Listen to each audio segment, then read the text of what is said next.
Good morning. A very warm welcome to EIT Health Catapult Semi-Finals 2021. My name is Alison Monroe and it is my pleasure to be hosting our prestigious event.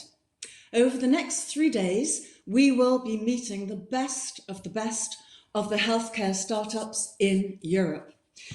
Catapult is an outstanding programme boosting the development of the startups through training and competition. And for the last few months, 40 disruptive startups in biotech, medtech and digital have been working extremely hard and have received high quality training in business, investment strategies, negotiations and pitch training. We are all very eager to meet them and wish to express our congratulations to all the teams for their success in reaching these semi-finals. It is an amazing accomplishment. And to everyone joining us today, health care professionals, academics, investors, everybody joining us on this call, thank you for being with us and you are very welcome. These semi-finals give us a unique opportunity to gain access to an elite group of European healthcare startups who are keen to meet and collaborate with potential partners and to take their next steps forward. Our inspiring journey together continues over 3 days. We invite you to join us and to have a fantastic time. Today is Biotech. We have an exciting mix of 14 startups from the top biotechs in Europe. Timing will be very strict. Each startup will have 5 minutes to present and the jury panel, will have 5 minutes to ask questions. Our day will also be enriched with short, inspiring keynotes, providing us with insights into areas of healthcare innovation.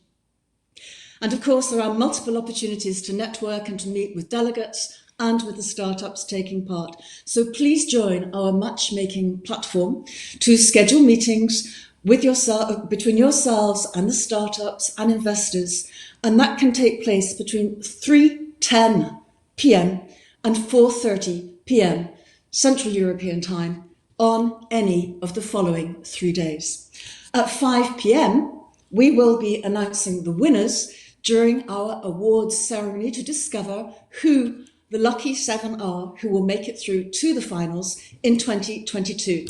Of course, there are plenty of breaks as well to have coffee, stretch our legs, get fresh air, and take on board some of the amazing stories that we will discover and hear today. Let's now look at our partners.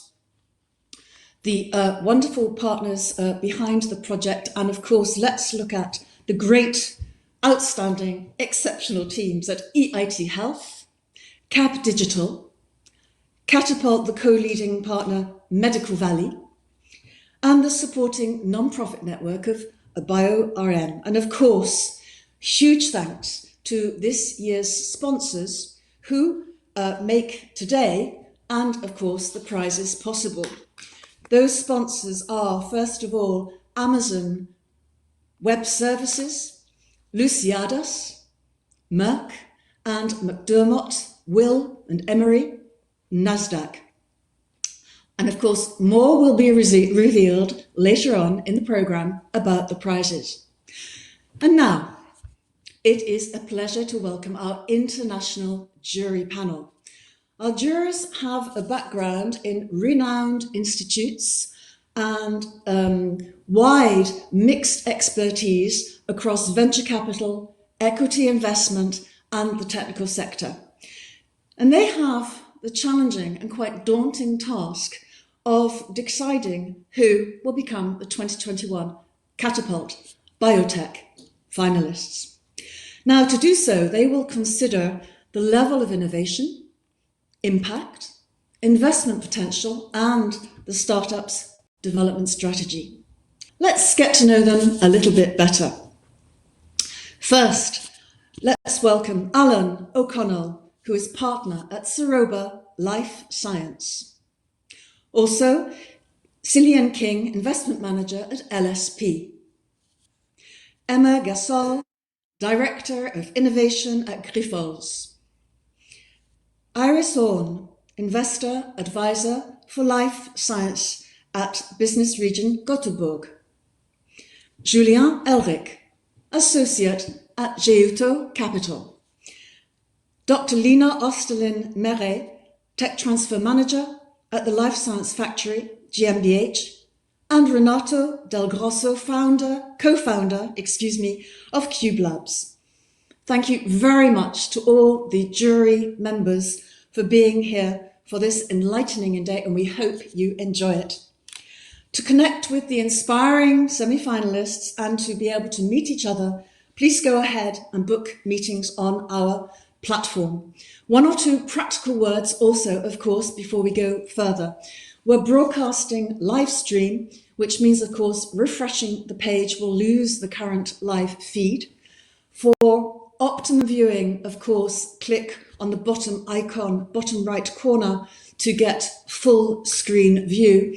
And if you want to pause or play, just click anywhere in the video window. And to optimize networking meetings this afternoon, it is best to use Google Chrome browser for video calls. We are keen to hear your thoughts and opinions, and you can share them using hashtag EITH Catapult. And there's still time to book your one-to-one matchmaking meetings.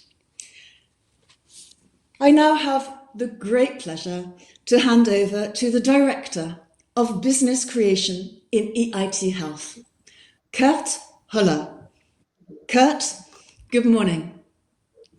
Good morning, Alison. Good morning. Hello, nice to see you. How are you? Very good. Excited that we finally can have a call again. We've kicked off the Catapult semi-finals are on the way. I will hand over to you, Kurt. The floor is yours. Thank you so much, Alison, and a warm welcome to everyone out there, to all the startups pitching today, and of course also the jury members, the investors on board. It's exciting to have a Catapult semi-final now again. More or less 12 months ago, we had the finals as the summit was postponed a bit until we can meet in person again in Stockholm in May next year. We also have shifted the semi-finals a bit backwards. But let me please give you a few insights about EIT Health and what you're currently doing. As you can see here on that slide, that's a screenshot of our startups platform. That's startups.eithealth.eu. So if you're interested to learn more about our startups, just log on that platform. It shows you a lot of interesting insights. And as you can see, we cover basically all over Europe. We have supported startups in every European country. And quite an impressive number. We didn't only support more than 1,000 startups in the past 5 or 6 years. 1,156 was when I did the screenshots beginning of this week. You can also see that in the last 3 years, we really started to get traction. So the startups that we have supported have raised hundreds of millions. So since the last 3 years, it was at least 300 million euro a year in total. But this year, 2021, certainly was an exceptional year. Here you can see the red bar. That is not the startup that we will interact with in a few minutes because their amount is not disclosed. Here you can see the investment attracted by Orkin, another gold track company. Let me move to the next slide to show you also a bit the overall valuation of EIT Health supported companies over the last couple of years. So there you can certainly see that the valuation has grown a lot. Of course, the number of startups supported by EIT Health also has grown, but the overall valuation is now close to 10 billion euros. So we are at 8 billion euro currently. I also want to just show you that number where you can see that we have quite some recognized companies also coming out of this EIT Health Catapult, like Sparing Vision or Double Loop, who have presented in the EIT Health Catapult, and have been winning these competitions. Talking about Catapult, as you might know, we have regional pre-selections. So for us, it is really important that companies apply. They apply in writing. Then we have a jury selecting the top companies from the written proposals, invite them to pitches, and then from those pitches, we select the top 2 per category: biotech, medtech, and digital health, and send them to the semifinals. So it's already a very much pre-filtered number of startups that have won already 2 rounds that will present here today in the biotech category. And then after the biotech category, we have, first of all, the startups get, we call it super mentoring. So it's really a close mentoring to fine tune their investor pitches, but also fine tune the business models so that everything makes sense, is to the point. And then we are looking forward to present the 7 finalists at our summit. 3 of them will be awarded at the summit in each category. So in the end, it's 9 companies that we will award in total in the summit. As I told you, that we have postponed to May 2022 in Stockholm, and hopefully that will then happen in person and live. Just a few numbers to the Catapult. Startups that we have supported so far have raised more than 400 million euro, and that's just the numbers that have been disclosed. Of course, we know there are investments and M&A deals with undisclosed numbers that we obviously cannot count here. The pitch competition is existing since 6 years now, so it's quite some traction that we got. 231 companies went through that competition and have been supported starting from the semifinals. So of course we have had certainly more than 1,000 startups that have applied for the first stages. 231 have gone through the semifinals and have gotten intensive training so far. We also attracted investors, domain experts, industry and corporate representatives, 3,500 at least, that attended our semifinals and finals specifically for the Catapult. Of course, as it is embedded in our summit, we have, for example, in Paris, we had even more than 1,000 participants in that one event. And yeah, we have participants. I think that's also important. We have participants from more than 47 countries. So startups from more than 47 countries. So we cover really a very wide and large region. And last but not least, also proud to say that we had 500 investors involved so far in the Catapult. So quite interesting and significant numbers.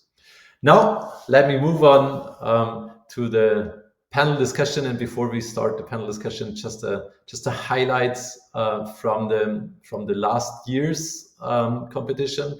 So the second winner of 2020 of the year 2020, the company Phagomed, got now acquired by Biotech, and we will look into that.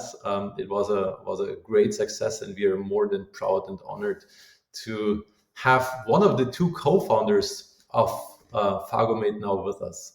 So Alexander Bekredi, he was, as I said, one of the co-founders and is now managing director of Biotech R&D Austria. It's a great pleasure to have you on board. Welcome, Alexander. How do you feel? How is it for you to now, 12 months after you got awarded as the second winner, in presence of the commissioner last year, in a very nice digital atmosphere? Unfortunately, it still was digital, but how is it now for you to come back after such a successful year? Well, first of all, Kurt, for the invitation to be back here. It feels great. It's been a very exciting, also stressful 12 months. And it's been, I think, exactly on this date or removed by 1 or 2 in early December that I got to pitch Phagomed at the final of the EIT Health competition. That was a very successful day, and it then led us on a path to continue our fundraising, which obviously ultimately turned out into a partnering with Biotech. Thank you. What exactly happened now in the last 12 months? Maybe starting with Alexander, and Holger can contribute then to that. I didn't introduce Holger so far. Sorry for that. Holger is the Vice President, Business Alliances of Biotech, and happy to have you on board. But before I hand over to you, Holger, Alexander, how exactly did it develop after these finals last year? And maybe you also would like to point out what you did in our Gold Track program, because that's where I also got a lot of insights in what you actually do. So I think as startups go, I mean, one of the big objectives for 2021 was to raise a Series A. As part of those discussions, we came into contact with Biotech, and we discovered that we have a strong shared vision for developing new antibacterials and for the urgency with which we need those. And so while we initially started discussing a potential participation into our Series A, that then just developed further and developed into what ultimately then became an all-out acquisition. How did you feel about that? So I know you're a very professional business expert from your background. You have an MBA. You kind of planned all of that very well in advance. You also took the opportunity to take that idea into a business model, into a real business model. But how does it feel if things get real, if things certainly suddenly work out? It's a bit difficult to describe. So obviously, getting acquired at this stage was never something that we sought out. I don't think it's necessarily what you can plan for. But we did realize in our discussion with the colleagues at Biotech that we share the same passion for bringing new technologies forward. And we share a passion for also looking towards the antibiotic resistance space and figuring out how to make an impact there. And so while as a founder, it's always difficult to consider selling your company, we ultimately felt really comfortable with joining Biotech. And I think that's the great thing about what happened is not that much actually happened. We're still in Vienna, we still have our team, we still have our science and our programs running, but we now get to continue them as part of a much larger organization that shares our vision for what we want to do and how we want to impact patients. So ultimately, it's as you enter these discussions, as you move forward, for us, it was a question of, do we share the same purpose? Do we feel comfortable with handing over what we've built and sort of now continuing to build it, but under the mandate of a larger organization? And ultimately, we felt very comfortable with that. Thank you, Alexander. Actually, I think most people here in the audience certainly would share that Biotech is one of the most exciting companies to collaborate with and to even get integrated with into. Holger, you also have had kind of a roller coaster at your company, I assume. So the last couple of months and the last 18 months must have been pretty dramatic. So what happened in general? How did you experience last year? Well, that's a very broad question. But first of all, Kurt, thank you for the invitation, and also to EIT Health for giving Biotech the opportunity to present here today. I mean, of course, the last 12 to 18 months have been, well, a roller coaster is maybe not the right expression. It's more like being on a rocket ship here and driving the development of the COVID-19 vaccine, bringing the company really to a different stage now, and effectively Biotech becoming a household name and achieving to get approval for its first product, the first mRNA product in the market, which of course is a great success for the company. But of course, the task now is to maintain that success and to use the great opportunities that we have to further build the company and use the proceeds that we're currently receiving from the vaccine in investing in new technologies. And I think Phargomed is a perfect example here that we are further diversifying our portfolio. We are expanding our infectious disease portfolio. I think, as Alexander just stated, the cultural fit between the companies was obvious from the beginning. I think what they're doing is very innovative, and so we're looking for these opportunities right now to further build our portfolio. But not to forget also that Biotech is a company that started out very early in 2012 with its first clinical trials to I would say revolutionize cancer therapy by individualizing cancer therapy. We have a number of programs ongoing in oncology that we managed to maintain while developing the COVID-19 vaccine. So there's a lot of effort ongoing right now to exploit the opportunities that were presented to us via the vaccine. Thank you so much. How important, Alexander, is it for a young company to get international visibility and access to international networks in what you do? And how did you benefit from the EIT Health Network in that? I think it's tremendously important, in particular because as you're building a biotech, it's probably one of the most difficult things you can do. It's hugely capital intensive. It takes an enormous amount of time, and a single experiment can be sort of, can spell glory or doom for you as a company. So you need to get things right along the way.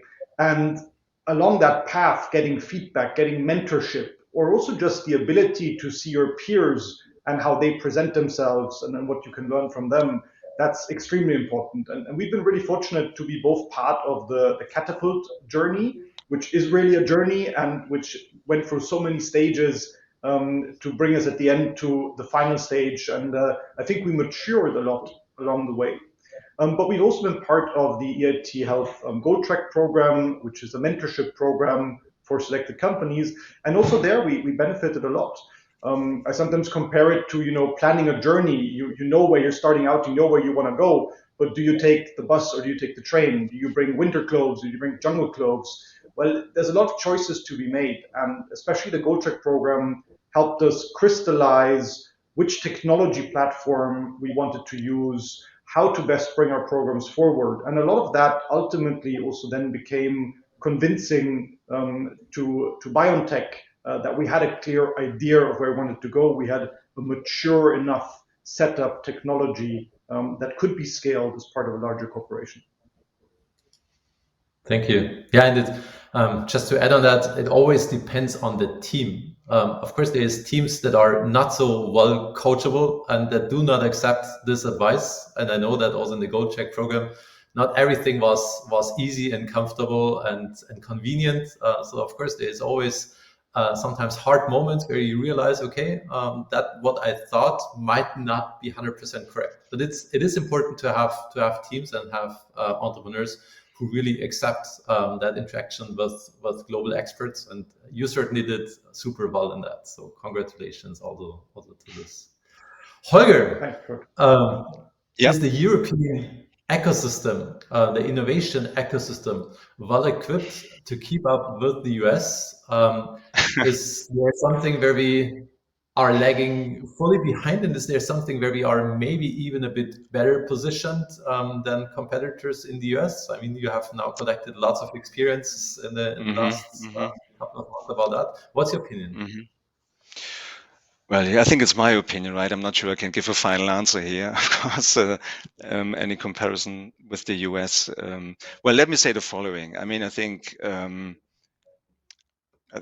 well, without tooting in our own horn here, of course, but what Biotech has achieved, and the way we have developed the company, I think, of course, can be seen as a great success for European biotechnology, for innovation turning into products.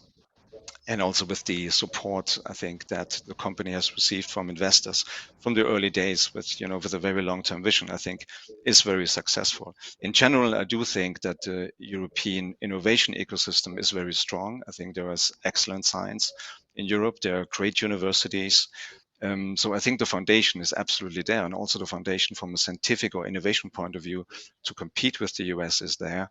I do think when I compare both systems to my experience, I just want to, of course, I have a subjective view of that, is that probably the European ecosystem and the universities, for example, I think they could do better in marketing their science. I see more activity in the US universities and the tech transfer offices actively approaching companies like Biotech, for example. I receive various emails from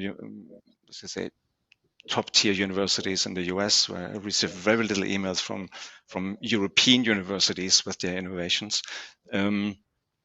And probably, I think what I've seen recently also, just the amount, I think the scale of seed finance that went into the US startup companies compared to European companies is probably different. But I do think that the ecosystem in Europe is excellent. I think there's more money going into biotech these days than probably ever before. And yeah, so I think the outlook is very positive. I just think in general, probably European investors are still a bit more risk averse than the US investors, which may be challenging for some companies when they do this jump from let's say the preclinical stage and really translating the science then into clinical products when it becomes really financially, let's say, heavy investments need to be made, so to speak. I find it probably more easier in the US than to get money than in Europe. But overall, I think the foundation, which is science and innovation, I think that's an excellent landscape here in Europe that can be built upon. Perfect. That's a great outlook and great for all the startups. Just in 20 seconds each, what's your advice to the companies that will pitch today? Alexander. I think my biggest advice would be, enjoy the stage today. I know how much preparation went into getting the pitch, how many versions you go through, probably hundreds in our case. This is now the moment to enjoy it and get feedback that will hopefully help you mature along your path. So good luck to everyone. Thank you. Alexander. Holger. Holger, advice, I think, believe in yourself, believe in your science, believe in your data, no matter what happens today. Keep believing in yourself. Thank you so much. Alexander, I wish you all the best for your journey. Many thanks for joining today. It was super valuable also for us to have you on board. Wish you and all your team, Lorenzo, all the other team members, all the best. Great success. And Holger, we will hear you with your next talk, but for that, I will hand back to Alison. Thank you. Thank you, Kurt. Thank you. And thank you, Alexander and Holger, for this already very inspiring conversation. Let's now listen to Holger Kissel, who we have the pleasure of inviting for the first of our 3 expert insights. And what a subject, the next generation of immunotherapy. Holger, over to you. Thank you, Alison.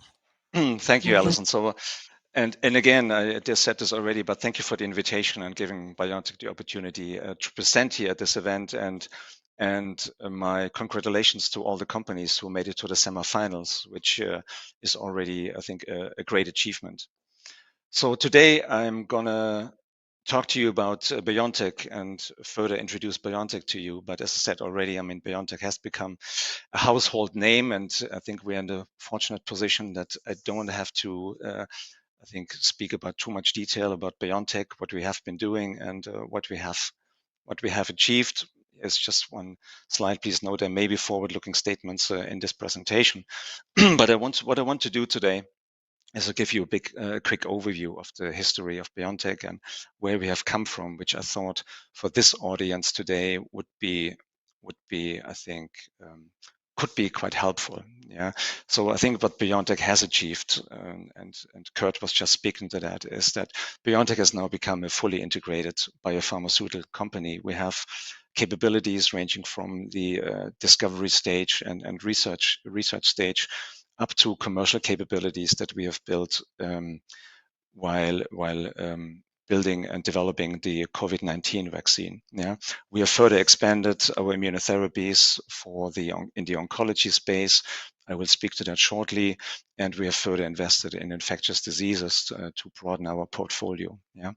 What I will also show you today is that BioNTech, while we are known as an mRNA company, is effectively technology agnostic, and we use a variety and a broad suite of novel technologies to address unmet medical need.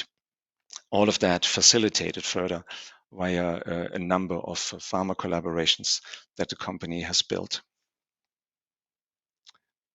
Okay, 1 second. Okay. So this next slide here actually is a historic slide from BioNTech, but I was digging that out again because I thought in the context of this event today, I wanted to share some of the history of BioNTech with you and the corporate developments. It's a slide from 2019, but it shows, I think, fairly nicely how BioNTech has developed. Yeah. And effectively, this took place in 3 phases. We had an incubation phase, we had a platform expansion phase, and finally a pipeline expansion phase. Now, during the incubation phase, BioNTech was founded at the end of 2008 and was in the very fortunate situation that while the financial crisis was ongoing, we received an, I think, unprecedented for European, in Europe at least, unprecedented amount of seed finance of 180 million. This money really allowed us to focus on technology development, to build out the infrastructure for developing mRNA therapeutics, and by 2012 allowed us also to start our first trials testing RNA in therapeutic approaches, namely in the RNA cancer vaccine space. So there was a long period, or not a long period, but an initial period where we really focused on science. There were almost no commercial activities. In 2013, we then entered in the platform expansion and early clinical phase, further expanding on the clinical trials. But the 2 aspects that are important here that I want to highlight and point out is we started building collaborations. Yeah, we started our business development efforts effectively in 2013. We were successful by closing our first deal with Eli Lilly, followed by further deals with our colleagues from Genmab, Siemens Manufacturing, Sanofi, and then added on further collaborations with Genentech, Bayer in 2016. And finally, also not finally, but in addition, a very important deal that is now also has been driving the success of our COVID-19 vaccine development, a deal with Pfizer in infectious disease in 2018. Yeah.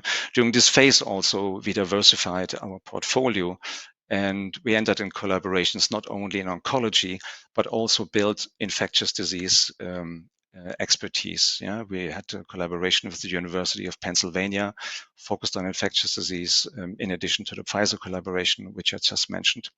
So the 2 important aspects here, I think, is the building of collaborations, which further actually validates your technology. And one very important aspect here is the publication of our science. You see here a number of Nature publications, of course. These were not the only ones, but we started publishing our science in top-tier journals, which again further validated the technology. All of that together, we entered in the next phase of the company, which I mentioned this before in the question and answer session here, investment for our clinical pipeline to further bring our products into the clinic. And that led to the pipeline expansion phase, started with a Series A by the end of 2018, followed by a bridge financing, a Series B in 2019, and then followed by the IPO in October of 2019. So all in all, that was a very, I think, intense journey that the company went through. And I think one of the maybe the key lessons or some of the key lessons that I want to share with you and with the audience here is that really, I think, focus on the science, focus on the technology. And but at BioNTech, it was always the case that science was driving business development and not the other way around. I also would advise, and I said this before, believe in your data, believe in your science. And I can tell you when mRNA technologies were much less sexy in 2013 and 2014, we didn't deviate from the course, even if people from big pharma told us, yeah, it's not going to work effectively. Yeah. And I can also encourage everybody to take risk. Yeah. If you believe in your data, believe in your science, take risks. Yeah. Can I have the next slide, please? so that journey that I just described to you is, of course, using the word catapult here. We were literally catapulted then by Project Lightspeed, where we went on this journey to develop a COVID-19 vaccine in a record time. It was a 2-month journey starting in January of 2020 with, I think, the first trial, the phase 3 trial readout by November 18, showing that we met the vaccine efficacy or the primary endpoints, the efficacy endpoints, with an efficacy rate of 95%. Of course, that was a great success for the company and really brought us to the next level. Yeah. The next slide, please. Yeah. We have now delivered more than 2 billion doses of the vaccine into 153 countries. Of course, this experience, just from a clinical development perspective, from our regulatory team, for our supply chain, we have hugely expanded the company. It was a great experience, and really the company, as I just mentioned, really was catapulted onto this next level now. And can I have the next slide, please?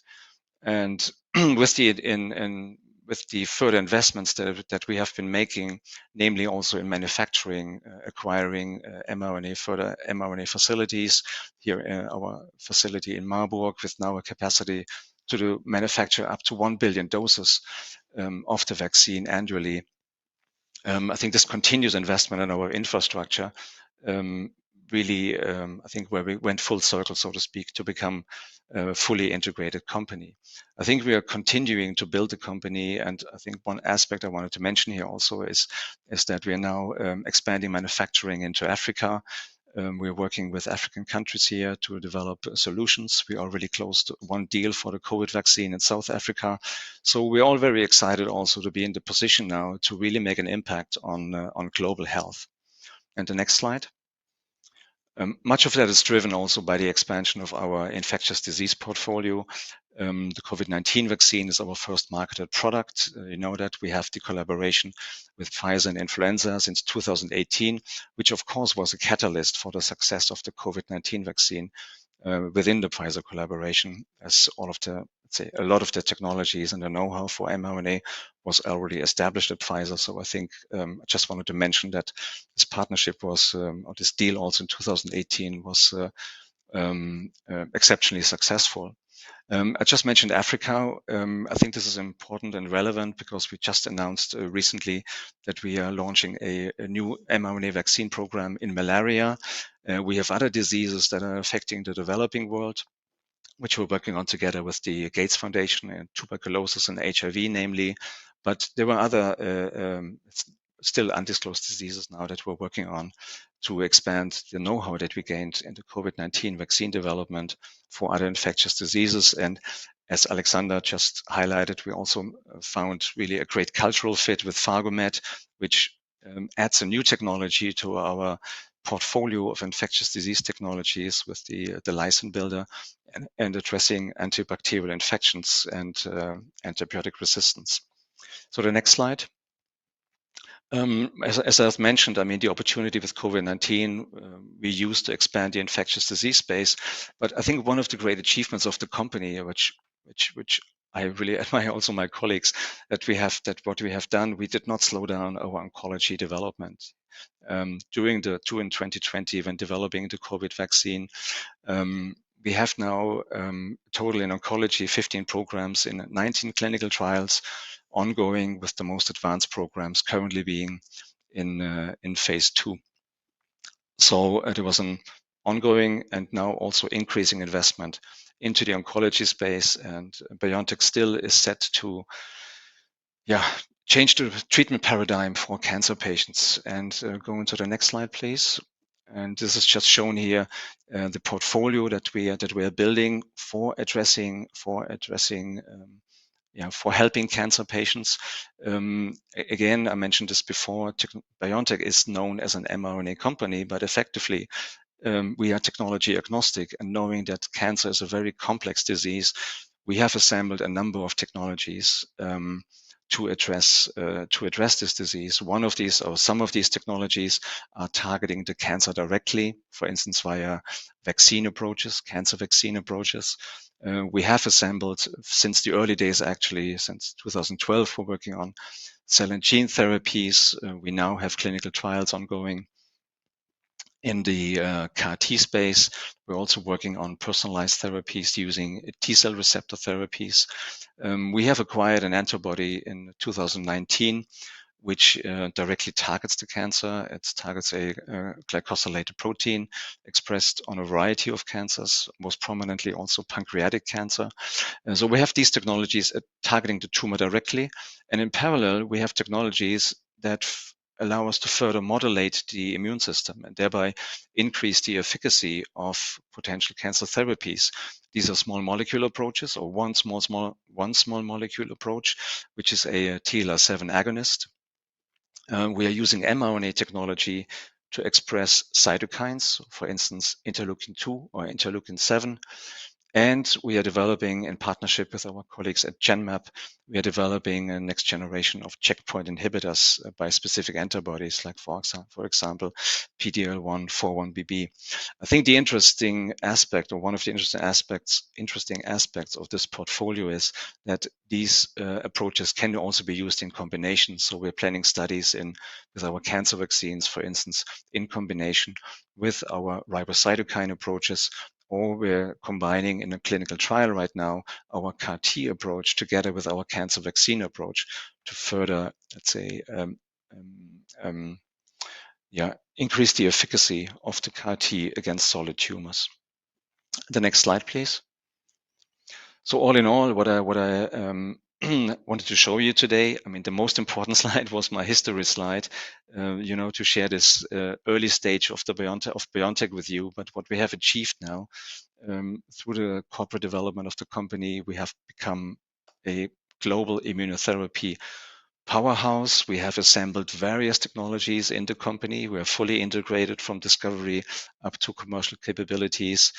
We heavily invest into our programs right now, and all investment or let's say proceeds that we are receiving right now from the sales of the COVID-19 vaccine are invested in our next generation immunotherapies. And if you go to the last slide, please. I told you that Biotech is technology agnostic, and you have seen that we have various approaches, but of course we are heavily investing further in mRNA technology.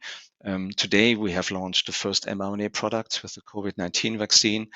But what I've shown you is that we really think that mRNA has the capability to replace some of the traditional modalities like small molecules or antibodies in various therapeutic settings. This may be in infectious disease, this may be in oncology, as shown by our mRNA cancer vaccine programs, and in other diseases. And the future, I think this is also something that Biotech is and will be addressing, other therapeutic indications outside of oncology and infectious disease, like, for example, autoimmune disease, allergy, inflammation, and regenerative medicine.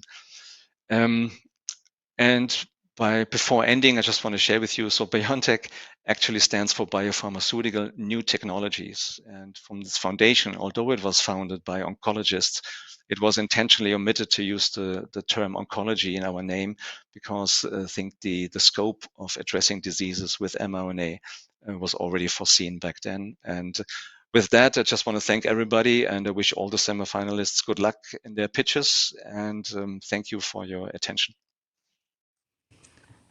Thank you so much, Holger, and we all recognise the extraordinary impact of Biotech on global health.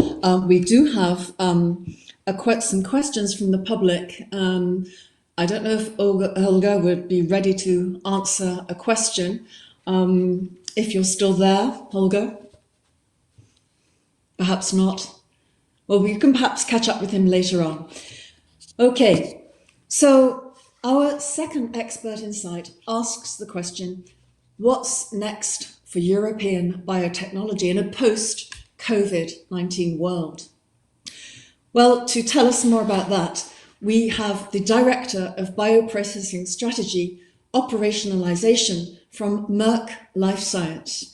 So I hand over to Anissa Bumlik. Welcome, everyone. My name is Anissa Bumlik-Courtade. And I'm heading the bioprocessing strategy operationalization within the process solution of the Merck Life Science division. And I'd like to welcome you for this keynote. I'll be talking today about what's next for European biotech in a post-COVID-19 world. But before diving into the European biotech, I wanted to give a quick introduction about the Merck Life Science division. So this division is dedicated to the scientific community. It develops different tools, services, platforms, and solutions that can help deliver breakthrough much more quickly. It starts at the bench scale up to the manufacturing scale. And the objective is to accelerate access to health by ensuring those products are also going through the tests that make them trusted when we take them. Now let's talk a little bit about the global biotech. This market has really witnesses healthy growth in the last years. And despite of the COVID-19 pandemic, has continued to show high resilience. If we look at the left side of the slide, we can see the global biotech market value. So this is a projection by 2028. We can see that there's an expectations for this market to reach 2.4 billion euros. But if we just want to compare 2020 and 2021, where we could think maybe this is going to be hampered by the COVID-19 pandemic, well, no, actually, we witnesses quite high growth of this market. And even historically, if we want to look at the financing of this industry, we have seen quite a very steady growth in the last years, and even quite a very significant growth between 2019 and 2020. So what are the drivers that explain this healthy rate and resilience? Where first of all, whatever if it's COVID or non-COVID, there's by default favorable government policies across the world.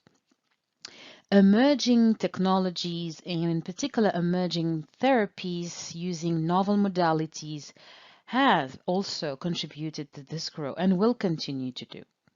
The other things that we will also witness, and that was also something quite interesting to look between 2019 and 20, is the investments. So venture capital investments have increased by 45%, IPOs by 145% only in 1 year. And COVID-19 pandemic solutions have definitely contributed as well to the growth of this market. Now, if we want to look at the landscape, so the current situation, well, it's interesting to look at the pipeline. And today, well-funded small companies drive more than 80% of the pipeline. So which means that most of the important decisions have to be taken in the early stage of development. Then from a geographical perspective, while Europe, United States continue to play an important role, the highest growth has been observed in Asia, and in particular China. And then another fact is the global manufacturing capacity increase. So despite of if we want to just to look at the capacity in general, it has increased, and obviously with a positive impact for COVID-19 solutions. But one thing that is interesting is to look at the bioreactor capacity in the last almost 10 years. And we can see that definitely Asia has made a significant leap, now owning more than almost 30% of the global capacity. So now let's look at the European biotech. Let's look a little bit at some quite interesting numbers. So overall, the European biotech has faced a very challenging period because of COVID-19 pandemic, but still quite fascinating if we look at the financial and dynamics of this market. So the total biopharma venture capital has reached in 2020 almost 4 billion euros. That is 1.2 times increase in investment if we want to compare the 15-17 and 18-20 period. And then if we want to look at the merger and acquisition, well, 170 of merger and acquisition out of 332 global ones were actually with European biopharma, which make them really contributing to 51.2% of the merger and acquisitions. And that represented a total deal value of 69.70 billion. So quite fascinating, right? And there were notable favorable drivers, right? So one thing is perhaps the COVID-19 pandemic has also contributed to that, but we see now non-healthcare investors increasing their interest in this sector. Infectious diseases have definitely become a little bit more interesting for certain investors and companies. And vaccines are really witnessing an interest regain.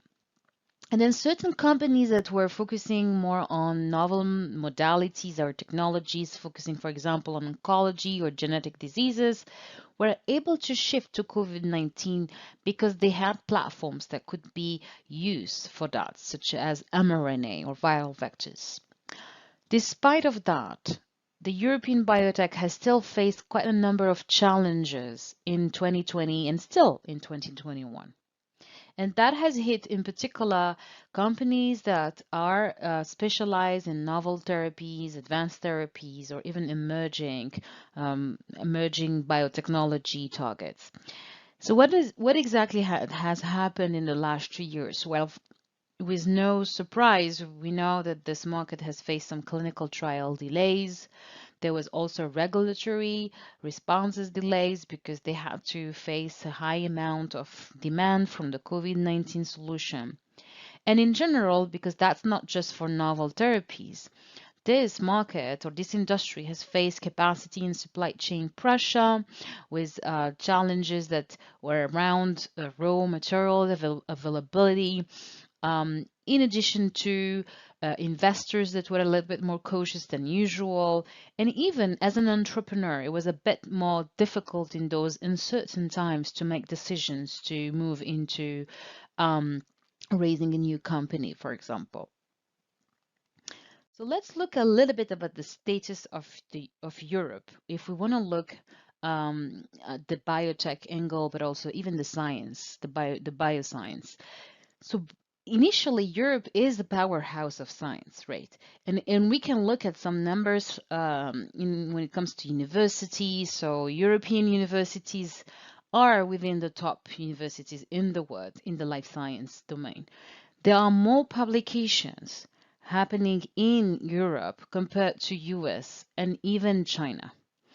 We do benefit from a strong talent pool and overall in STEM, but there are challenges when it comes to entrepreneurship. There is more hesitancy to move from academia and build a startup in Europe. Now, yes, we do have, if you look at the middle, we do have a strong innovation. And in reality, our innovation index has improved by 20%. And that innovation, if you can see, even though it has increased, well, we can see that China is catching up and US is still definitely ahead. The challenge for European biotech remains translating science. And again, it's related to what I just mentioned earlier, that there's more hesitancy to in the entrepreneurship. And the other challenge for the European continent is also that it's a fragmented landscape. Not only from an indication or pipeline perspective, but it's really because we could say that this continent facing different speeds in terms of growth, in terms of funding, in terms of innovation. So there are leading countries like France, UK, and Germany, but other countries are due to either have a stable growth or are lagging. And then another marker, which I think another indicator or KPI, if we want to say, that's quite interesting to track is the number of molecules. Almost 10 years ago, we could see that EU here, and here it's labeled as EMEA, was actually in the second position, just right after the Americas. And only 10% of the molecules were owned by companies or academia based in Asia. But then now, if we look in 2021, we can clearly see that Asia has increased its footprint when it comes to the pipeline, and the EU here is losing a little bit compared to the other geographies. So the final element is looking at the funding.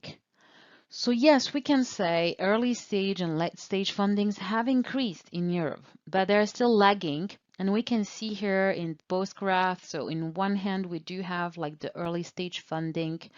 And here on the right is the growth capital. So this is really what we call scaling up of innovation, where the companies are going on public markets.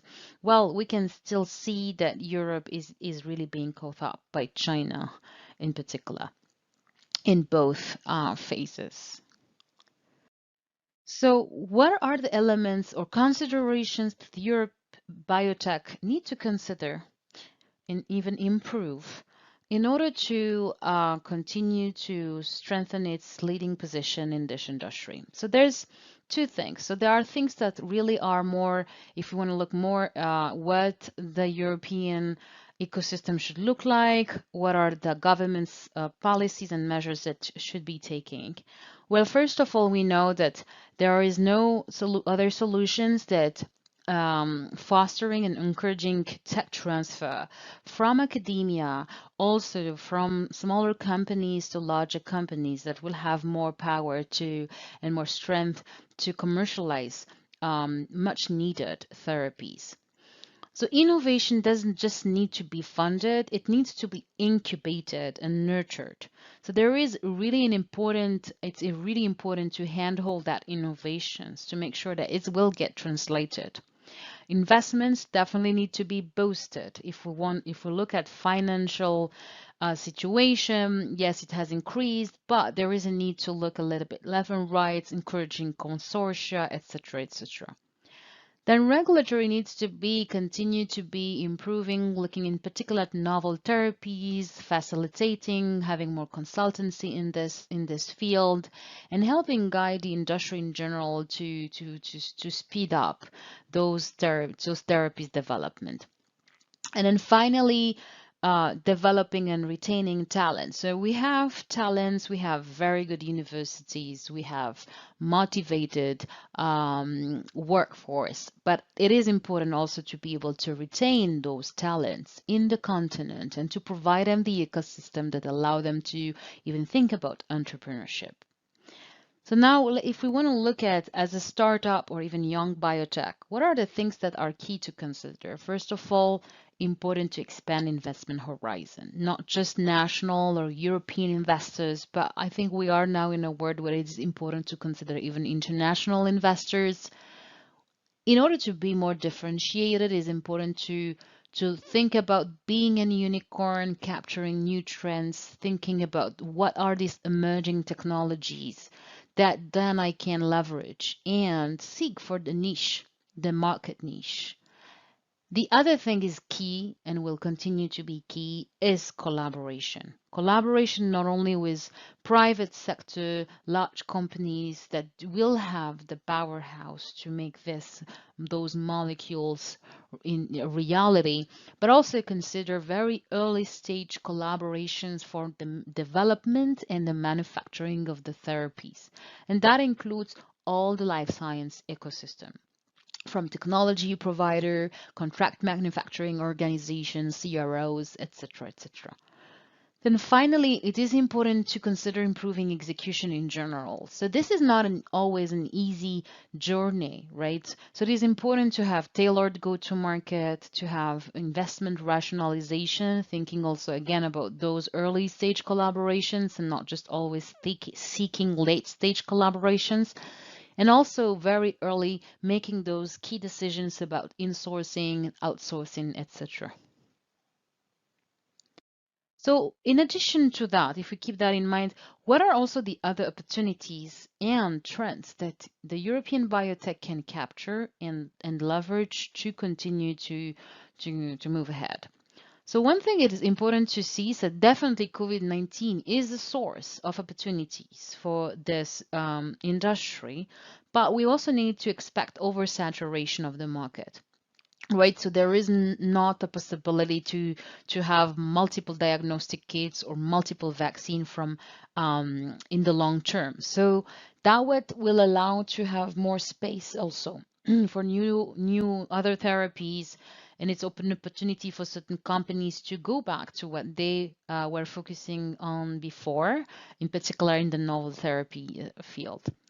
Now, if we want to think about the infrastructure, I think, and again, I'm pointing back again to the pandemic, but I think it has been a time where governments, even companies, have realized that it is important to invest a little bit more in capacity. That not only the COVID-19 need has basically led to strengthening like manufacturing networks or even new facility and expansions, but the growth that this market is going to expect from multiple different therapies is really needing more infrastructures.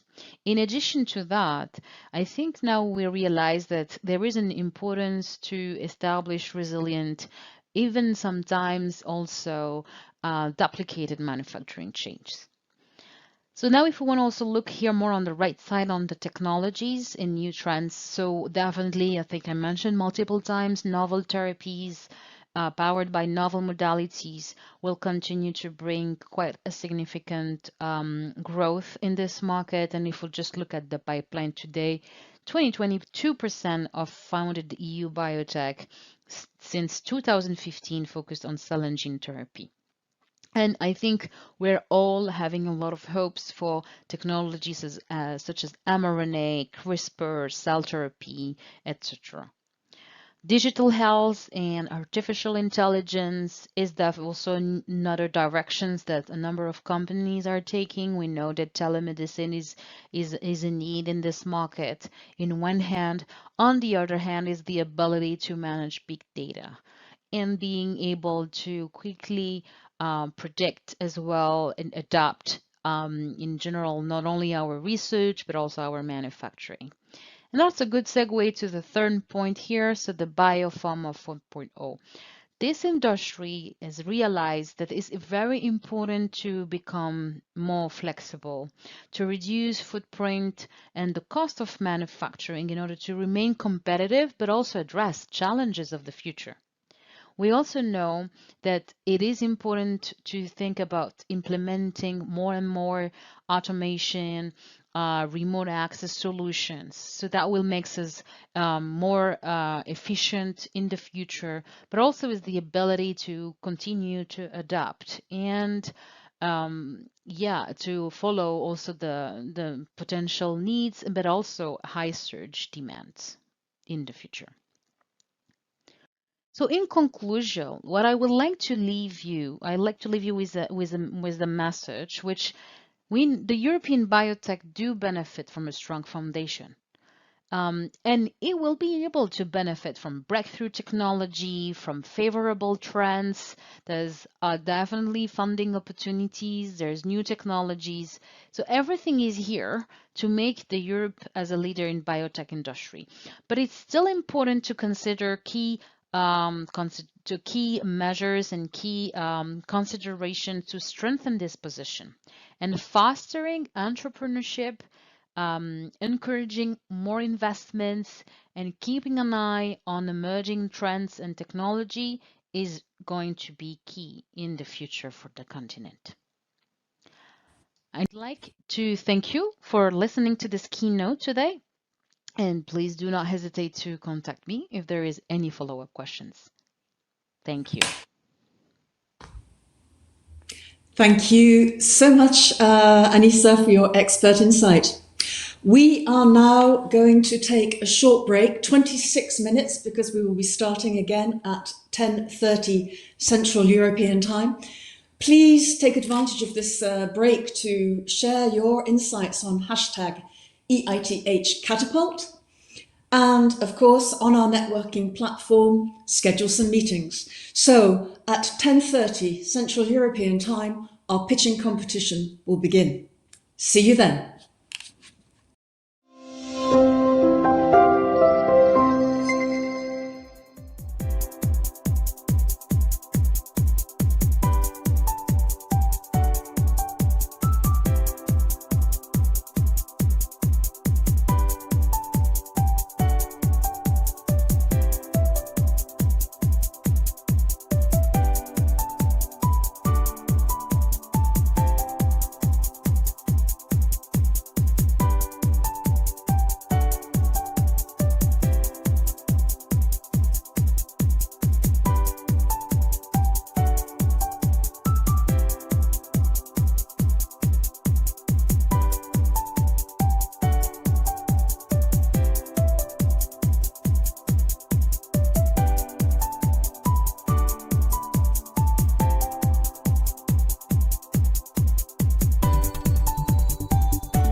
Welcome back to our Catapult semi-finals in the Biotech category. As a reminder, each team has 5 minutes to pitch, and we will be closely monitoring the time. When they or if they should run over, we will be strict and conclude the pitch.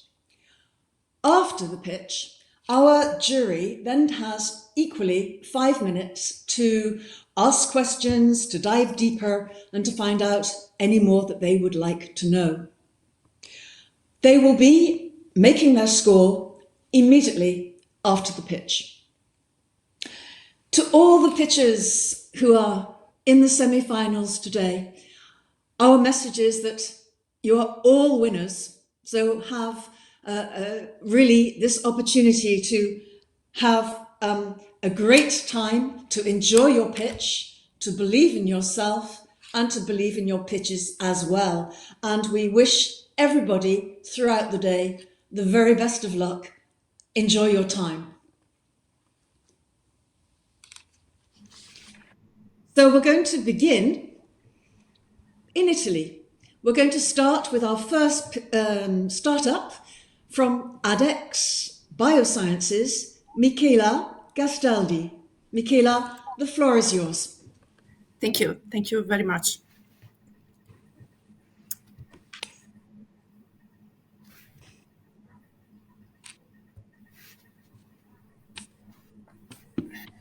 So can we move to the next? Okay, great.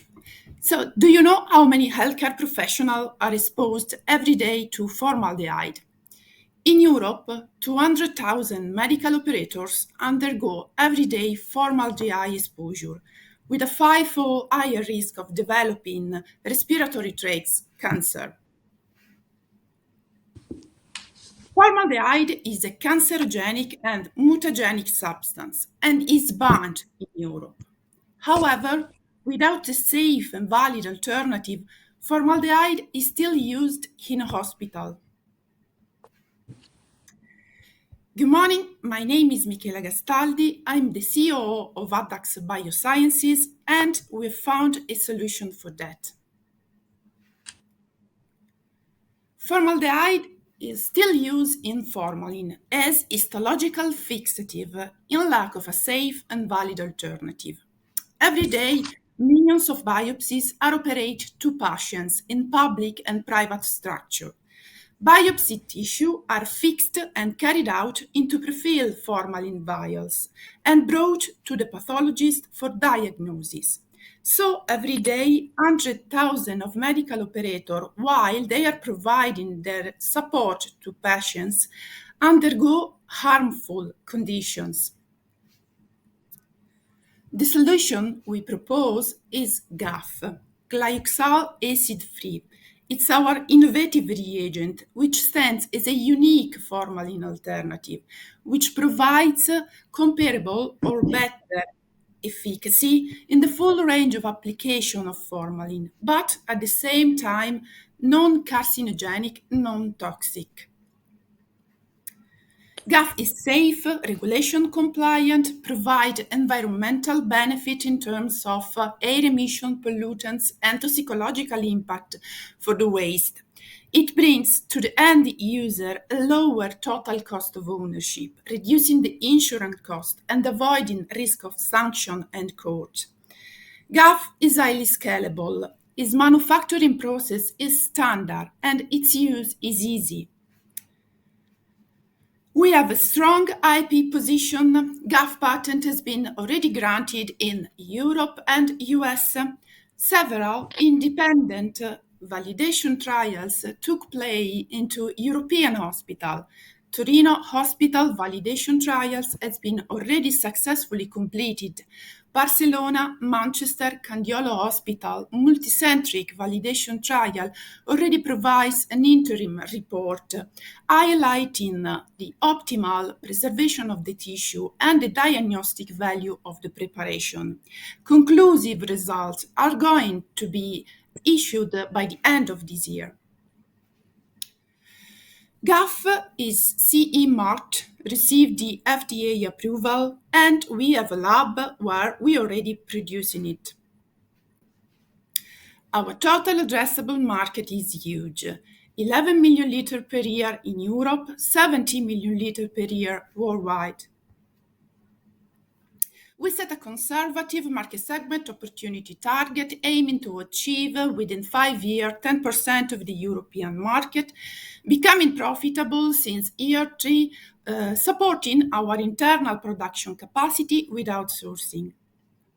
Our team is composed by executives and academics with a wide range of expertise, and we are backed by an international advisory board composed by leading personalities within the business and the European pathologist community. So we have a product, is validated, is patented, is CE-marked. We have a lab where we already produce it. We are now looking for international scale-up. We are seeking for an investment of 2 million in order to establish an outsourcing agreement, distribution agreement, and boosting our sales development. So for a sustainable healthcare, please join us towards a formalin-free hospital.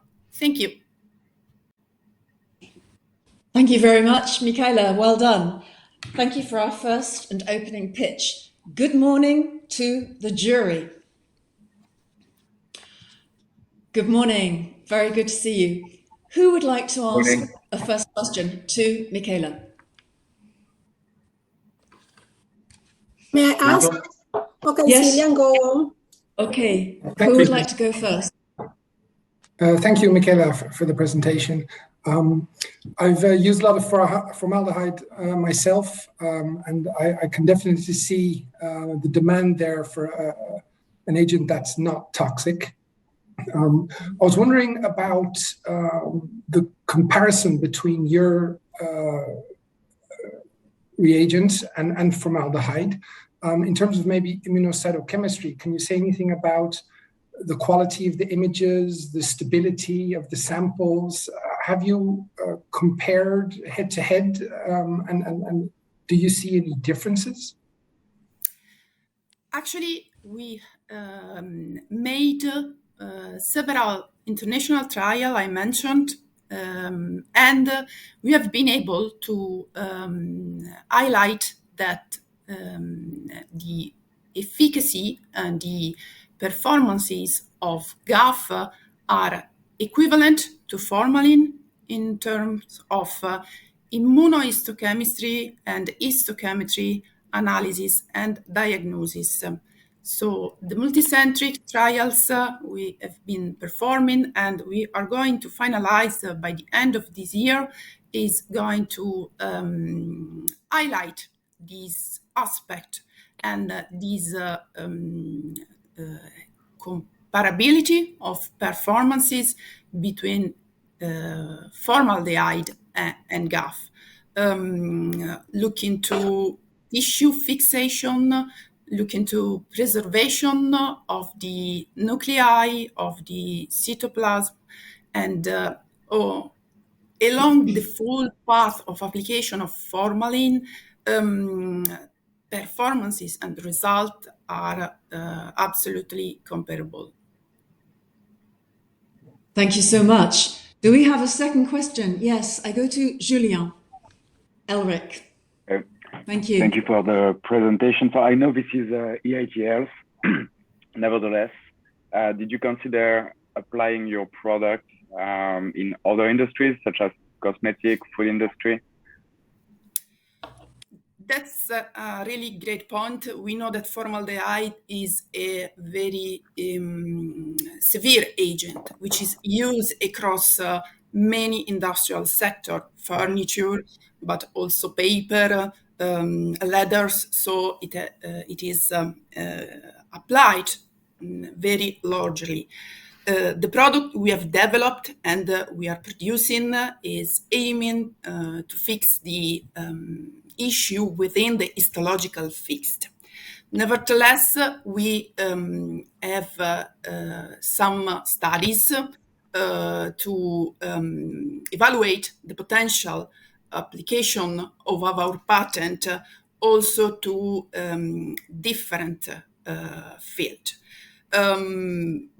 But we are still at the early stage on that. So we are now to provide result and to show the stage of our project referring to the histological and fixative field. But you are totally right that that is a very wider problem, and that's there are many different potential application of that. We have time for a third question. I know somebody would like to ask a third question. Please go ahead. May I ask you shortly, do you have any market as traction today? Do you have any labs using it? So what's your... We basically have developed a pioneering network pool where we have been trialing and testing our product. And we think that the way to move forward will be to leverage best practice that have been developed into those center of excellence to spread out the awareness of this opportunity that we will offer to the market. Thank you very much, Michela. Thank you. And thank you to the jury for our first pitch coming from Italy. Now, because we're in Europe, we're going to be going to many different countries this morning. We will be going through to Sweden, to Stockholm, in fact, in Sweden. And we are meeting Aplex Bio with Umare Nassim, who's going to give us our second pitch this morning. Umare, it's over to you. Thank you very much. Hello, everybody. It's great to be here with you today. My name is Umare Nassim. I'm the founder and CEO of Aplex Bio, also inventor of the technology. Let's see now. At Aplex Bio, we believe that the approach to healthcare is outdated. Most drugs are pretty bad for treating complex diseases. Why is this? Because all humans are unique, and so are our diseases too. Which is why we should move away from our current approach. When we treat people in a group, it is no surprise that there's room for improvement. If we can guide treatment, the outlook becomes very different. If we do this at scale, we may even be able to capture disease early, all while reducing costs, side effects, and pain for patients. This is the future we see, and it is enabled by precision diagnostics at massive scale. At Aplex, we do not develop the biomarkers or fingerprints, because many have already. We build a highway for these fingerprints to reach patients better. How are we building this highway? By replacing the limiting step. Today, there are many players that already have assays and biomarkers of interest that they want to measure with an omics approach. The key limiting step is the readout methods. Many times, sequencers are used, and they are very slow and expensive. We replace the readout with a much simpler solution, making it faster, significantly more cost-efficient, and scalable. And we do this with an innovation that addresses the problem at its core, which is the multiplexity of fluorescent probes. Today, there's a limit around 5. We have developed hyperprobes that break this barrier and can in a single step reach a multiplexity beyond 100, so we do not have to rely on sequencing anymore. See for your... Oh, wrong side. Let's see. See for yourselves. Isn't it beautiful? Our technology impacts these markets that are all enablers of the next generation of healthcare. And when taking a look at the landscape, it starts to get interesting. High multiplexity is reached with complex workflows like sequencing or with advanced microfluidics and instrumentation. We offer a solution as simple and accessible as conventional ELISA and PCR kits, but with state-of-the-art performance, making our solution available to everyone and cost-efficient to scale. We have a strong IP portfolio, one PCT application protecting the method, and 2 priority applications protecting new nanoparticle structures. That is the core of our technology. Our customers range from R&D to diagnostic companies, pharma, and healthcare systems, in that order. Our strategy for execution is to enable as many labs as possible access to state-of-the-art technology that we provide. We do this by selling kits, consumables, and software. And what's neat is that the customers can use standard fluorescent microscopes without the need for additional instrumentation to get started. And when we want to scale testing, our solution can be automated to handle large demands. We have a strong team, and many of us have gone through the journey of building companies before. We have a strong network in the US and have since the beginning had a tight collaboration with Professor Mats Nilsson, who has multiple times commercialized technologies in the field before. Now we are raising 5 million euros starting 2022. Our company was founded in 2020 and have already developed a working prototype. With the funds, we will be able to launch our beta product, set up a production QC line, and start taking on customers. We will also develop a prototype for spatial analysis, which is the other leg of what we will revolutionize. And with that, I would like to invite you to join us in the next revolution of biology. Happy to take questions. Thank you very much indeed. That's wonderful, Umare. Let's turn to our jury, to ask their questions for the pitch from Aplex Bio. Over to our jury. Who would like to go first by a show of hands? I think we have Alan. Thank you for the pitch. Very interesting potential applications. I guess there are so many different applications. I was just interested in terms of, as you step back and think of where you would focus initially to get that initial traction in the market, and maybe you could give us a little color in terms of that initial commercial rollout. Thank you. Yes, thank you for that excellent question.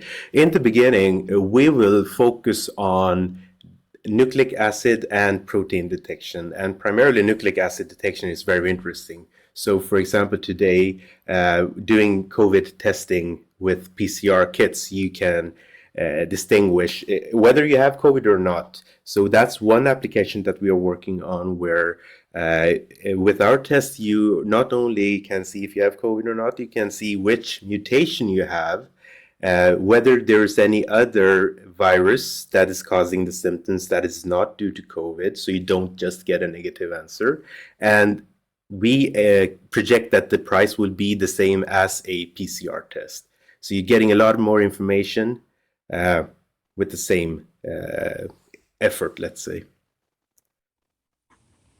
Thank you. Do we have another? Yes, let's go to Emma, please. Hello, and thank you for your pitch and interesting approach. Maybe in relation, continuing with Alan's question, in terms of getting into the commercial part, will you plan your kits or let's say the next devices to be used with existing equipment that is available now in the different centers, or you're planning to develop your exclusive equipment to be used with your technology? Thank you very much for the question. We primarily want to plug into hardware that is already out there. So we consider the novelty in our approach to be in the liquid, in the chemistry. There may be some tweaks that are needed, but for the most part, we will implement in off-the-shelf instruments. But there's an interesting approach, and that is that one of the diagnostic companies out there have acquired a company that is based on a similar, let's say, biomolecular assay approach that we are using, and they have already hardware. And we are actually discussing whether we can implement in that hardware system. Fine. We have, yes, let's go to Renato, who I believe has a question. Thank you very much for the presentation. My question maybe is a bit naive, but I've seen a large team. So how do you cover the OPEX to pay the expenses around this wonderful team, and how much have you raised so far? Thank you. I'm sorry, I'm not sure I got the whole question, so please fill in if I'm not answering. For now, we have in our seed round we raised 600k euro, and then in the acceleration round 800k euro, and now we are raising 5 million euro to expand the team and grow it. So that's starting in 2022. Thank you. Yes, Lina, I see you would like to ask a question. Go ahead. Great presentation. Thank you very much. My question would be concerning the multiplexing, as there is quite a lot of potential certainly for this technology. Are there any other companies out there of which you know already that they are going into a similar direction? What would be the direct competition, and how do how are you different from them really? Yes. Thank you very much for this great question also. So we've got, for example, one company in particular that's a good comparable, which is Luminex. However, they don't make probes, which is a big difference from our approach. We make probes, and I would say they are the closest one. And then we've got other technologies like Stilla technology, but that's based on digital PCR and multiplexing. So that's like integrating with the whole system. So you're achieving multiplexity. It's not true multiplexity as we call it, because it's based on a system performing the multiplexing. In our case, it's really only the probes, and this is why it can be implemented so easily and with such low costs. Thank you very much.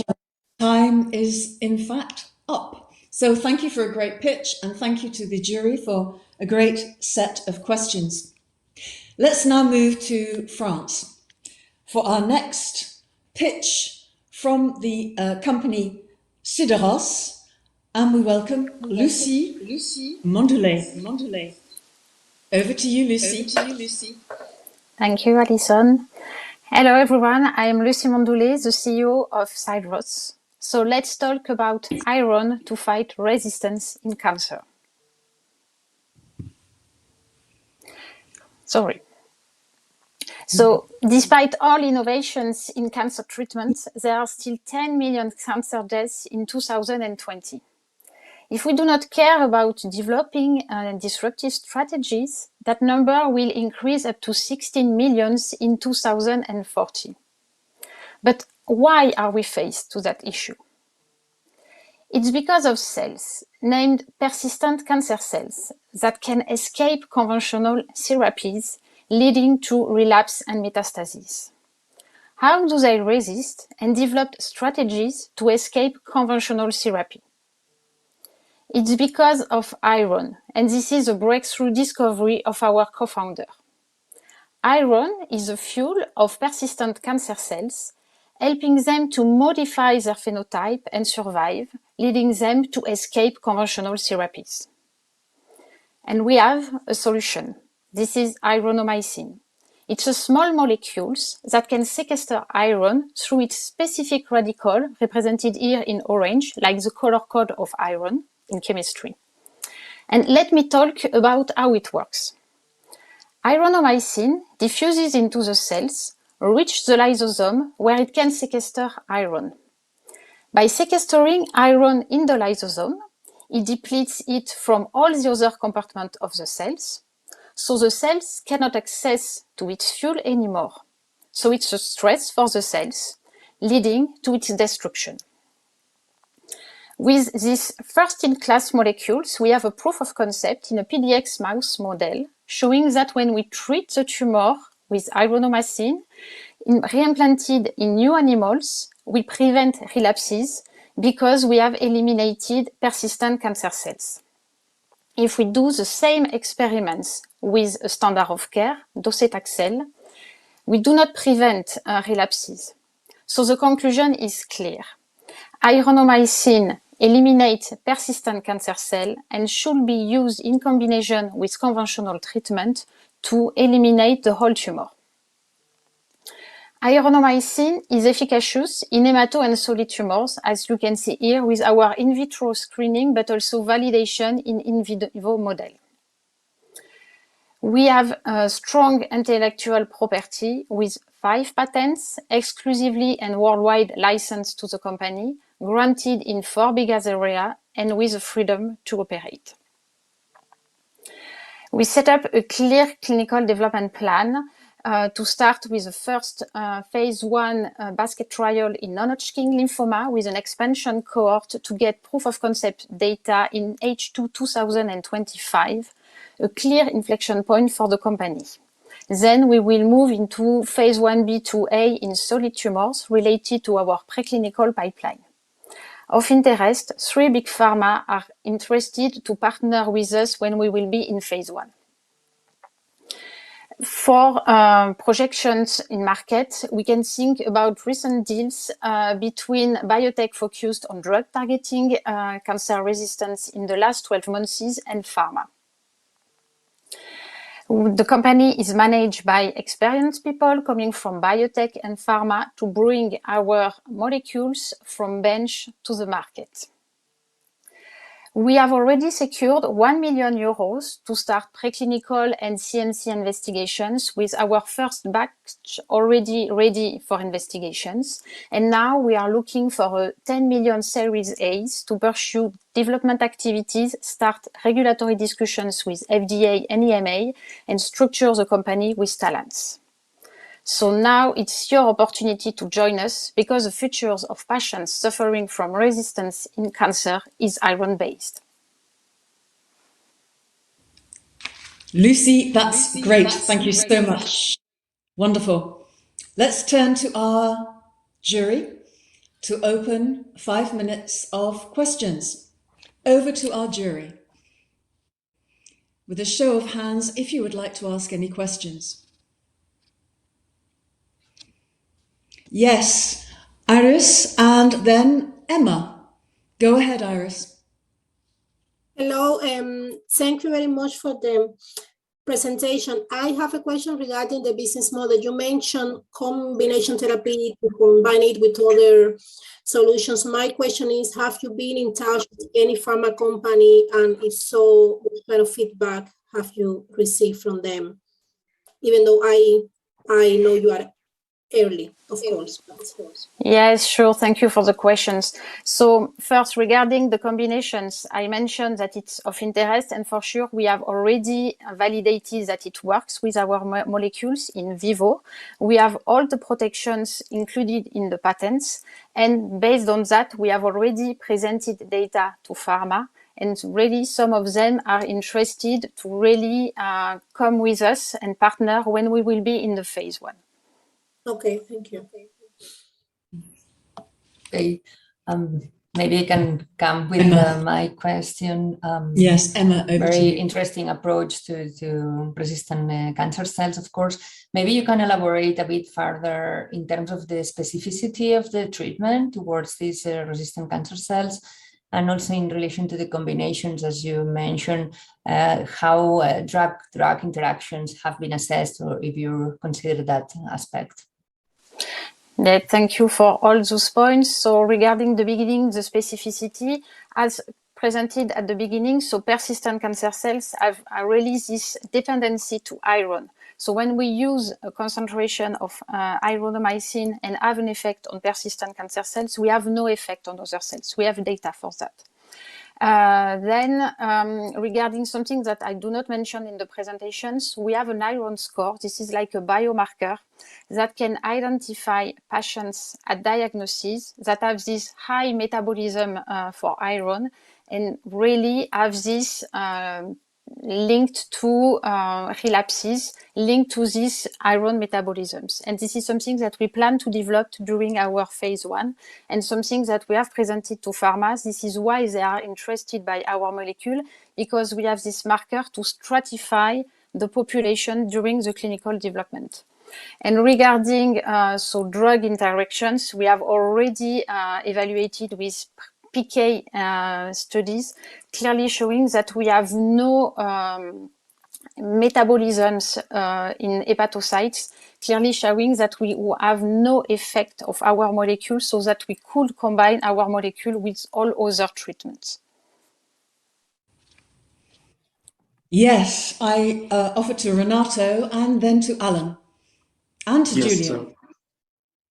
You have mentioned that there are some interest from pharmas around your technology once you get phase 1. What kind of interest is more on the co-development, is more of direct investment? Can you disclose us a bit more? The boss, maybe. We have, when we discuss with pharma, we discuss the two opportunities, because already we are in the fundraising process, and clearly the two opportunities are still on the table at that time. And this is more what we would like to do with them in terms of our clinical development plan, and maybe what could be their plan at the moment we will discuss again with them. But the both are possible. Your question, please. Thank you, Lucy. That was very interesting. I guess just a follow on to Emma's question. I guess as I was looking at the material and listening to your pitch, the specificity of the mode of action, given how critical iron metabolism is for normal cell function. So perhaps you could tell us a little bit more. Is there a specific target that's upregulated in these persistent cancer cells that allows a differentiation? Because I guess I do worry in advance of your toxicology about the therapeutic index that you might see. Yes, so regarding the tox effects, this is something that we have already evaluated. And when we have in vivo effect with our molecule, we look at all the other cells, but also hematological cells, and we have no tox effect on that cells. And clearly, there is more susceptibility from persistent cancer cells to our molecules compared to all normal cells, if we can say that. So this is something that we have already investigated, and we have data to prove that. Thank you very much, Lucy. Time's up. Oh, sorry, we can't get all our questions in this morning for that, but timing is very strict. So let's move to our fourth pitch to complete our first pitch sequence. And we're going to Belgium. We're going to meet Asilia Diagnostics with André Kemlevestli. I hope I pronounced that correctly, André. The floor is yours. Yeah, wonderful. Good afternoon. Everyone talk about precision medicine nowadays, but I will show you during presentation that it's actually possible and beneficial for all stakeholders. Asilia is a precision medicine company with a goal to de-risk use and development of immunotherapy by making it more safe and effective. Checkpoint inhibitors immunotherapy is the best cancer treatment available in clinic, but it has a number of challenges. From clinical perspective, it's low efficacy where only 40% of patients respond to it, and up to 15% of patients have severe adverse event. From drug developer perspective, this is limited market share due to massive competition. Only for PD-1 checkpoint blockers, there are more than 1,200 ongoing trials. Plus, low success rate and huge cost of clinical trials attributed to low efficacy and adverse events, making it very challenging to succeed. At the same time, there is no solution that can predict a drug efficacy and adverse events, making it an unmet need for all stakeholders. So this is an example of adverse events for immunotherapy. You can see PET-CT scans presenting patient before immunotherapy and 2 months after, showing a massive progression of cancer due to treatment itself and leading to patient death. So key reason for adverse events and low efficacy is heterogeneous population. That means that due to diverse molecular and clinical profile of our immune system, patients respond differently to the same treatment. But we have a solution for that. We built molecular diagnostic to stratify patients into well-defined groups that can provide guidance for the treatment and selection, treating only those patients who can benefit from the treatment. Same logic applies to clinical trials. By selecting only responders to clinical trial, we can make it more successful and cost-effective. So let's see how a solution works in clinic. Before admitting immunotherapy, doctor would use our test to check patient biopsy. Then our test analyze patient molecular information and then translate it to the intuitive report that can guide clinician or clinical trial team to include or exclude patient for the treatment. For clinician and patient, our solution increase treatment outcomes and reduce adverse events. Where for drug developers, it de-risk and reduce cost of clinical trials and speed up market access.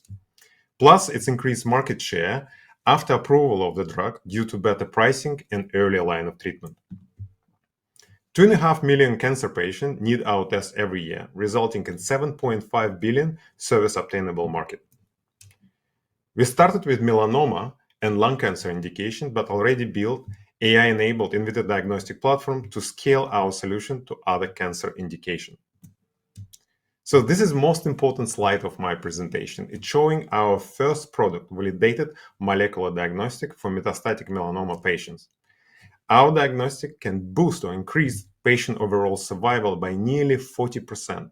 Overall survival is a key patient metric. That means that together with our solution, patient on immunotherapy treatment can get additional 9 months of additional life extension, which is significant. As a benchmark, for example, even 6% is enough for FDA to approve novel drug or combination. We are delighted to show our result at ESMO, which is most well-known and most important immuno-oncology congress in Europe. Our product is AI algorithmic diagnostic and novel biomarkers. We provide our diagnostic to hospital and pharma via CLIA lab and in vitro diagnostic partners who distribute and commercialize it. We make money by licensing our solution to IVD partners and get upfront fee plus royalties. Importantly, we have already global IVD and largest CLIA lab in US, such as BD Life Science, Biocartis, Tempus, plus global pharma company, Harbour Biomed, and key opinion leaders from 4 leading EU hospitals ready to pilot our solution. We have an amazing team with more than 50 years experience in AI biomarker development and immuno-oncology. Being part of Jensen Incubator, MassBio, IMEC, and Matvin Elite programs, we have best-in-class mentors and advisors. We are super excited to provide precision medicine to patients in need. Just think about it.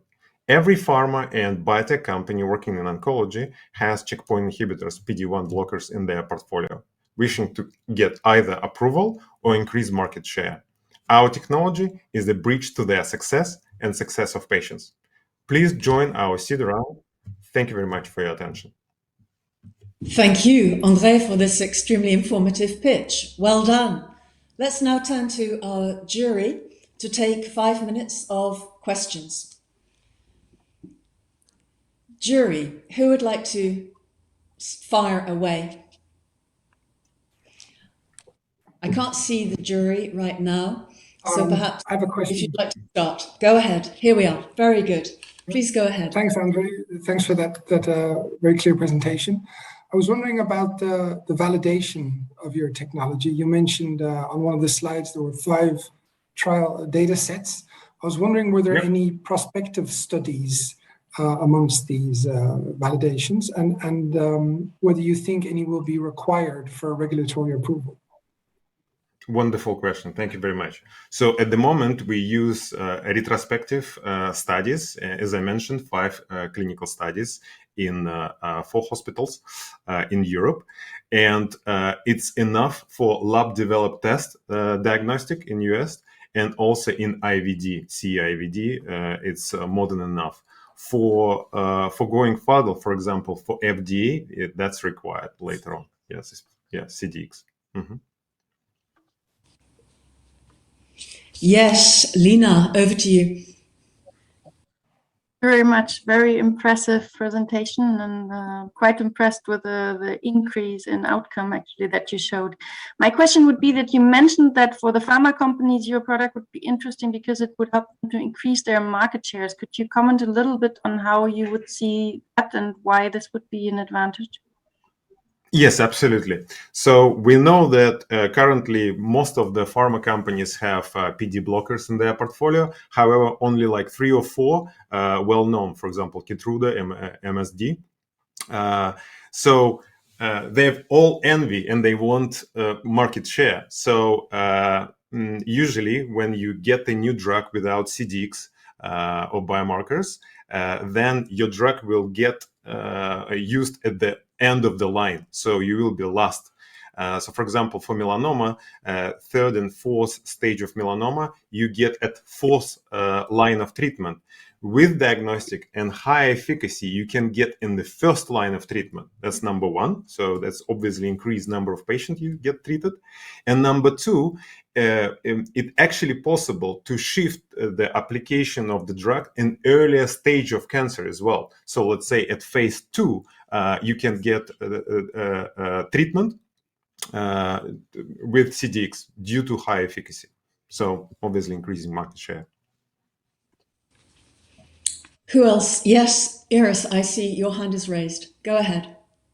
Yeah, you mentioned license deals in place and established collaborations. Can you go deeper into what it really means? Do you have any sales? Is it any kind of, so what's the deal? Yeah, absolutely. Thank you very much. So we have terms with IVD partners at the moment, and it's initial terms. We're discussing with several partners, as I mentioned, and we have drafts. With pharma, we have letter of intention, and we are working into including our diagnostic to the clinical stage, clinical trial stage at the moment.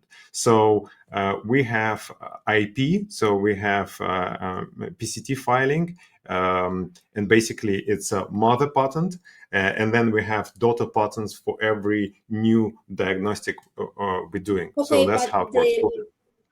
Yeah, but the deals and collaborations are for validating the product or for starting some kind of commercialization of it? So it's going to be translation of the product, and it's going to be more validation. So we'll be validating it with hospitals, with IVD, and with pharma. Okay, thank you. Thank you. Who would like Alan? Yes, please go ahead. Very interesting presentation. Thank you. Obviously, you're starting with melanoma. The checkpoint inhibitors do tend to respond pretty well there. I guess there's another application in terms of indications that don't respond as well to checkpoint inhibitors, and therefore you're helping the pharma industry perhaps coalesce and enrich that target group. Maybe you could speak to any thoughts you have in terms of that as a sort of a next wave of focus. Yeah, absolutely. So melanoma. It's actually with melanoma, by the way, there is no diagnostic. So patients who are not BRAF positive, they go straight away at stage 3 and 4 cancer. They go straight away for immune checkpoint inhibitors treatment, which is sometimes have really severe adverse events like hyperprogression. Thank you very much. The time is up, Andre. I'm so sorry, but we play the strict timing rule here. Thank you very much indeed, and thank you to the jury for their strong and specific questions. So that brings us to the end of our first pitch session.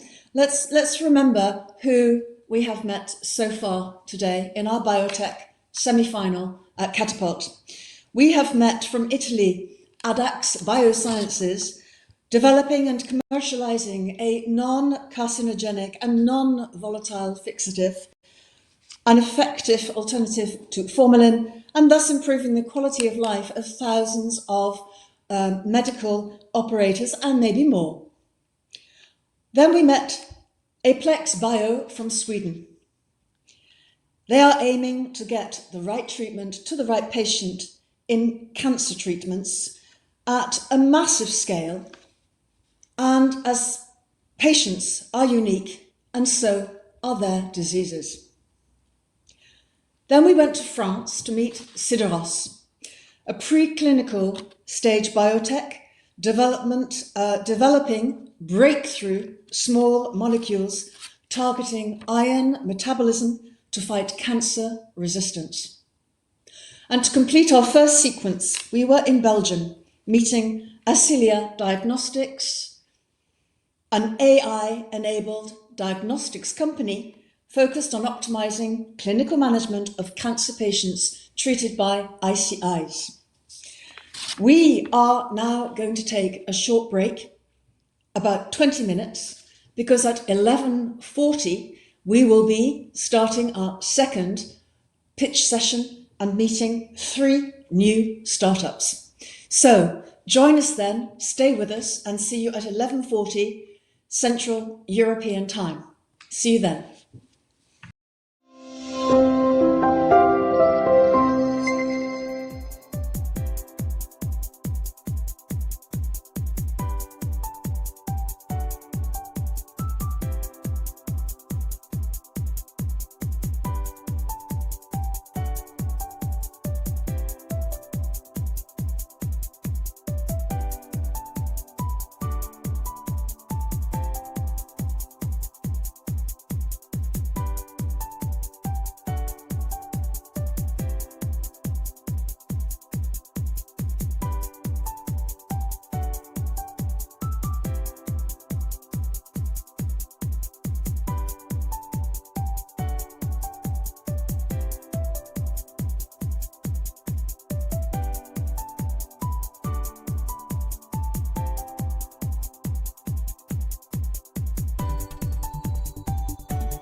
Hello and welcome back to Catapult Semi-Finals Biotech.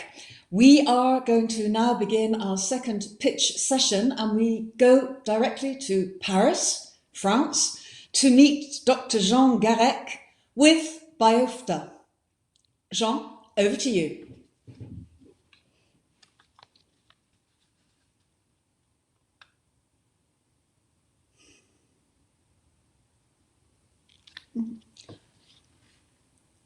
Now, Jean, perhaps we need to unmute. Okay, this is Lovely. very Jean, loud. over to you, Jean. Thank you. Thank you. So we use eye drops in the Romans 2000 years ago. And today, over 10% of the population use them every day and sometimes multiple times a day. It seems that the clicker doesn't work. The clicker doesn't work. Oh, I'm sorry. For tomorrow, pharma companies are developing intraocular injections. So it seems the future of ophthalmology.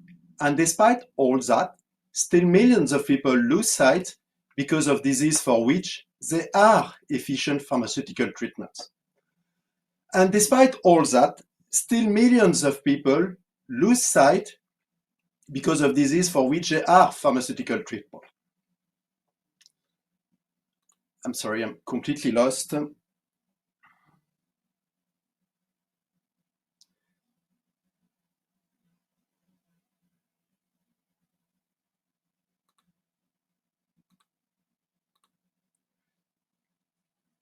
Because even the most efficient medications won't work if you don't take them regularly and if you don't respect the doctor's prescription. And this is the number one unmet medical need in ophthalmology, which is to guarantee a good compliance to treatment. I'll take an example, a patient with glaucoma. This person will need to use eye drops every day, 3 or 4 times a day, and this is forever, since glaucoma is a chronic disease. Who can follow such a heavy treatment without missing any dose? And the direct consequence is that close to half of the patients don't respect their prescription, causing an irreversible loss of vision. So guess what? The current product development are in glaucoma to fight this compliance issue. Injections, again, but who would like to get that instead of eye drops? So there is a clear lack of innovation, and we confirm this major need with ophthalmologists from the US, Europe, and Asia. So what is our technology? It's a 2-millimeter mini tablet. We call it an ocular insert that is easily applied directly on the eye surface, exactly in the same way as you would do it with a simple contact lens. It's made of a new class of bioadhesive polymers that gellify and strongly adhere to the eye surface during 7 days for releasing a drug through an entire week for treating both front of the eye and back of the eye disease. We demonstrate that we have a sustained release and also that our insert is extremely well tolerated. So, of course, we are not the only ones willing to reduce the burden of ocular treatment for patients. And in general, we can observe 2 strategies that evolve in parallel. Either we try to improve the absorption of the drug by the eye, or we try to increase the duration of the treatment for a longer duration of application. So, and the technology that we have patented is the only one that is non-invasive, that offer 1 week of sustained delivery, and that increase the yield and efficacy of treatment.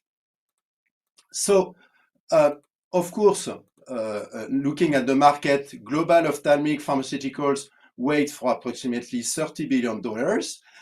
And we will at first focus on glaucoma. Why? Because we think this is where there is the greatest benefit for the patient, as it is a frequent disease with eye drops, etc. And our roadmap is then built initially on this first development program in glaucoma, and we anticipate revenues from a distribution license in 2025 after that we completed our phase 2 study.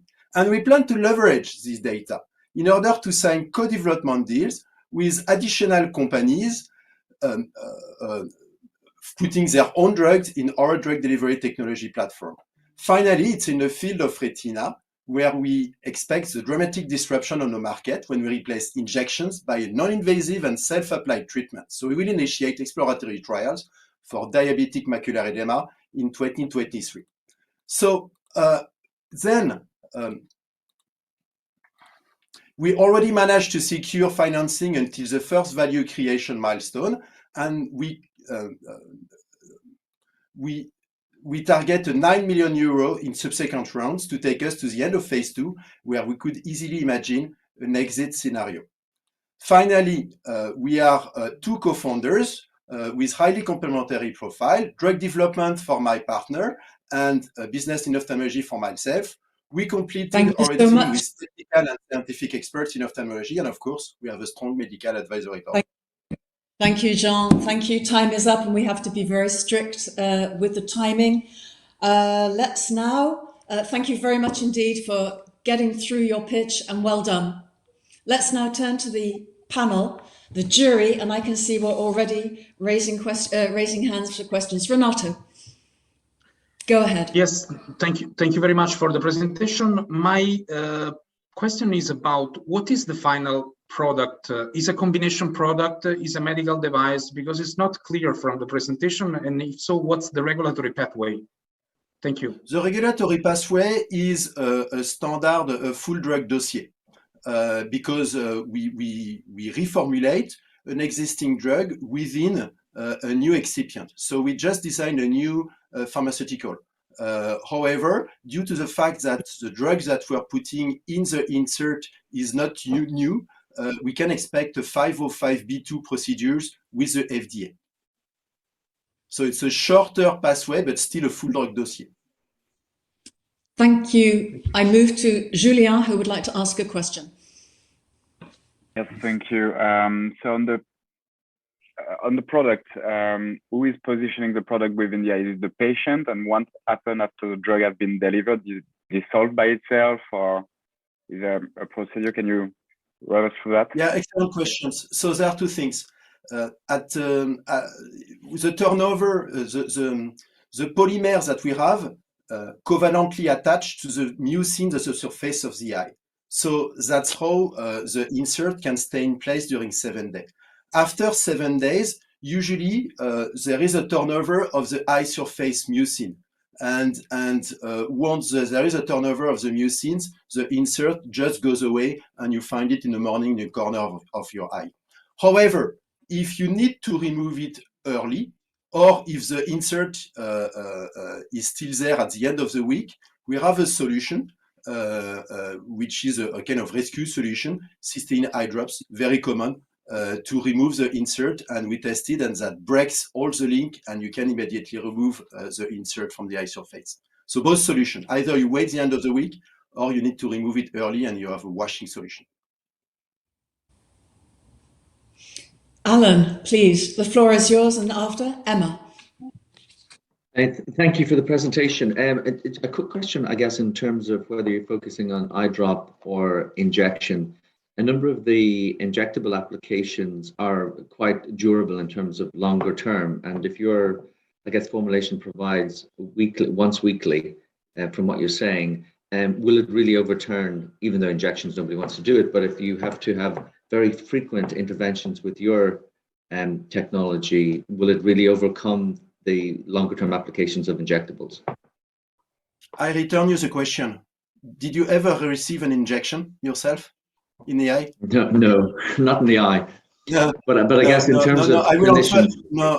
If it's 6 months away, 1 year, that might be a challenge. That's the question. No, I will answer. I will answer the question. First of all, it's very similar to eye drops. We interviewed, I think, close to 100 glaucoma patients, asking them proactively, okay, would you willing to change from your eye drops to this kind of device? You have to change to touch your eyes, etc. So there is no issue. Of course, we sign immediately if we can rid of the eye drops 3 times a day. So that was by far confirmed.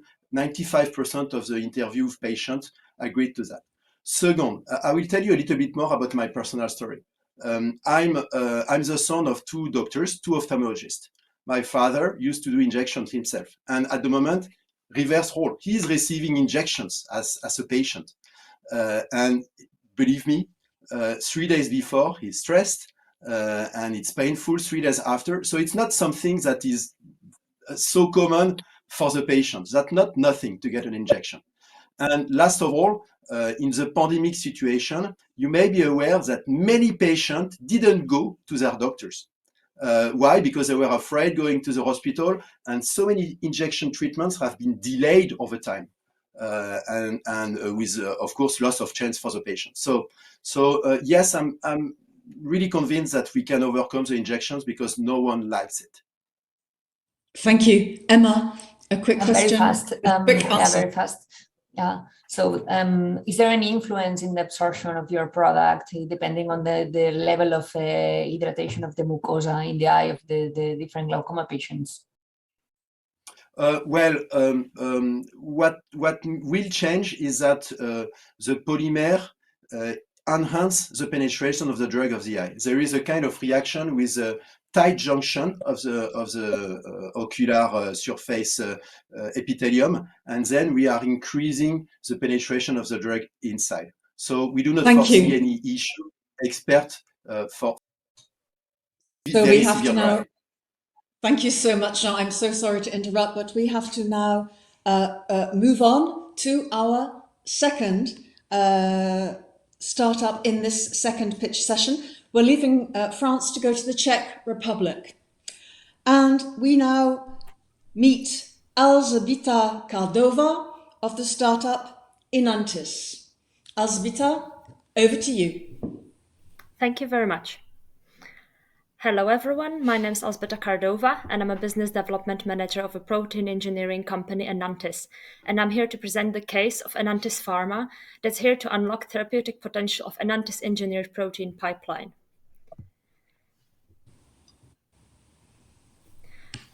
We focus on novel protein therapeutics, specifically fibroblast growth factors, because these have a huge regenerative medicine potential. They're highly efficient, have minimal side effects, there's a shorter clinical development time, low immune response, but there's a huge problem, and that's their big instability. Luckily, Enantis has a solution for this, and that's the unique protein engineering approach that we use that allows for thermostability improvement just by substitution of a couple of amino acids in the protein. By this, we achieved significantly more stable molecules, up to 50 times sometime, with no stabilizing additives that allow for preparation of pharmaceutical formulations, and then the proteins have huge regenerative potential. As you can see in the video in the right corner, the native FGF2, for example, has a half-time of 9 hours, whereas the stabilized molecule, FGF2 STAB, developed by Enantis, has a half-life of more than 20 days. So that's a huge difference. We focus on growth factors in our pipeline. The main product for us is FGF2 STAB. It's a stabilized form of FGF2 protein, fibroblast growth factor 2, that's well known for cell proliferation and differentiation properties. It stimulates skin repair and regeneration, and it's a patented solution. We already have a proven track record on a research market because we have an exclusive supply agreement and multiple license agreements globally. But now we want to move towards the pharma applications for chronic wound healing. And that's specifically for chronic wounds such as diabetic foot and ulcers. We finished the formulation development, and now we have a preclinical safety design approved by Czech Medical Authority and started with the preclinical efficacy testing. And we have the whole pipeline of products. So apart from FGF2, there's also FGF10 STAB used for acute respiratory distress syndrome treatment that we also are co-developing. And then there are other molecules that are going to come into picture later on. The competitive landscape and market for FGF2 STAB are quite clear. When we compare the molecule with competing products, we can achieve less frequent administration and redressing. It's cost-effective due to a longer half-life. And we can achieve active wound regeneration. It's not just cleaning or debridement or supportive treatment. It's clear active wound regeneration because in the patients with diabetes, the healing process is impaired and we can kickstart the process again with our molecule. Here is the overview of the most close competing products. They're all based on some growth factors, but none of these are stable molecules.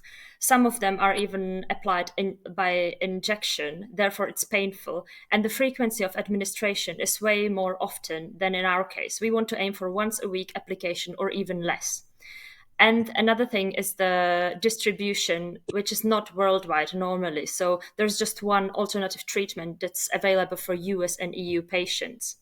And as you can see, 1 to 2% of the population of the US and Europe is affected by chronic wounds. So the chronic wound market is growing. And the attractivity of growth factors is also increasing in wound healing. We have a clear development plan. So first, we want to focus on FGF2 STAB for wound healing. In 2021, we already started preclinical efficacy testing. And in 2022, we want to start preclinical safety testing and then move towards phase 1 clinical. Similarly, with FGF10 STAB for lung regeneration, we want to follow in 2022 with formulation development, and then from 2023 to 2025, we would like to carry out the preclinical testing, both efficacy and safety. And then we have other FGFs in the pipeline for later. But for now, we would like to focus on the highlighted part with our Series A funding of €5 million that we're seeking for reinforcing the team of Enantis Pharma, GMP protein production, and hiring the CROs for clinical testing for FGF2 STAB and FGF10 STAB.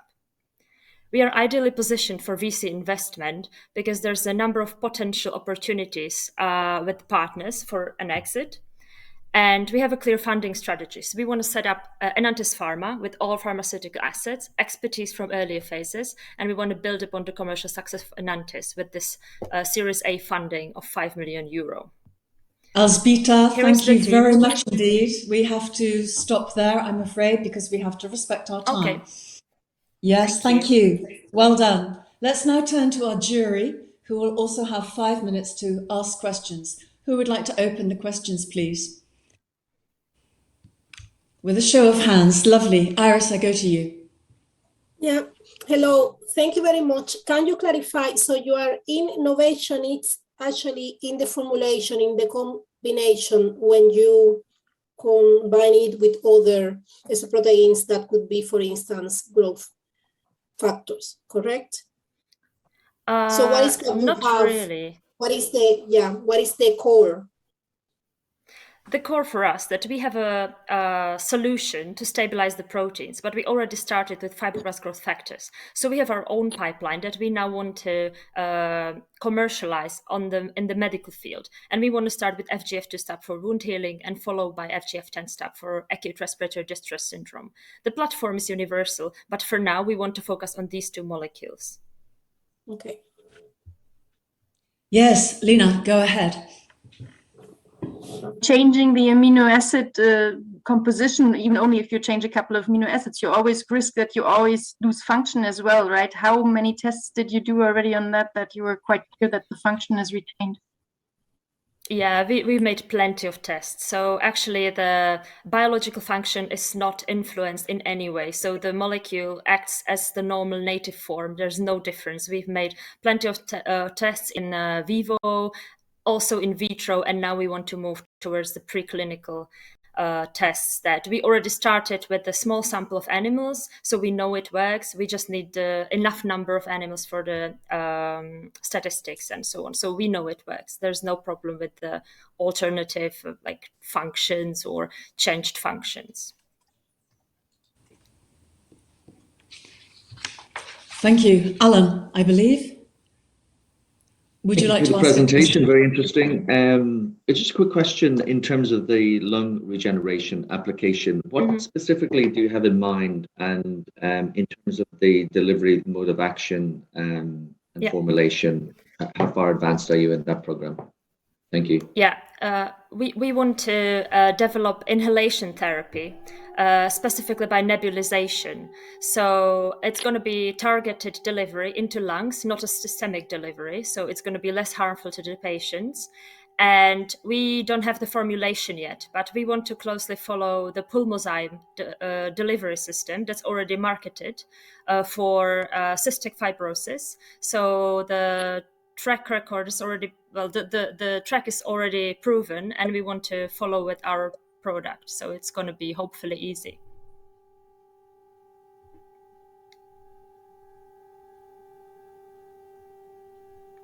Would anybody else like to ask any questions? You mentioned there's another FGF product under development, or maybe even already commercialized, this spray from a Japanese company. Could you maybe comment on whether you've done any sort of head-to-head comparisons? Do you have any sort of preclinical evidence demonstrating that increasing the half-life actually increases the efficacy? Yeah, so we don't have the preclinical yet. We want to start with the preclinical thanks to this funding. But we've done some comparison with wild-type FGF2, which is the same one used in the spray. So the spray has really easy formulation. There's FGF2 wild-type plus some simple buffer. Therefore, we've already tested it a number of times in comparison with our product, and our product is way better. So we expect the same results in the preclinical. And maybe to continue on that, which models would you consider appropriate here? Because people who have problems with open wounds often suffer from other indications. So how would you best model this preclinically? Yeah, in preclinical, we're planning to use diabetic rats. So that has been recommended by our clinical authority here, the regulatory body. So that's what we're going to do in the first instance. Okay, thank you. We have 30 seconds left if somebody would like to ask a final question. Julian, over to you. Maybe quickly, any other therapeutic areas that you want to look at and maybe partner?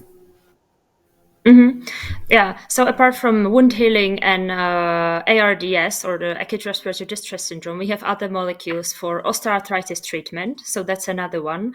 And then there are molecules that are not developed yet that are going to be used in neurodegeneration and metabolic disease later on. Okay, thank you very much indeed. Thank you for the pitch and for the great set of questions. We leave the Czech Republic to now go to Finland to meet our final pitch in this sequence, and we meet Pratik Singh from FinAdvance. Pratik, over to you. Thank you. And hello everyone. I'm Pratik, founder and CEO of FinAdvance, where we are replicating human biology reliably. We are a team of engineers, scientists, and doctors based in Finland who are advised by a panel of industry-leading experts who have made successful exits in biotech and medtech industries to solve the problem of highly expensive and time-consuming drug discovery process, which you might know takes more than 10 years and upwards of $2 billion to get even a single drug to the market, which comes down to the basic problem of using extensive animal models in the whole R&D process. We end up developing drugs which are excellent for animals but fail more than 90% of times in the clinical trials. At FinAdvance, we are developing platforms where we are able to grow human cells, either normal or healthy, into tissues which would then replicate the disease. Our platforms keep the cells in a way as if they were growing inside the body. In this way, we are able to generate this universal platform where we are able to model neurological, respiratory, and even cancer disorders. Our customers have been able to use these platforms for preclinical research and replace as little as 24 animal experiments, and we are going towards replacing more than 200 comparable animal experiments on similar-sized platform. This preclinical R&D is a huge area, exceeding more than $150 billion. And out of this market area, we have been able to get some early commercial traction with some CROs and pharma companies, but we are capable of serving the whole market. In order to do that, we have a business model which relies on the hardware, the plates, combined with the consumables, the reagents, and high-value IP for high-value customers for replicating full disease models in-house. In 2 years of our existence, we have scaled quite rapidly having more than 800% year-over-year growth, both in revenue and customer acquisition. This gives us a very comfortable, I'm sorry for the graph, it has ruined up. This gives us a very comfortable and profitable path, hopefully going profitable in the next 4 years. All know-how is owned by the company with 4 filed patents and 3 more under filing this year. We do have a few competitors who are more research-based, and our biggest competitive advantage is the throughput. Even with the best competitor out there, we have 50 times higher throughput, and with the other ones, more than 200 times higher throughput. And we are industry automation compatible. All our platforms are handleable by industry robots. What started 2 years ago as a one-man company funded by EU today is 18% strong and is serving customers in more than 9 countries. Currently, I'm doing a late seed round of 4 million euros to increase our MRR to 300,000 euros with business development and pharma liaison offices deployment in US and Japan. Now, we are tackling a pretty big challenge and we have very big dreams. We believe that with our technology, we can help a big pharma company discover the first therapeutics for Parkinson's without using a single animal in the next 5 years. This is a pretty big challenge and quite bold, I must say. And that's why for these bold challenges, we are developing platform technologies. I finished a bit ahead of time, so I could take a few more questions than the normal. Thank you. Thank you very much, Prateek. This is very, very interesting indeed. Let's open the floor to the panel, to the jury, for questions. And I see Renato would like to begin. Renato. Yes, thank you very much for the presentation. I would like to understand more about the platform in terms of the final product. Is it considered as laboratory equipment, so no CE mark needed? Exactly. It's research use only. And we are going for ISO certification, but CE mark is not necessarily required. Thank you. Yes, Iris, and then Emma. Iris.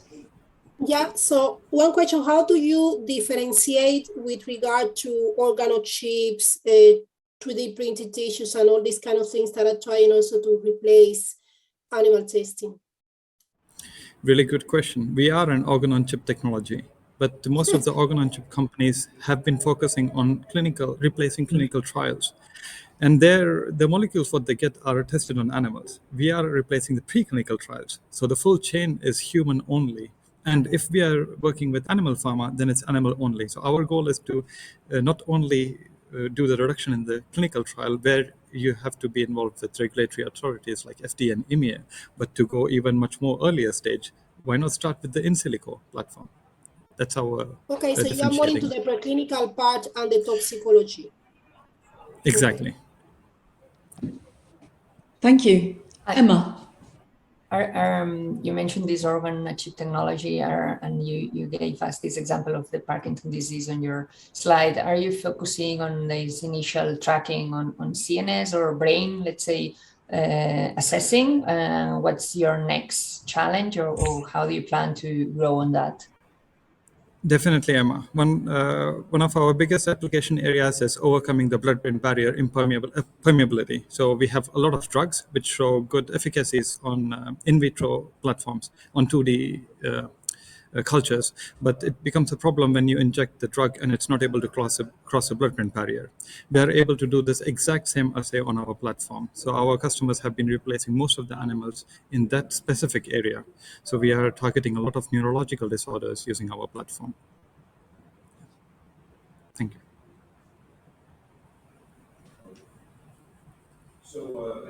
Who would like to, Iris, would you like to come back with a second question? Yeah, you mentioned that you have some market. You mentioned that you have some market traction today. That you have 18 employees and are actually having some sales. And my question, very concrete, is what is your turnover right now? So just to see the potential. Yeah, I'm quite happy about that because we are supposed to be pre-revenue. We are still under development, but the savings that our customers have made, they've been very happy to pay for the prototypes already. And this year we are turning 150,000 euros. So it will be, I think next February we will be 3 years old, and we were hoping to start making money after 4 years. I would Thank also you. quickly put, thanks. I would also quickly put, if there are no more questions or if the questions are coming, if you would know some good people who would be able to help me, please connect me with them. Cillian, would you like to ask a question? Yes, just a brief question. So you Go mentioned the ahead. Parkinson's disease program. Can you maybe speak about the targets you're working on and how you select these? And maybe also walk us through how you plan to make the jump into clinical trials without the use of any animal models. Thanks, Cecilia. Yeah, you might have heard that US Congress signed a bill this August on recognizing organ-on-chip as an alternative to animal studies, and EMEA has a similar program. So FDA has clearly recognized the advantages of these technologies. In terms of Alzheimer's and Parkinson's, or in CNS area, we have been developing the platform to study how novel therapeutics like peptides and antibody conjugates we can modify them in a way that they are non-toxic and still permeable across the blood-brain barrier. So that's the biggest area where the pharma customers are looking for a way to quickly assess which concentrations are non-toxic and have a bioavailability across the blood-brain barrier without using a single animal. We cannot do the whole clinical trial ourselves. Therefore, we would partner with some of these bigger organ-on-chip companies which have been focusing on the clinical trials only, closing the whole loop. Thank you. Thank you. Thank you very much indeed. That brings our Q&A to a close. And likewise for our second session of pitches. Before we break, let's remember who we have met in the second part of the morning. We met Biotech in France, who are creating a best-in-class solution for patients suffering from chronic eye disease. From the Czech Republic, Inantis, presenting their unique engineering platform to substantially increase thermostability of FGF, fibroblast growth factors, for wounds and other indications. And finally, to complete in Finland, FinAdvance, providing a human-like biomimetic platform for drug R&D to reduce animal testing and decrease the total costs of drug discovery. What an exciting and inspiring and eye-opening morning. So please, let's now remember that we've got the networking platform where we can organize meetings to meet up with the startups, investors, delegates can get together. And of course, we are looking forward to getting your comments and photos on social media on the hashtag EITH Catapult. We are now taking a break for lunch, and this afternoon we will be continuing with our third and fourth pitch sessions and of course with our expert insight, and we will be starting again promptly at 13:20 Central European Time, 13:20. So have a great lunch, great networking. See you at 13:20. Goodbye.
Hello and welcome back. This is the EIT Health Catapult Biotech Semi-Finals 2021.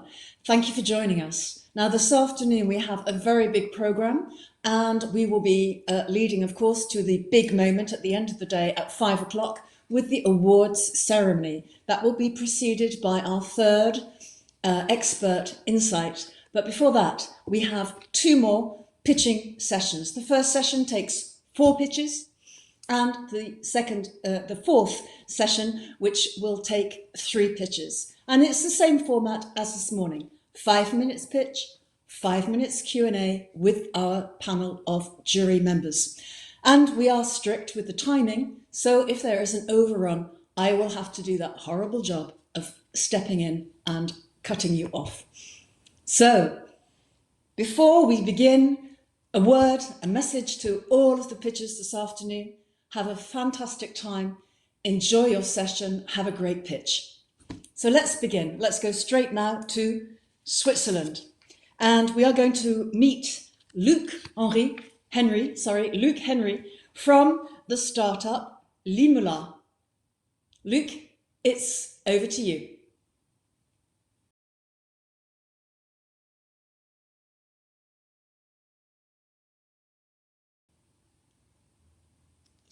Luc, I think you might be on mute.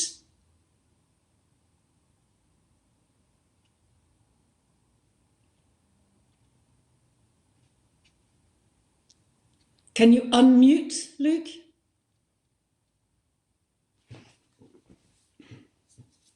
We can't hear you for the moment.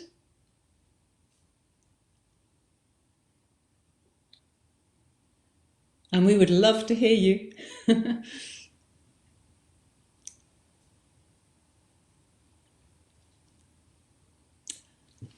So, we still cannot hear you. All right.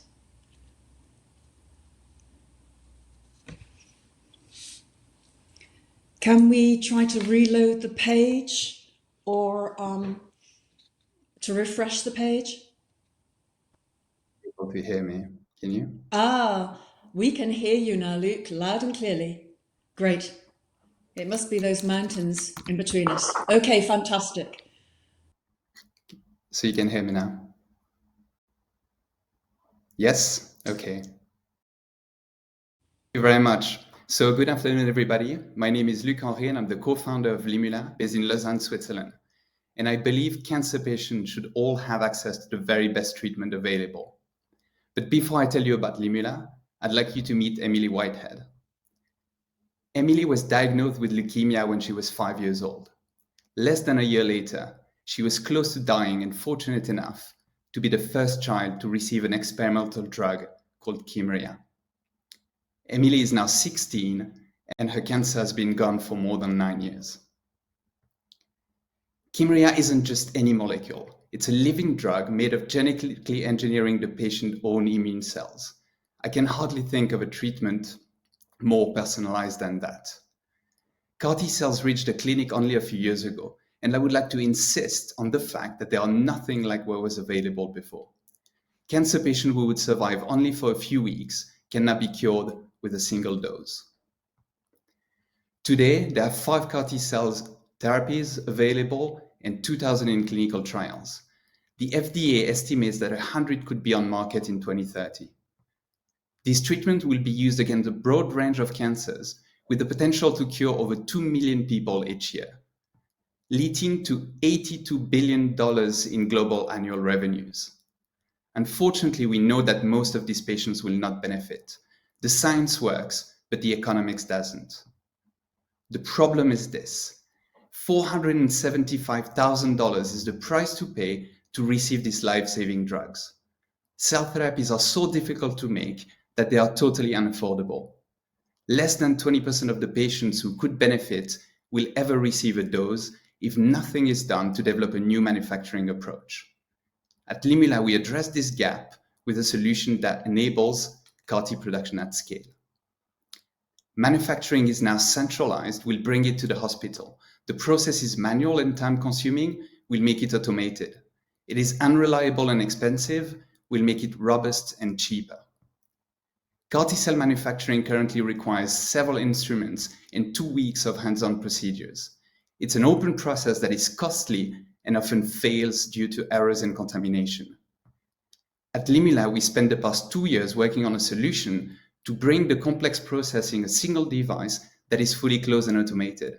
It is the only way we will transform this incredible scientific and medical success of CAR T cells into a market success for the benefit of patients. This is how the future of cell culture looks like. We have a strong patent covering key design aspects of our solution and all the processes it can support in the field of biotechnology. What is absolutely unique about our platform is that it enables the production of personalized therapies without the cells ever leaving this container throughout the entire process. Working with clinicians from the University of Geneva Hospital, my team already replicated 4 steps central to the production of any CAR T-cell product. The 2 remaining steps, selection and formulation, are specific to a given therapy, and we plan to tailor them to customer use cases when relevant. Our product line will be composed of 2 different versions of the operating unit and a catalog of consumables. X1 is a benchtop operating unit for single batch manufacturing. X-Array can accommodate up to 6 kits in parallel for the routine production of treatments. And because 1 kit is needed to produce a unique batch for each patient, Limula will generate recurring revenues with single-use consumables that can be sold at 10 times the cost of goods.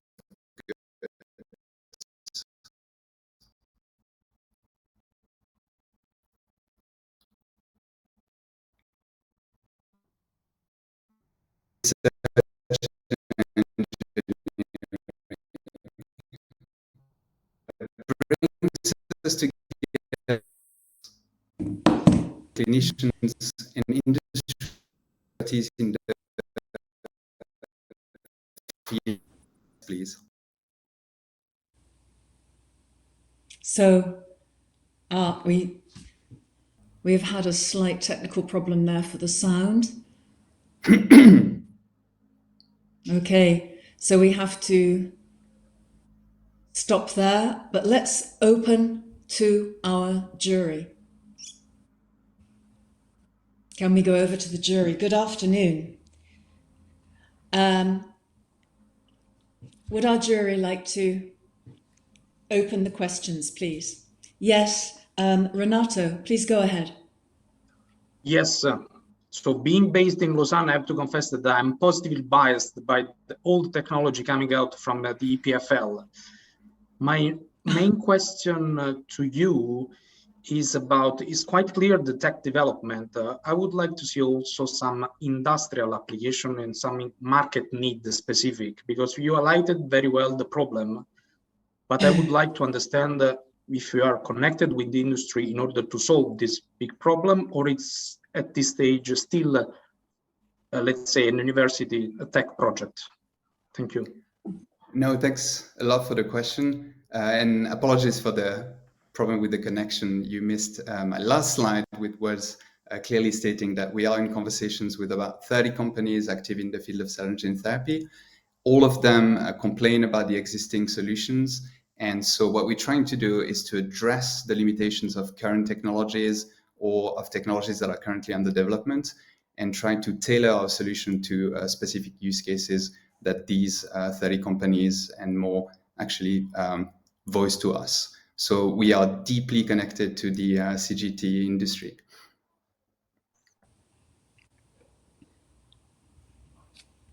Thank you. So let's move to a second question. Shilian, go ahead.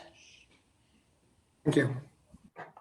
I'm wondering what differentiates you from companies with a similar approach like Miltenyi or Lonza with the Cocoon? And secondly, what would be your sort of primary focus? Are you also going after adoptive T-cell therapies, maybe CD19 CARs? Could you maybe comment on that as well? Absolutely. So again, apologies, it was on my last slide. The thing we focus on at the moment is a proof of concept on a marketed CAR T cell therapy that is an anti-CD19 CAR T cell. So indeed, we want to demonstrate the versatility of our device, but first of all, we focus on a CAR T cell, autologous CAR T cell product as a proof of concept. We are exploring other cell therapies, but we want to first really deliver results on autologous CAR T cells. Julian, I believe you have How is a this question. any different from? Oh, sorry. Excuse me. And Yeah. Are there any differences? Have you noticed any sort of differences in persistence or efficacy between the cells you've manufactured and those of your competitors? So far we benchmarking against the manual process of manufacturing, and we don't see any difference, or we see even better performance in our device. We haven't yet benchmarked against competitors, but maybe to answer your question about the competition, what we've done is to listen to users of the Miltenyi and Cocoon machines and try to address the limitations of these. One of which I can tell you is the volume of the cell culture. We have an increased volume compared to competition. And also, because we keep the cells in the same vessel across the process, we tend to lose less cell material between steps. And also the cells are handled in a more gentle way. So some manipulation lead to T-cell exhaustion, for example. So T-cells that are suboptimal for reinjection, our device should be able to address this. Thanks. Julian, I believe you have a question. Go ahead. Yes, thank you. And thank you for the presentation. So did you discuss any of this with regulatory authorities, and can you share the feedback, if so? So we haven't discussed extensively yet. We're trying to talk to experts in regulatory rather than regulators directly, because we still have some engineering pain points to solve before we can actually design freeze and think about regulatory considerations. But we certainly want to design a device that is meant for GMP, so that by design it is, and not tweaking our device to GMP requirements later on. Yes, Lina, please go ahead. We have 15 seconds. You seem to have a very strong team on the scientific side. Could you comment quite quickly on the business and also on the regulatory and GMP side of your team? Clearly the next hires. Just running out of time. I'm so sorry. We have to stop there. Sorry about that. Thank you very much to the panel. Thank you equally to Luc. Let's now move up to Belgium. We're going to now meet the startup MyNeo and our pitcher, Bert Kussens. So Bert, if you're ready, you have 5 minutes to pitch. Perfect. Hi, everyone. My name is Bert Kussens. I'm the Chief Operating Officer at MyNeo. Our mission is to make immunotherapy a reality for every cancer patient. Cancer immunotherapy has gained a lot of momentum in the past couple of years because of the success of immune checkpoint inhibition therapy. But the reality is that it's still a small fraction of all cancer patients that can benefit from this wonderful therapy. Even when eligible, a lot of patients do not gain any clinical benefit from immunotherapy.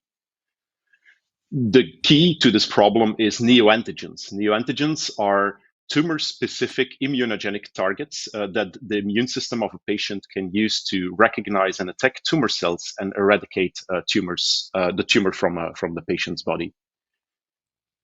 However, finding the right neoantigens to target and load on the immunotherapy is challenging for a number of reasons. One of the reasons is that, as are the patients, tumors are genetically unique, and often there's quite some genetic heterogeneity within the tumor itself.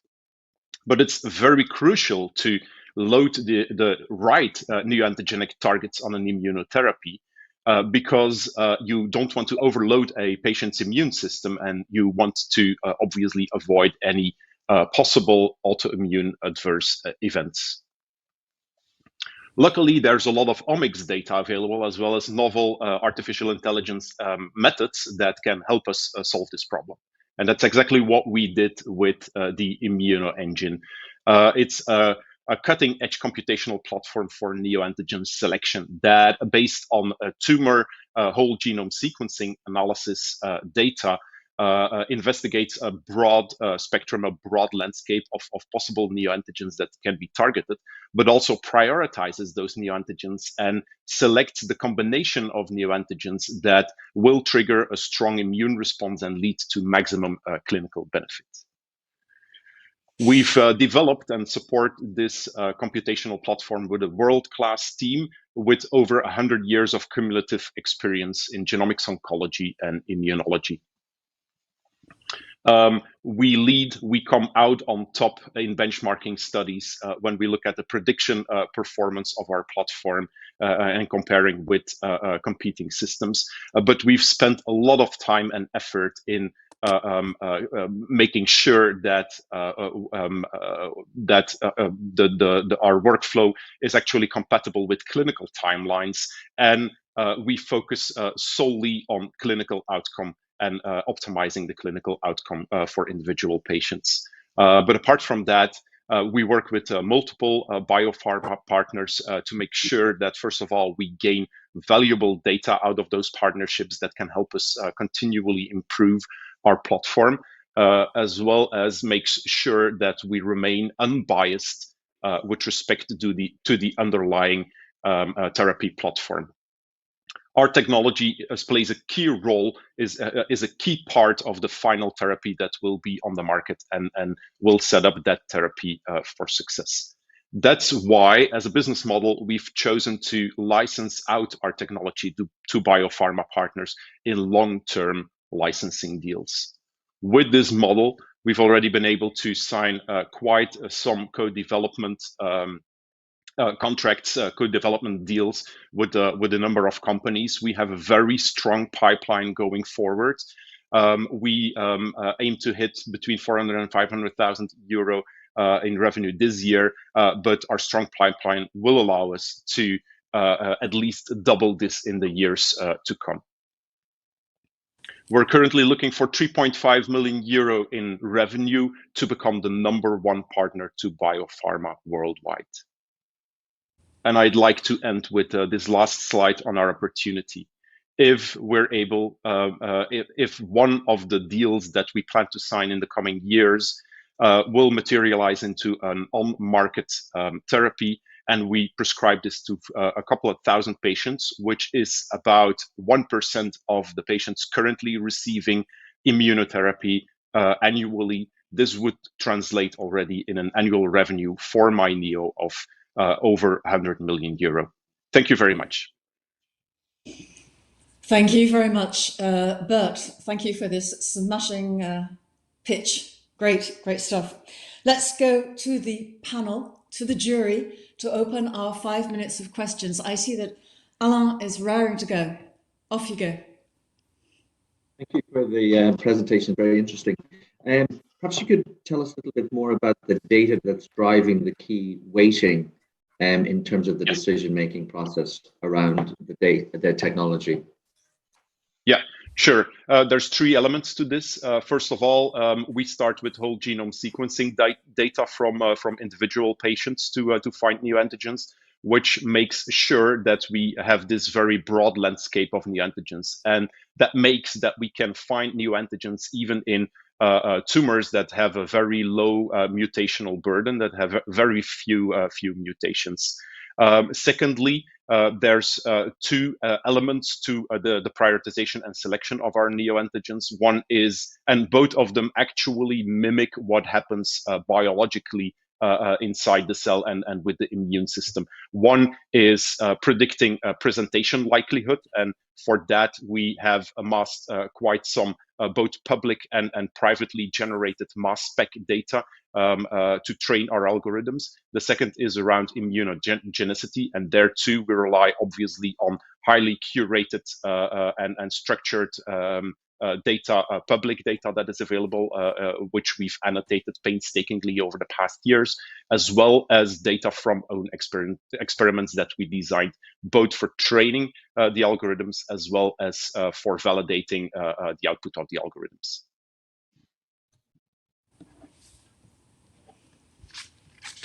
I see Lena. Please go ahead for your question.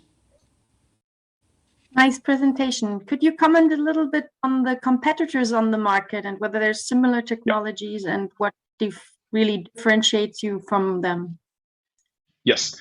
Yeah, there's a lot to say about that. I'd say I think the company that comes closest in terms of competing with us from a performance point of view, from a technology point of view, is OncoImmunity, who was acquired by NEC a couple of years ago, where others often fall short with respect to the clinical timelines that you need to meet to be able to do this on a personalized level. So it really is our core element to get this technology as good as possible. That's our main mission, our main focus. We're not a clinical stage company ourselves. No, we are here to maximally support the clinical success of the biopharma partners that are developing the immunotherapies. And that's you can see it in all of the differentiators that I listed in the previous slide as well. It's these clinical timelines and making sure that you can offer this type of technology combined with the therapy in an individualized manner for individual patients is key. I already mentioned the whole genome sequencing data, which is a differentiator. So on a technical level, there's a lot of differentiators, but on the business level, let's say, it's the licensing model and the fact that we focus solely on clinical results that makes us unique. Cillian, I believe you have a question. Thank you, Bert.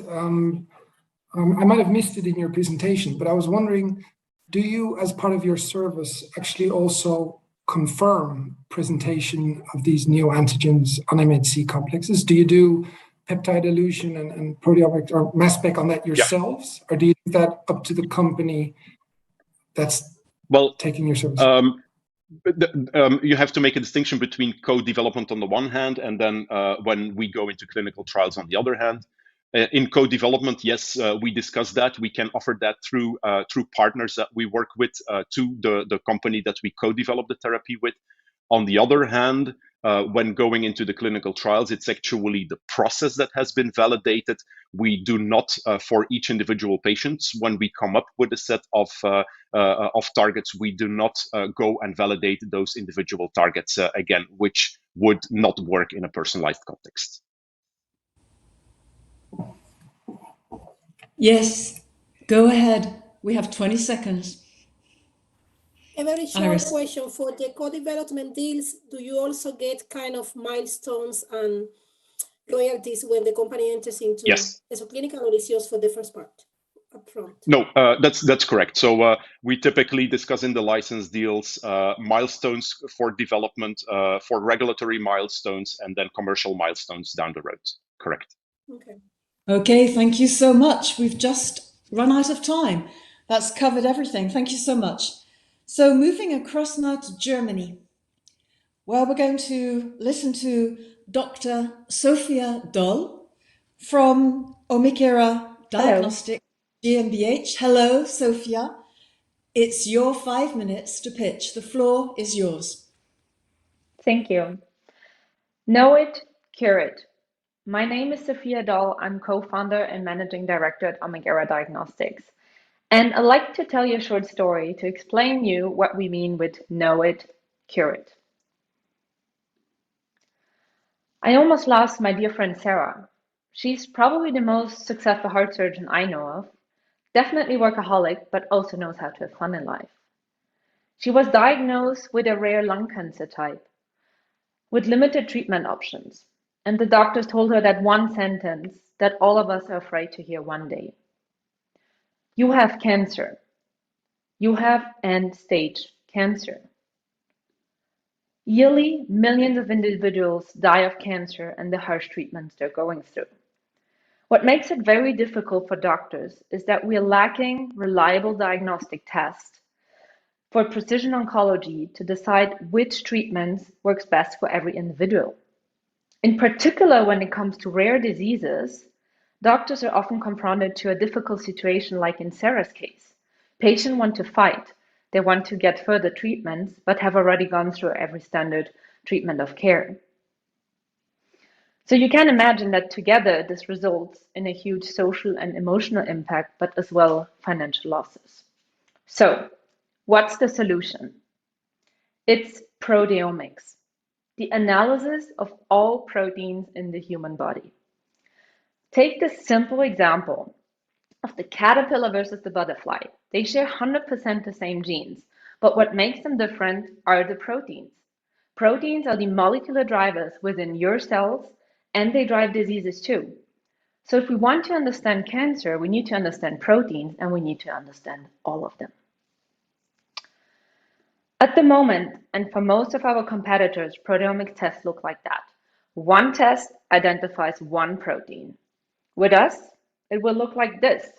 In one test, we identified thousands of proteins.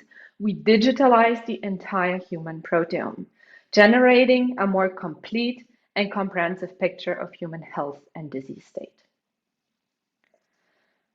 What makes us unique is our proteomics technology platform. We have set up an industry-grade platform and shown that we uncover new biomarkers in tissue as well as liquid biopsies, giving information about alternative treatment options. This platform is our intellectual property. We have filed 2 patents enabling us to achieve higher sensitivity, higher throughput with a capacity of about 100,000 samples per year. And with our machine learning-based data analysis, we get higher information content than ever before. With our OmicEra test, we will be part of a patient's journey to offer treatment options and predict disease trajectories to every individual cancer patient. Samples collected by physicians will be transported to OmicEra labs where an easy-to-understand report is generated. This report is discussed in tumor boards together with doctors to decide on follow-up as well as treatments. This will result in an increased number of targeted treatments, off-label use of drugs, as well as prevent therapies with low success probability and strong side effects. We have shown that this works. The tumor board approved our epigenetic inhibitor that we suggested to doctors to treat SARA. Insurances also approved our recommendation and even paid for the treatment. So we have made mass spectrometry from a tool for specialized laboratories in academic research to a tool that can be used in a clinical settings to help patients like Sarah. Now we need to prove the clinical utility in a larger patient study.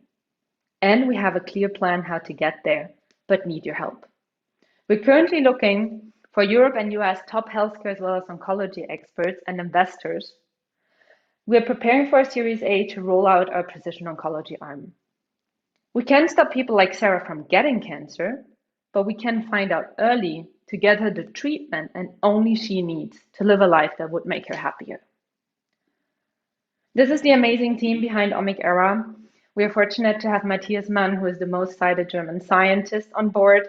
And together with our partner, we all agree, why wait? Let's find out now together to cure it. Thank you very much.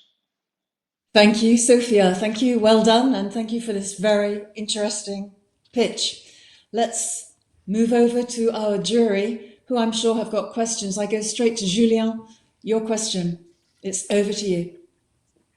Yes, thank you for the presentation. I was wondering if with your technology, you can also basically follow the activation or inhibition of a given signaling pathway, focusing maybe on phosphoproteomics or other post-translational modification, Yes. and compare that, with responder, no responder, or follow the course of and the efficacy of a treatment.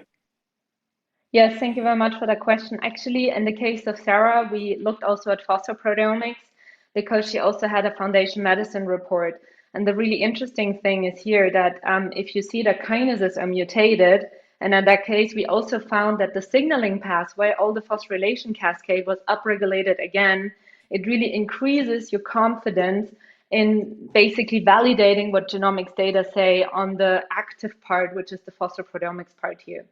So that's one, phosphoproteomics plays a very crucial role, especially in the case of oncology. But with our platform, we can also look at other PTMs, ubiquitination, methylation, you name it. But that's definitely possible with our platform, yes.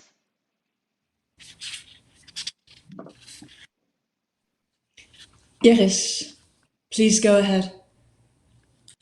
Yeah, you mentioned the intention of moving from the lab, from research to more clinical applications, and you mentioned insurance approved. What does it actually means in this case?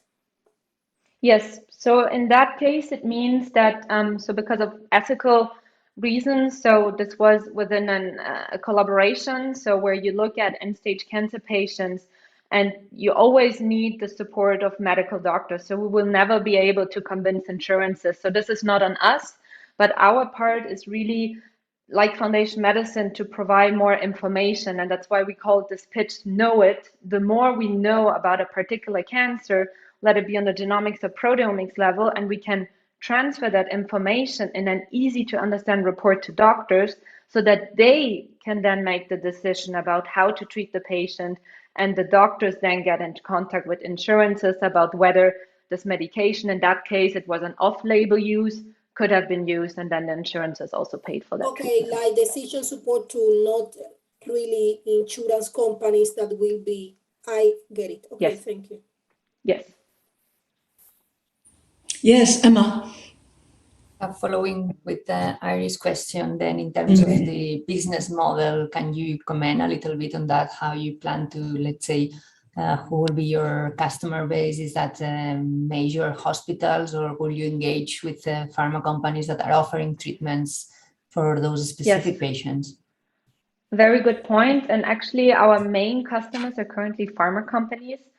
But the idea would be to increase the part of where medical doctors are actually going to be your customers.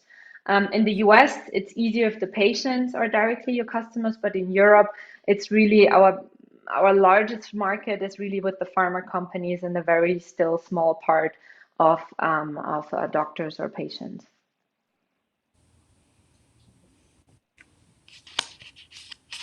Thank you. Alan, I think you would like to ask a question. Please go ahead. Sure. Thank you for the presentation. I was just curious in terms of your next phase, which you're raising the capital for, is to get, to secure additional clinical validation. Could you tell us a little bit about your clinical trial planning or clinical study program? Yes. In terms of gathering that validation data? Yes, absolutely. So what we've done for now is only on a handful of patients to show that we can provide additional information. The next step would really to be able to show that you have a clinical effect. And that, of course, involves a much more larger study where we want to show that you can increase the survival time by at least 3 more months. And for that, there are different ways. I mean, since we're still a small startup, what could think of first starting with retrospective clinical studies. So this would be our very first aim. And then also to piggyback on existing clinical trials instead of starting really our own first trial, which would be much more costly and for now out of range for us. Good. Would anybody like to ask a final question? A quick one. Okay. Well, thank you very much, Sophia, and thank you equally to our jury for those very interesting questions. Let's now move to Spain for pitch number 4 in our first sequence this afternoon. So we're going to meet Nathan Lobo from Onina Medicines. Nathan, it's over to you. Great, thanks so much. A question I ask myself often is, why is a cancer diagnosis still terrifying? And it's because I know 2 things are true. 2/3 of the time, it's most likely that my treatment's not going to work. And even if it does work, most often or most likely, it's going to come back with a vengeance. So why don't cancer drugs work well? Well, it's because not all cancer cells are created equal. Current drugs, and from what I can tell, future ones as well, do a great job of killing the easy to get ones. But there are always a handful of cancer cells that are highly malignant, escape the immune system, and hang around to grow the disease back. Those cells are called cancer stem cells. There are no cancer stem cell specific drugs in the world. That's what we make at Onena Medicines. When we were postdocs at Stanford, my co-founder and I discovered a class of powerful growth factors that cancer stem cells specifically use to keep themselves growing immortally. We named those proteins dual SMAD inhibiting proteins, or DSIPs for short. At Onena, we make antibody drugs that target individual DSIPs, forcing drug-resistant cancer stem cells to mature into benign ones. Our first drug, OMED-001, is a humanized antibody that completely neutralizes the prototypical DSIP protein lefty1. The drug structure and use in cancer treatment is protected by Onena's own PCT filing, as well as a co-exclusive license that we're currently negotiating. One of the indications that we're exploring is glioblastoma, a rare brain cancer with poor treatment options. So glioblastoma is one of the world's most aggressive cancers. You would be lucky if you survived this cancer for even 1 year after diagnosis. Importantly for our therapeutic hypothesis, glioblastoma has been well proven to be a cancer stem cell driven disease, especially in the recurrent setting. On the left, you can see data from an in vivo study with human glioblastoma cells. As you can see, the brain cancer cells can easily grow when treated with temozolomide, a standard of care chemotherapy treatment. However, when the drug-resistant cells, they lose that ability when they're exposed to OMED-001. On the right, you can see two representative histology images from control and treated tumors. You can clearly see that OMED-001 treatment completely eliminates all of the cancer stem cells. To build out our pipeline of anti-DSIP drugs, we have a unique drug discovery platform built upon two highly sensitive genetic sensors. Our platform, which we call the Transferable SMAD Sensor System, accelerates the most tedious and time-consuming steps in anti-DSIP antibody drug discovery. The system saves us precious time and money. We aren't the only ones that are hungry for a cancer stem cell drug. There are a number of examples in clinical trials or on the market of drugs that try to kill cancer stem cells. We stand out from our competitors in two major areas. Our drugs, to our knowledge, are the only ones that are truly cancer stem cell specific. And DSIPs are needed by all cancer stem cells, regardless of tumor type. And that's why we can go after the hardest to treat cancer patients, like glioblastoma patients, triple negative breast cancer patients, metastatic colorectal and prostate cancer patients.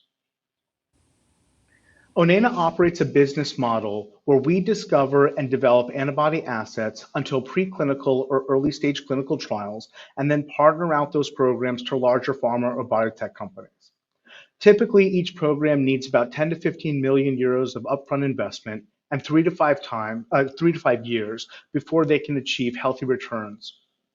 This is a well-proven model in biotech to achieve an M&A or an IPO exit at about 5 years away from today. Onena's, with about 1.5 million euros to date, we've accomplished a lot. We've advanced a lead drug candidate, we've started 2 more drug programs. We've also deployed our proprietary drug platform. We're looking to complete a seed raise to drive our first program into early preclinical studies, as well as advance our 2 other programs in a staggered fashion. Onena's management team has a lot of logos from a lot of great institutions. We have made drugs before and we have gotten them into clinical trials. Our advisors have even more logos associated with their experience. I just want you to remember one thing. We make cancer stem cell specific drugs. Nathan, I am so sorry, but time's up. Can we, thank you so much. Thank you very much indeed.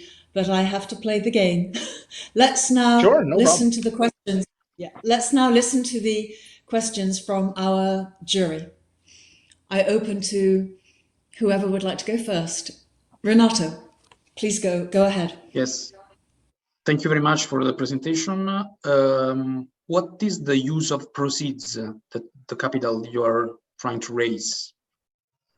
Yeah, we're trying to raise a total of 2 million euros of seed, and that's going to accomplish 3 tasks. The first is to get our first program into non-GLP tox studies, our second program into lead candidate status, and our third program to identify a candidate out of a hit to lead campaign, and then fully mature our platform and deploy it across all of our drug discovery efforts.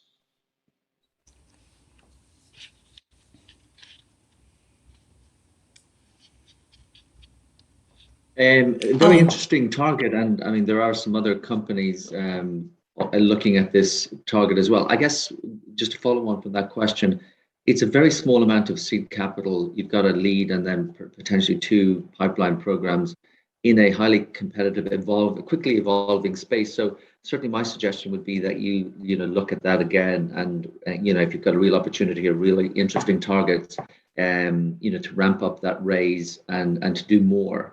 I think you're not raising enough capital, perhaps not being ambitious enough in the context of a very interesting target.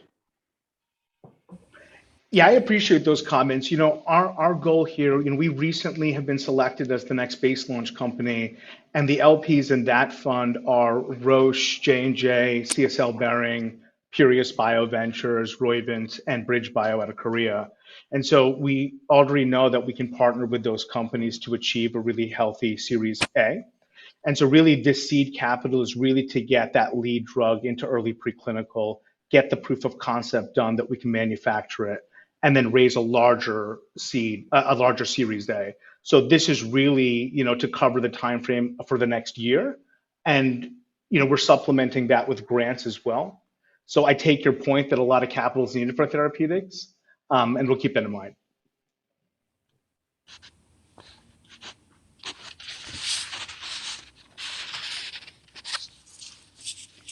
Yes, Cillian, go ahead. I was just wondering about the antibody approach. So I guess for approved antibodies like aducanumab, brain penetrance is only about 1 or 2%, right? So it's hard getting these antibodies into the brain, and you run into all sorts of risks when you have to increase the dose high. With other small molecule approaches also in the market, could you comment on why you went for an antibody approach and why you think it will be better? Absolutely. Thank you so much.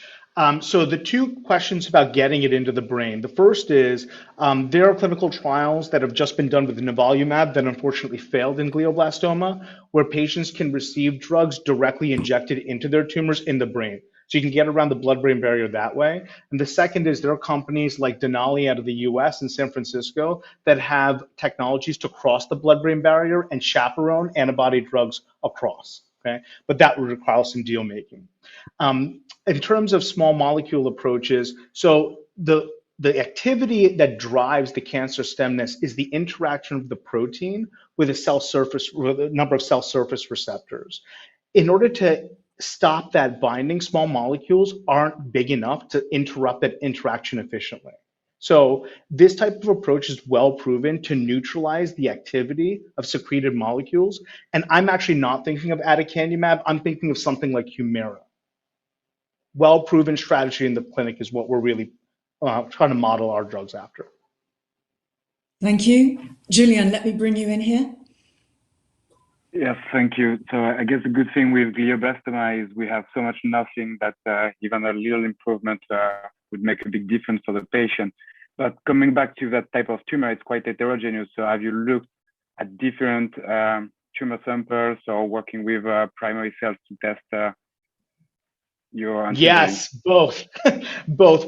This approach works on both patient-derived xenograft patient samples directly taken out of the clinic and never touched a mouse. It works on cell lines that are derived from glioblastoma that you can buy from, commercial databases or academic databases.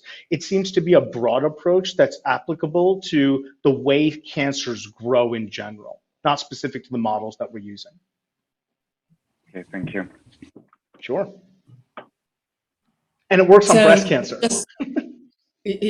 We're just running out of time. Thank you so much, jury, for those very interesting probing questions, and to Nathan in Spain. So this brings us to the end of our pitch session number 3. And let's stop a second just to remember who we have met so far this afternoon. We first met Luc from Limula in Switzerland, who are saving lives by enabling widespread access to the latest generation of personalized cancer treatments, bringing automated manufacturing of cell therapies to the point of care. Then we went to Belgium to meet Bert from MyNeo, the world leader in genomic-informed drug discovery, on a mission to help unlock the potential of immunotherapy for every cancer patient. Then we went to meet Sophia in Germany at Omicera Diagnostics. By reinventing blood tests, Omicera is dedicated to improving health by proteomics, catalyzing the discovery of reliable and novel disease biomarkers. And finally, Nathan in Spain, who are making antibody medicines that force drug-resistant cancer stem cells to permanently grow old, to no longer sustain and spread cancer. This is Onina Medicines. Thank you to all our pitchers this afternoon so far. Well, we're just under 3 hours now before the ceremony awards, and we have one pitch sequence to go. If you are interested in finding out any more about any of the startups we have seen this morning and so far this afternoon, then our network platform is definitely the place to go. But before that, and before our next session, we're going to take a short 20-minute break, starting back at 14:30 Central European Time, 2:30 sharp, to have our fourth and final pitch session. So we look forward to seeing you then. Have a great networking time.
Hello again. Welcome back.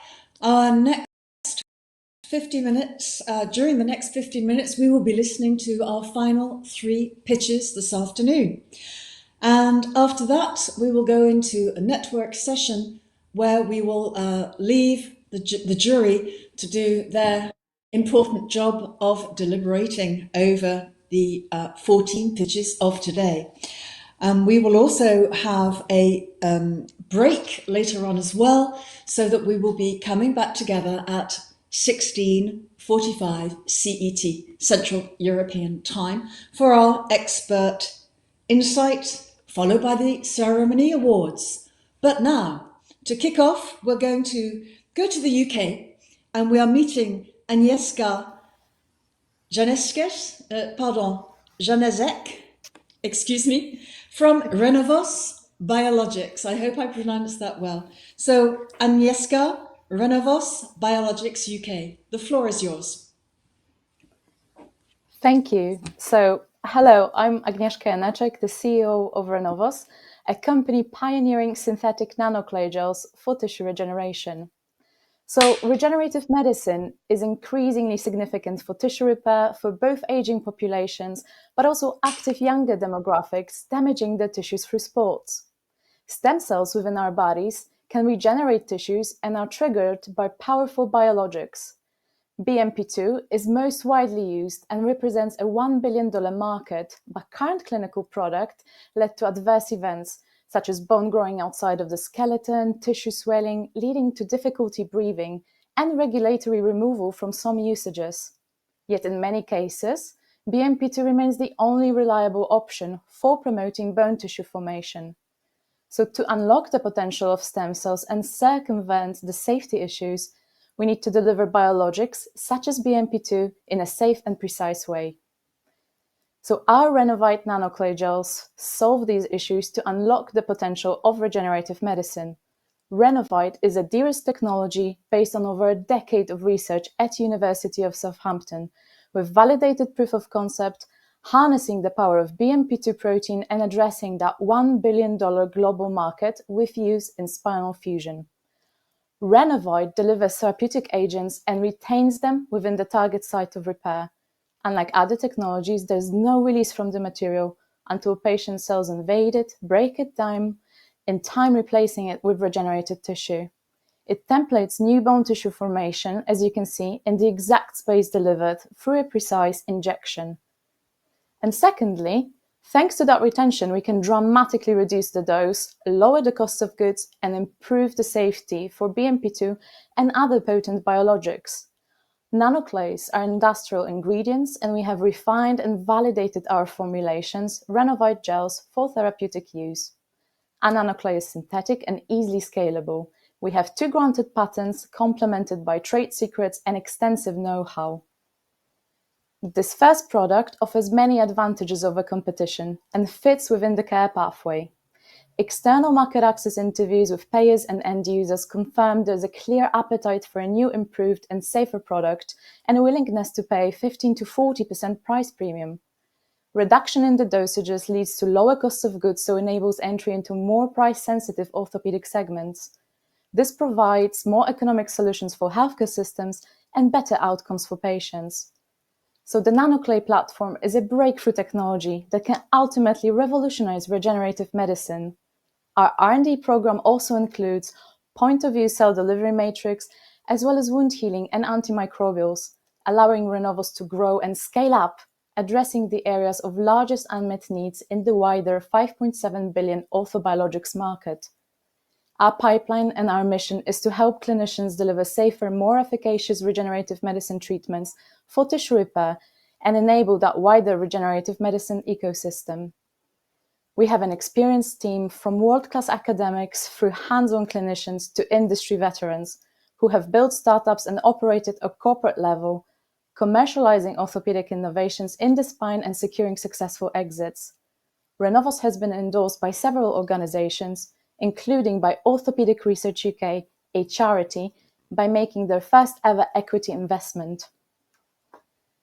So our business model relies on internally generated assets, driving both our partnering and licensing strategy. We have built deep expertise in the use of Renovite, its manufacturing and formulations, and de-risked the technology with our preclinical studies. We are aligning further development with industry expectations and are in discussions under NDA with major players. We are now raising 10 million in our Series A to reach value inflection points and enable human trials. With this funding, we'll establish GMP manufacture, generate GLP data required for partners or licensees for the first product, and we have also multiple exit options, all yielding generous investor returns. This funding will also allow us to scale up the rest of the portfolio and continue developing other innovative solutions based on the Renovite platform to create further value and address the biggest healthcare needs in the growing regenerative medicine sector. So that's your opportunity to invest in the future that we're building. So if you'd like to support our vision, join us and get in touch. Thank you. Thank you very much indeed, Agnieszka. Thank you for your very, very good pitch. So let's now listen to our jury. Here they are, to see who would like to ask questions. And Renato, I believe you have a question for Agnieszka. Thank you very much. My question is about the point you raised around the payer interviews. I would like to know a bit further what kind of payers in which markets and what's their willingness to pay for this new therapy. Thank you. Sure. Thank you, Renato, for the question. So we have conducted external market research, and that was actually funded under Innovate UK. We're able to outsource the market research, and we were able to interview end users, so key opinion leaders, clinicians, and also payers in focusing on the US market, Germany and France, in Europe. So we had a small cohort of interviewees there, and that price range premium that I mentioned is the price premium over the current Medtronic's product. They indicated a 15% price premium. That was actually from German feedback. So normally quite conservative. If we offer a safer product in comparison to the Medtronic product, even up to 40% price premium in the US, if we are also able to increase efficacy versus Medtronic's product.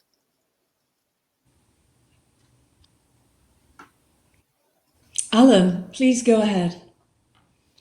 Thank you for the presentation. I mean, I guess given the history with the MP2, the regulators will be, I guess, super sensitive to any potential side effects. So as you look forward towards the clinical development pathway and safety data, do you think there will be a high burden in terms of longer-term follow-up outcome measures that will significantly increase the cost of getting the product to market? So the short answer, yes, the regulators are obviously more sensitive in this area, but actually any new spinal applications, spinal biologics now require 2-year follow-up. So obviously in the initial study endpoints after 12 months, but actually you would want to have that 24-month follow-up as well. And yes, safety aspects are the key differentiator for us and that key retention in our nanoclade technology. So we will be designing these trials accordingly to get the maximum data. But yeah, 24 month would be the requirement.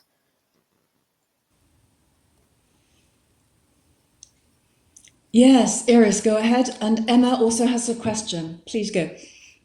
Yeah, it is a short question whether you have already identified any partner for the preclinical and the clinical development.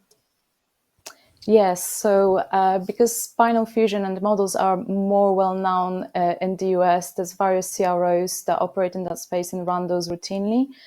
So we've been talking to the few usual larger suspects such as Charles River, for example, but actually identified also smaller non-for-profit CROs that have very good experience in that space and align with what FDA would like to see in those models and further development. So yes, we've got various quotations and all that path planned out right now. So we're just looking for the correct funding to really kick off that program. Thank you. Emma, I believe you would like to ask. Yeah, very fast. Of course, safety is the key issue here in relation to the product. But then when comparing efficacy, what are you looking for? Is that the time of recovery, posology regime? Can you comment a bit more on that? Yes, so with time to recovery, that's not our key focus really. It would be more then no need for revision surgery. For example, in spinal fusion, there's quite a lot that fail and they need additional spinal fusion following that and revision surgery. So we want to ensure that the first attempt is efficacious enough to try and circumvent that. With regards to, like you said, the main feature would be the safety aspects and lack of those adverse events that were experienced by patients with the other products. We have just under 1 minute. Would anybody like to go ahead and ask another question? Iris? Okay, for you. Yeah, might be a silly question, but you mentioned that the formulation has the capability of reduce dosing, but also improve how you retain biologics. And my question is, are you thinking, or have you tested it with any specific drug or is it regenerative? Yeah, so we've been working in small molecules, protein, also cells. So it really is a platform that's easily tunable to various types of differently charged molecules and sized molecules. So we have loads of data supporting other applications beyond BMP2 as well. Thank you very much indeed. Well, that completes our very rich discussion between Agnieszka and our jury. Thank you, everyone. Let's now let's go to Spain, or in fact, Boston, where we're going to meet Beatrice Ramuzi at Arthex Biotech. Hello, Beatrice. Lovely to have you with us this afternoon. And the floor is yours for 5 minutes of pitch. Hello, thank you very much. Hi, my name is Beatrice Ramuzi. I'm the CEO of Arthex Biotech. And let me start by introducing you Balix family. Their lives are severely affected by myotonic dystrophy disease. This is a rare genetic, very complex disease which is causing cognitive dysfunction and muscle wasting, mainly due to the loss of function of the proteins MBNL. Although the genetic cause and the mechanism of the disease is very well known, there is still no treatment for myotonic dystrophy for several reasons.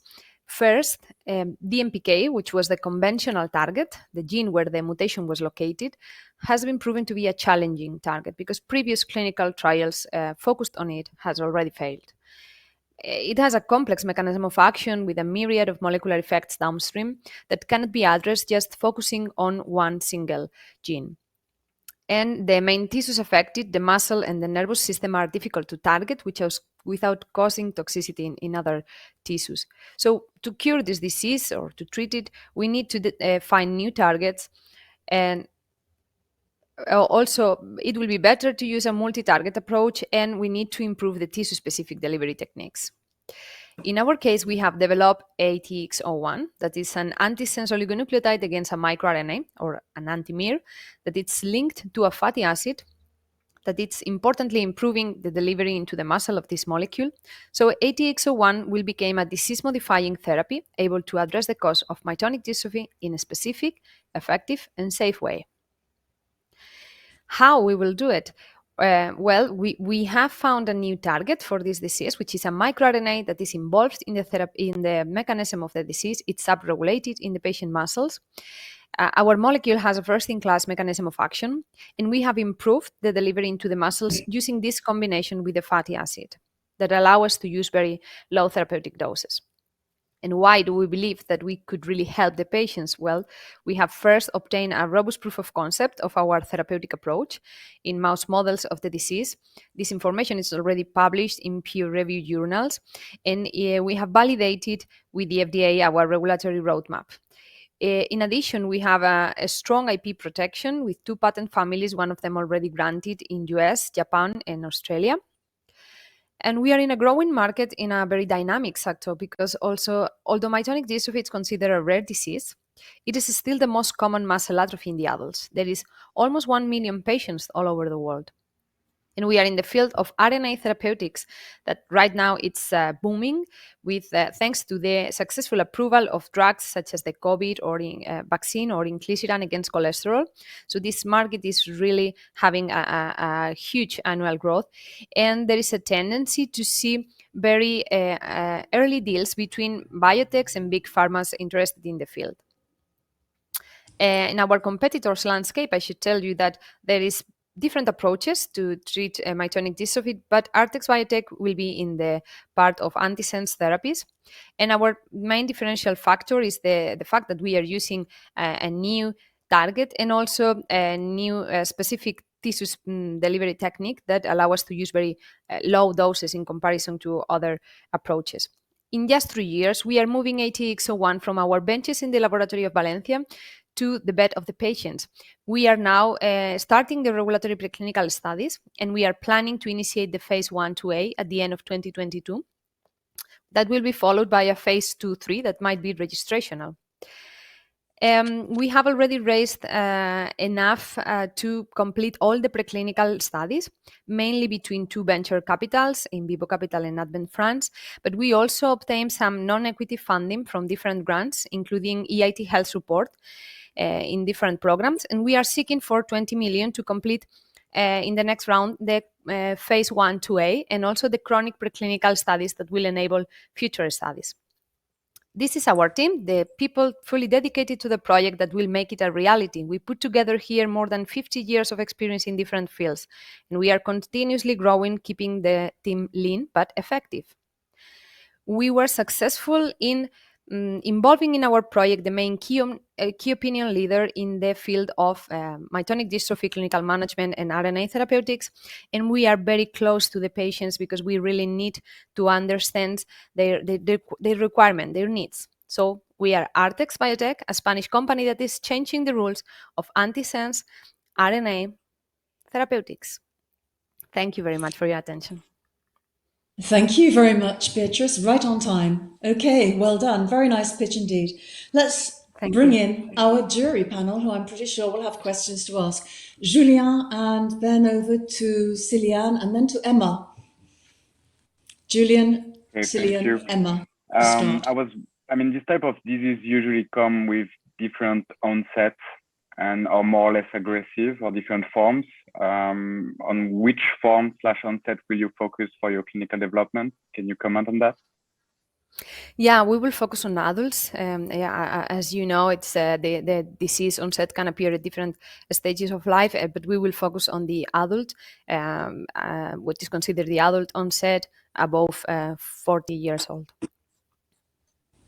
And That what they- kind they- of improvement? Sorry. Sorry, and what kind of improvement do you expect?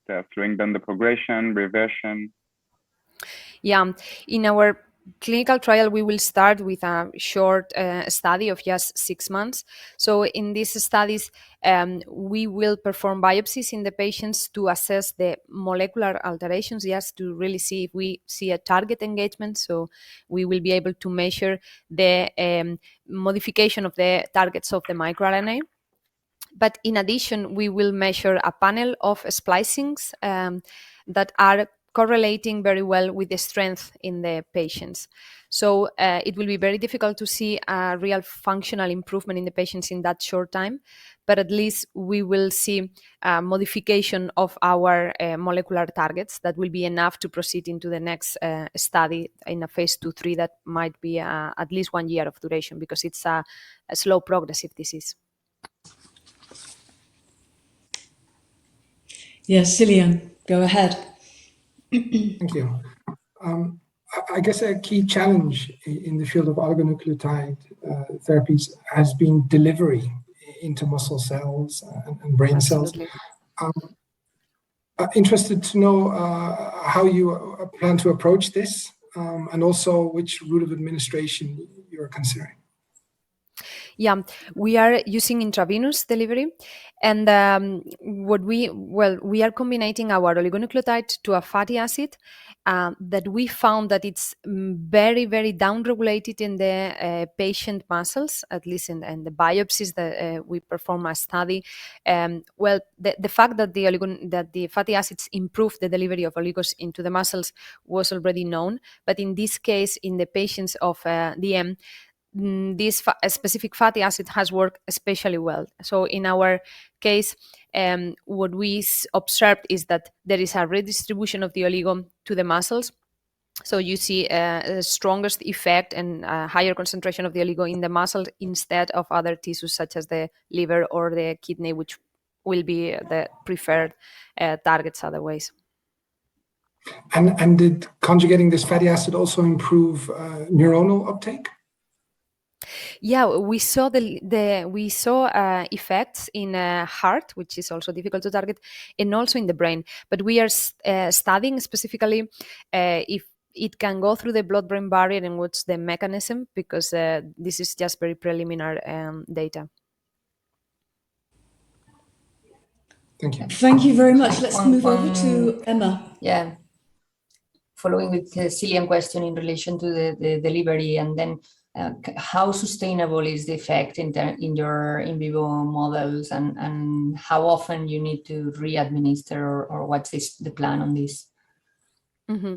Yeah, we have observed, that of course with higher doses we have longer effects of the treatment, but at least in our efficacy studies in the mice, what we have done, it's one dose every 30 days, and then we see a maintenance of the effect. We are now going to longer time points because at least with 30 and 45 days, we still see a maintenance of the effect. Well, I mean, I guess it's a very competitive space as a rare disease. Perhaps you could just briefly recap in terms of what you see are the key features of the target versus some of the other competitors, including some gene therapy approaches. Yes, the main our main differential factor is our target, because this microRNA is located in the cytoplasm, and most of the other companies that are using antisense oligonucleotides, they are targeting the MPK, that is the toxic RNA that is caused by the mutation. And in this case, this toxic RNA is located inside the nuclei, so they need to go inside each of the nuclei of all the nuclei that it's forming a fever to have an efficacy. So that means that they really need a lot of or a very efficacious molecule, or a lot of concentration of the molecule in the muscles to see an effect. Thank you, Beatrice. Thank you so much. Ladies and gentlemen, we're right out of time. Thank you indeed.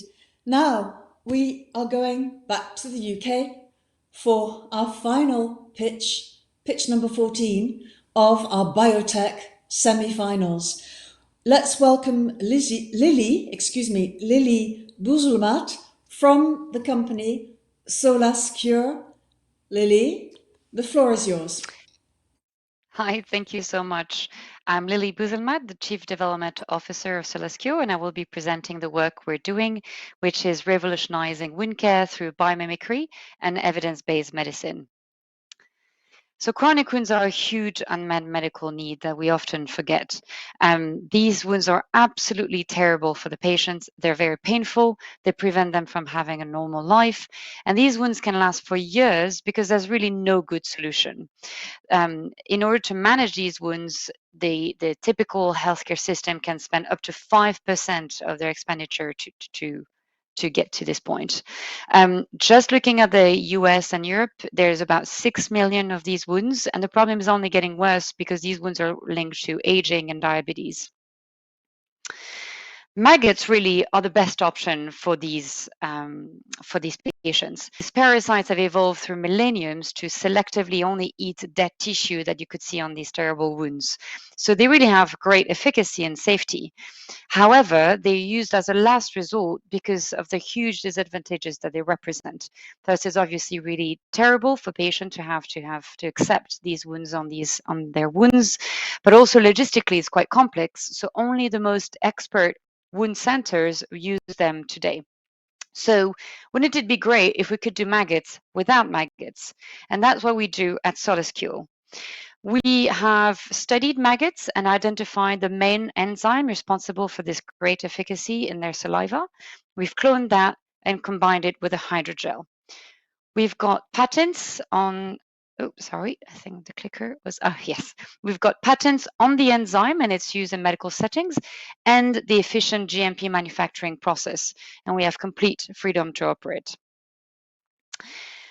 This market, as I mentioned, is really big. So even a small market penetration can generate billions of dollars in revenue. We are projecting peak sales around 600 million and 1 billion in a really conservative fashion, just looking at a few markets, and by 2030. Ori's wound gel is positioned as superior to competition across all key criteria. As I mentioned, there's really no good solution, and Ori's with maggots is really the only option that has good efficacy and safety. But we're also superior on other very important criteria, such as psychological impact, pain. Pain is a huge issue with enzymes, patient care cost, logistics, patient burden, healthcare provider, ease of use. All of these things we are superior. We have raised 18 million euros to date, and we have delivered against our operational plans successfully. And so now we are in phase 2A clinical studies. We had some key wins with regulators. We've convinced them that we could skip the typical phase 1 healthy volunteer study. And we presented a really comprehensive, successful toxicology and preclinical program, which led them to, for both the MHRA and the FDA, to approve our clinical trial in first in patient. We will have data by 2022, which will be a point of huge inflection, and then we'll be doing our phase 2B studies right after that. Right now, we are raising 12 million euros to fully execute on the phase 2A I mentioned that we're currently in. We'll also use these funds to do our phase 2B randomized double-blind to get data that we can use to start preparing our phase 3 program. And we will also continue to always see what we can tweak about the formulation to make a product that is really easy to use for healthcare providers. So this really represents a unique opportunity for a very fast return on investment in pharma. Looking at market comparables, we are looking at a major inflection point next year with about up to 5 times the current valuation. And at the end of the phase 2B in 2024, we could look at a potential exit with at least 10 times the value that we have now. We are currently in discussions with key wound care players about these exits.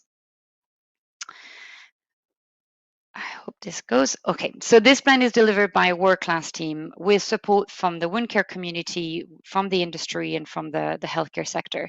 Nobody is learning on the job. Everybody has done that in pharma. There are multiple healthcare entrepreneurs in the team, and we have great support from our strategic advisors directly from the industry. So in summary, this really represents a de-risked commercial opportunity to generate a large return over a short period of time.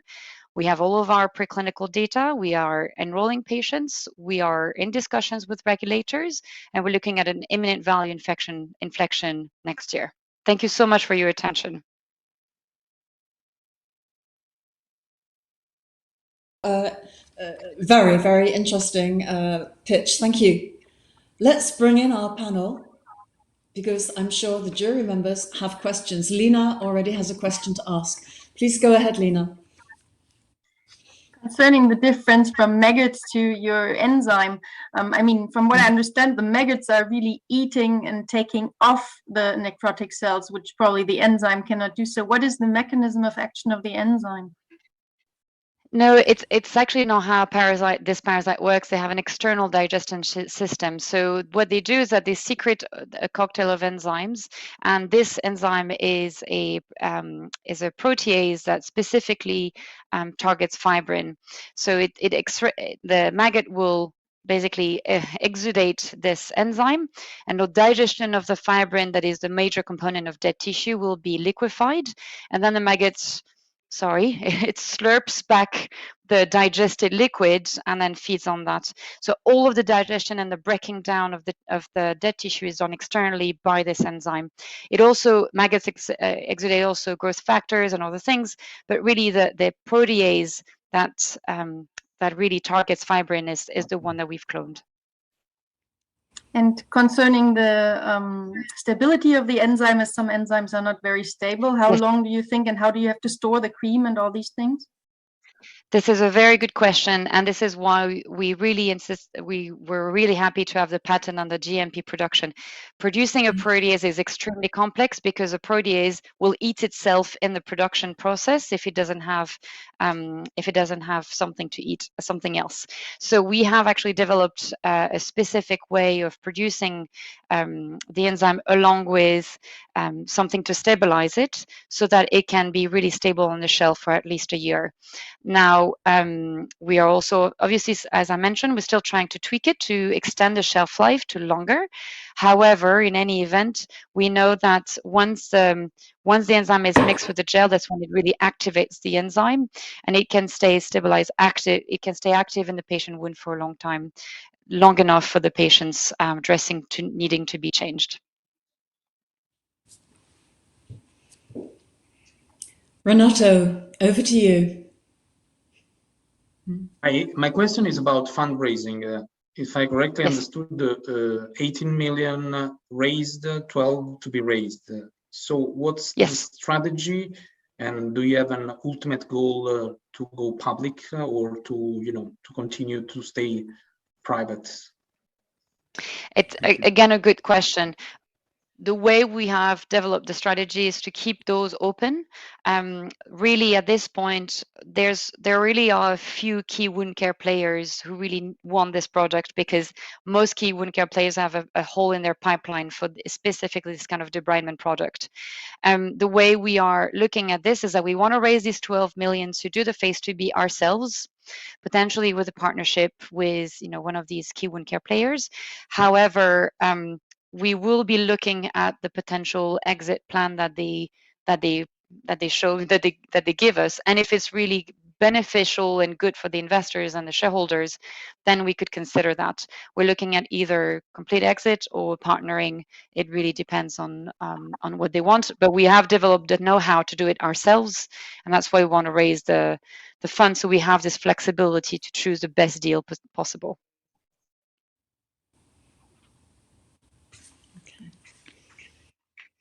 Iris and Alan, we've got over just a minute, so let's have Alan, questions answered. Go ahead. We have time. Go ahead, Iris. We have time. It was just a very short question about the price of the cream. What's the pricing, and whether you need any kind of reimbursement or anything like that for market access? It's a very good question. So there are discussions ongoing already with reimbursement experts. In the US, there's already an enzyme on the market that all healthcare providers we talk to complain about the efficacy. But the great thing about it is that he has actually carved a path for a reimbursement pathway with Medicare and Medicaid. So we can just use the same code. And if we can show better efficacy, this product has been grandfathered in, and so they have no clinical data. It was put in the market in the 60s when you didn't need to do efficacy trials. So if we show we have better efficacy, we can actually be a priority project on all of the Medicare and Medicaid rosters. Alan, we have 5 seconds. Would you like to go for it? No, fine. Thank you for the presentation. Sorry. Our time is up. Thank you very much, jury. Thank you very much, Lily. And amazingly, that brings us already to the end of the afternoon. And that was a pretty amazing conversation around maggots. I think we would all agree. So, to the startups, we wish to send out a huge thank you for the amazing pitches, all your hard work throughout the program, and of course what you are doing to improve and advance healthcare. Equally to the jury, thank you so much also from all of us for the challenging questions, your time, your commitment, the probing questions, and of course your constructive comments. We are going to be shortly taking our final break for networking, conversations, connections, whatever. And of course, we have a very important timeline, because at 4:45, we will be listening to our third and final expert insight. And that, of course, will be followed at 5 o'clock Central European Time by the awards ceremony. We are going to discover who the lucky ones are to go through to the finals. So we are meeting at 16:45. Be there. The excitement of the day is reaching its climax for 5 o'clock. So we see you, all of you, then. Thank you. See you later.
So I've just turned the Zoom master on, so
Hello and welcome back.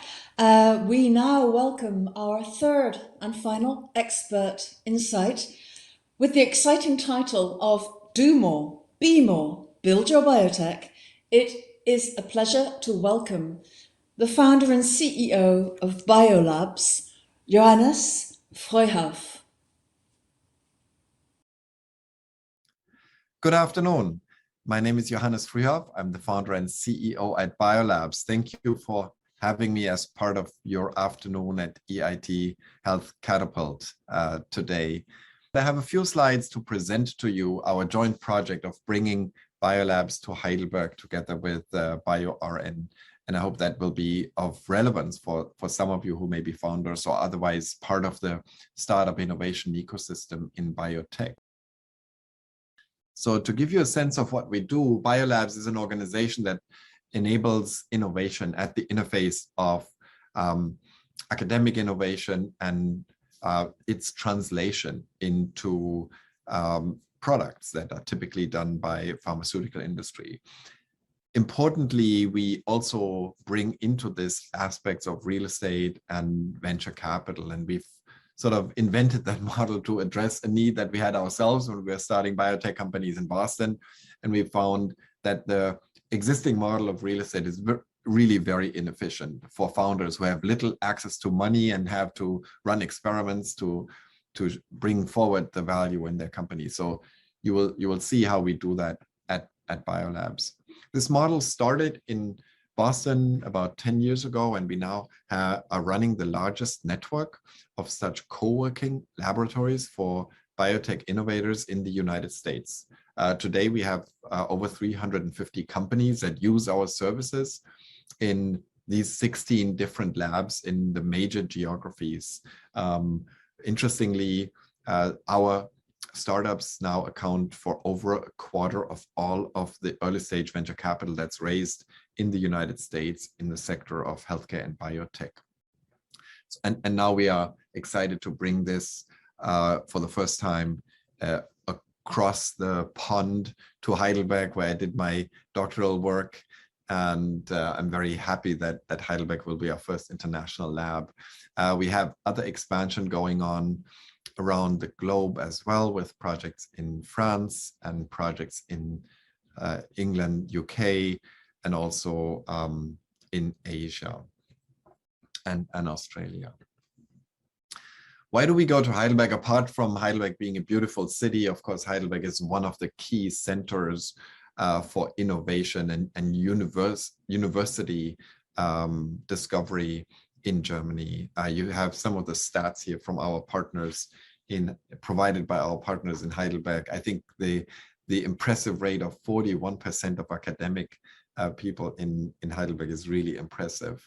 Heidelberg is proud to be the oldest university in Germany, and of course it's home to many non-university research institutions such as the EMBL and the DKFZ, the German Cancer Research Center, and several Max Planck institutes, in addition to its proud university.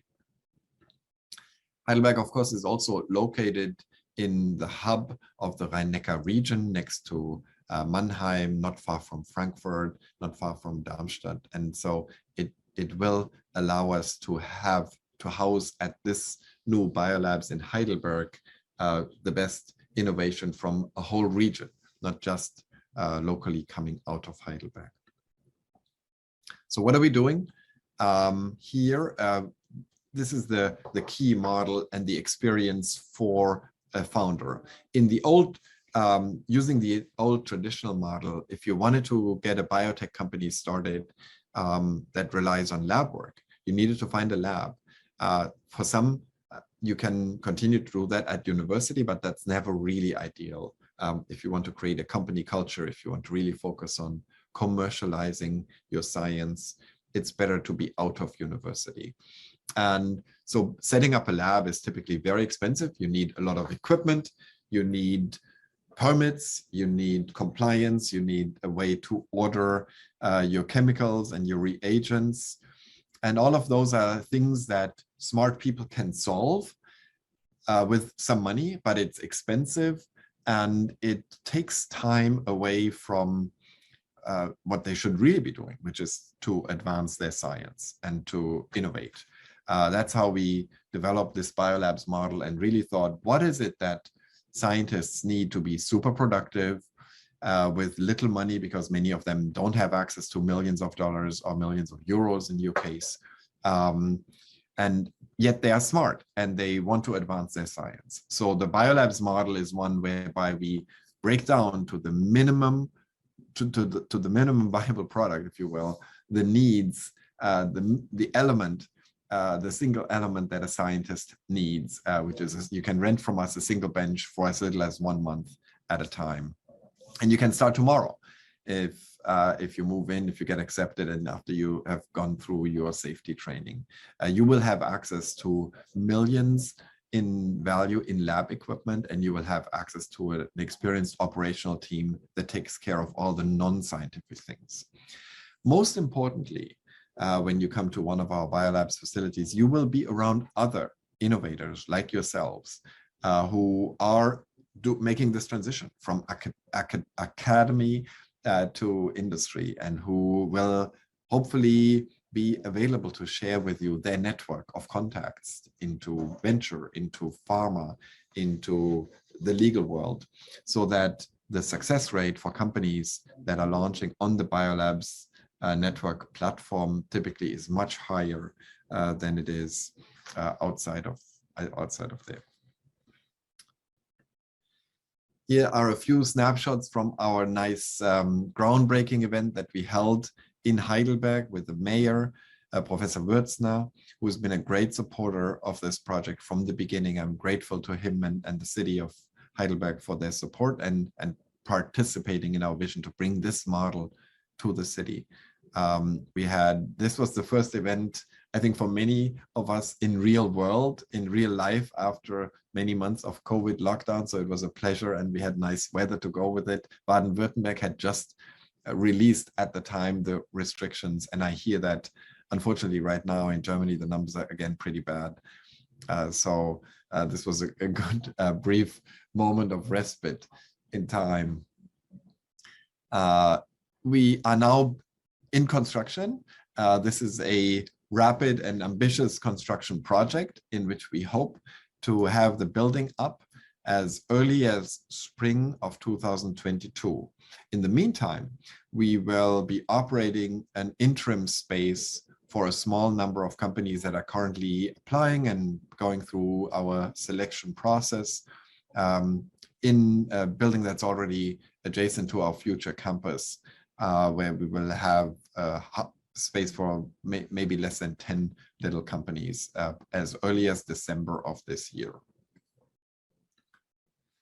What can you expect when you come to a biolabs place, or even biolabs Heidelberg specifically? You will find labs that are fully capable for biosafety level 2 work. So they'll be permitted for you to do recombinant work. They'll be permitted for you to do bacterial and viral work. We cannot provide biosafety level 3. So if you have to work with active infectious agents, we are not the right place for you. But we've seen that most of our startups, they do need biosafety level 2 space. Of course, we provide a lot of equipment. We provide, you see a snapshot from some of our labs here. We provide the service for that equipment. So if you are a participant, you can always use all of that at no extra charge. There will also be offices available and conference rooms and event space, so that we can bring the community together and hopefully successfully exchange experience at our site. On this slide, you see a nice little rendering of our future building. We are working with a developer called Zech Stiftung. They are a big developer based in Hamburg, and they have experience in building these technical buildings. You see, it's sort of rectangular in shape, and that's part of the modular building mode that we employ here. It's very interesting. It was very interesting for me to learn about the way that this construction is able to be done from prefabricated units, and that allows us to be very fast. And we will indeed be opening in the spring of 2022 with this building. There'll be over 100 benches available and over 100 desks available and office space for people, and place for you to do your work, but also to have your coffee and your lunch and meet with other people, while we offer a lot of enrichment beyond the lab functionality. A big part of what we do has to relies on our partnership with the pharmaceutical industry and with bringing that expertise to our startup entrepreneurs. And we're really grateful for the support towards Biolabs Heidelberg by our industry partners, and I'm listing them here: Boehringer Ingelheim, the German Merck, Lilly, and AbbVie, and Sanofi have all signed on to be pharma partners for us and for our companies here. That means they help us keep the prices low. That means they will be available as resources for our startup entrepreneurs to talk with, to have office hours, to get guidance from them, maybe to get investment from them or partnerships. And we've seen that as a huge success factor in our existing labs. And we've worked with each of them in multiple of our existing labs to the joint success between them and the startups. As you know, the pharmaceutical companies, they rely very heavily on smart innovation coming from the startups. And so we are able to further build that network.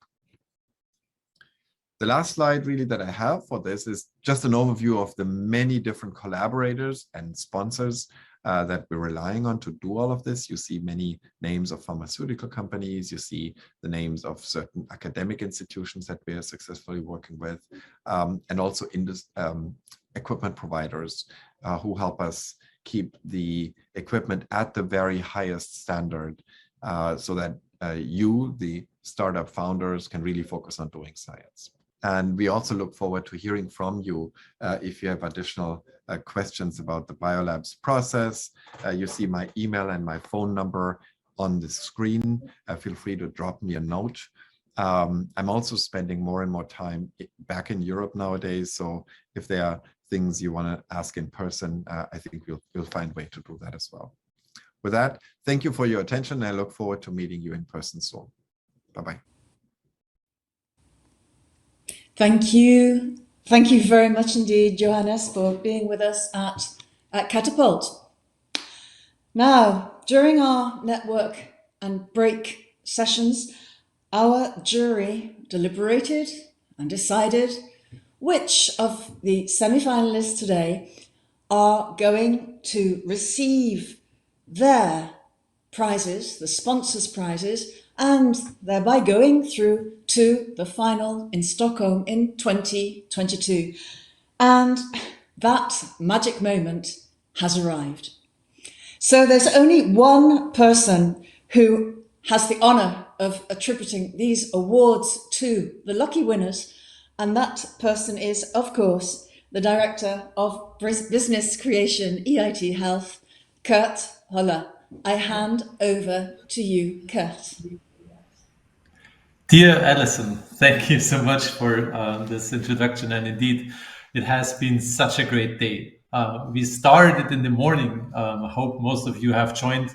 We started in the morning in the opening with a great success story. One of the winners, the second winner of the biotech category last year, Alexander Belgredi, told us and showed some insights about how he developed his company over the last 12 months and how it was sold to Biotech. And it was also a great moment to have in the same session in the beginning to also have Holger from BioNTech joining that session and sharing his insights about how BioNTech developed the vaccine, how they still managed to be open for many other aspects and topics that really matter, and the acquisition of Phargomate was one of these major topics that he pointed out. So every year a great success story. The year before we had Sparing Vision. Florence had pitched, and a couple of months after her pitch, she raised more than 44 million euros. Now we have the Phargomate success story. So certainly one of the winners that we will announce today will be a great success story for the upcoming year. At least let's keep fingers crossed, and we very much believe in that great spirit and that success. I also was very happy to listen to some other keynotes.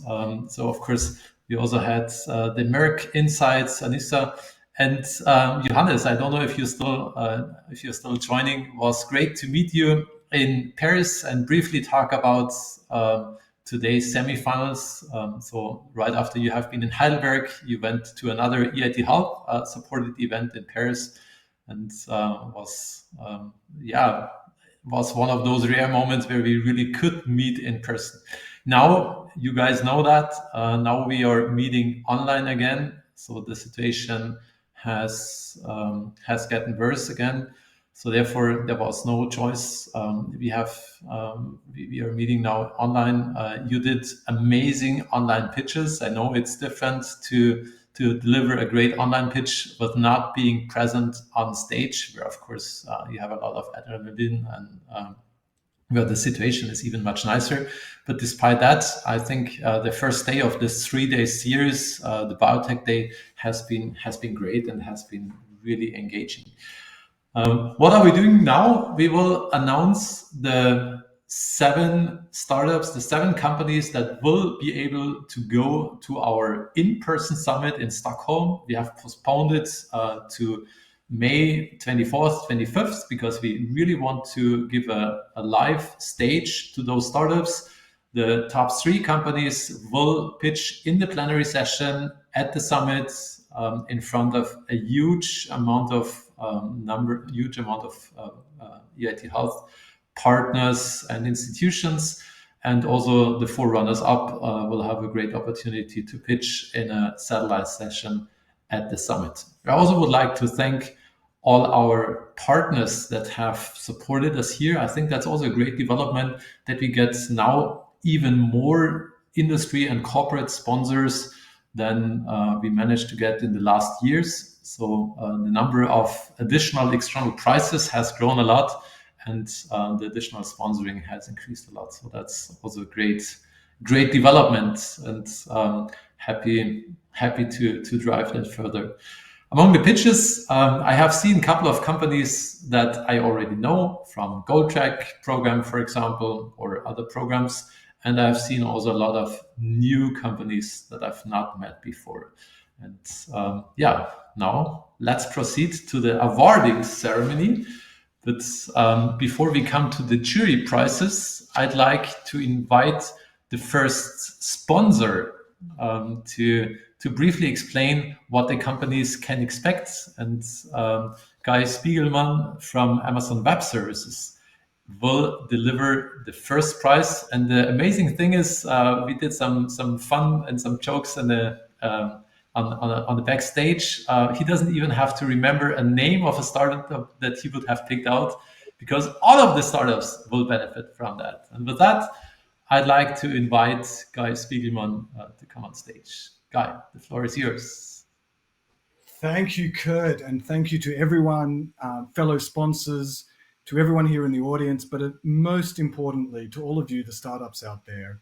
And as Kurt said, I have the great pleasure of being to say that everyone participating in the semifinals today is going to be eligible to receive AWS's Amazon Web Services prize and support. But before I do that, just a few words on what is Amazon and Amazon Web Services doing in the Biotech Day.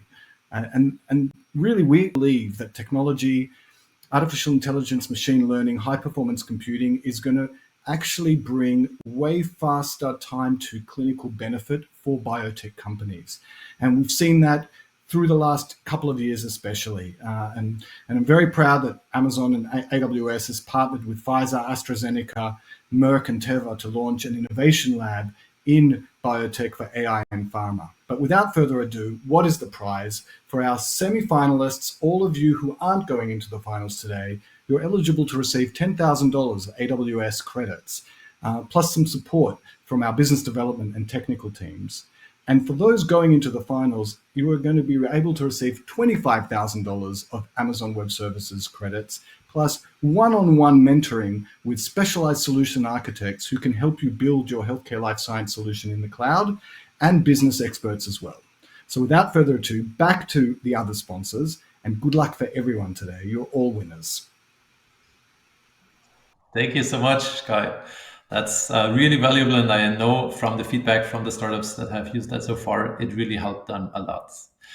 Thank you. Then let's proceed to the next sponsor, and I'm happy to invite good old friend David Alamonica on stage. He's now speaking on behalf of AstraZeneca. And David, what can the startup that you picked expect? And then, of course, we are looking forward to hear which startup did you select to receive the prize. David, the floor is yours.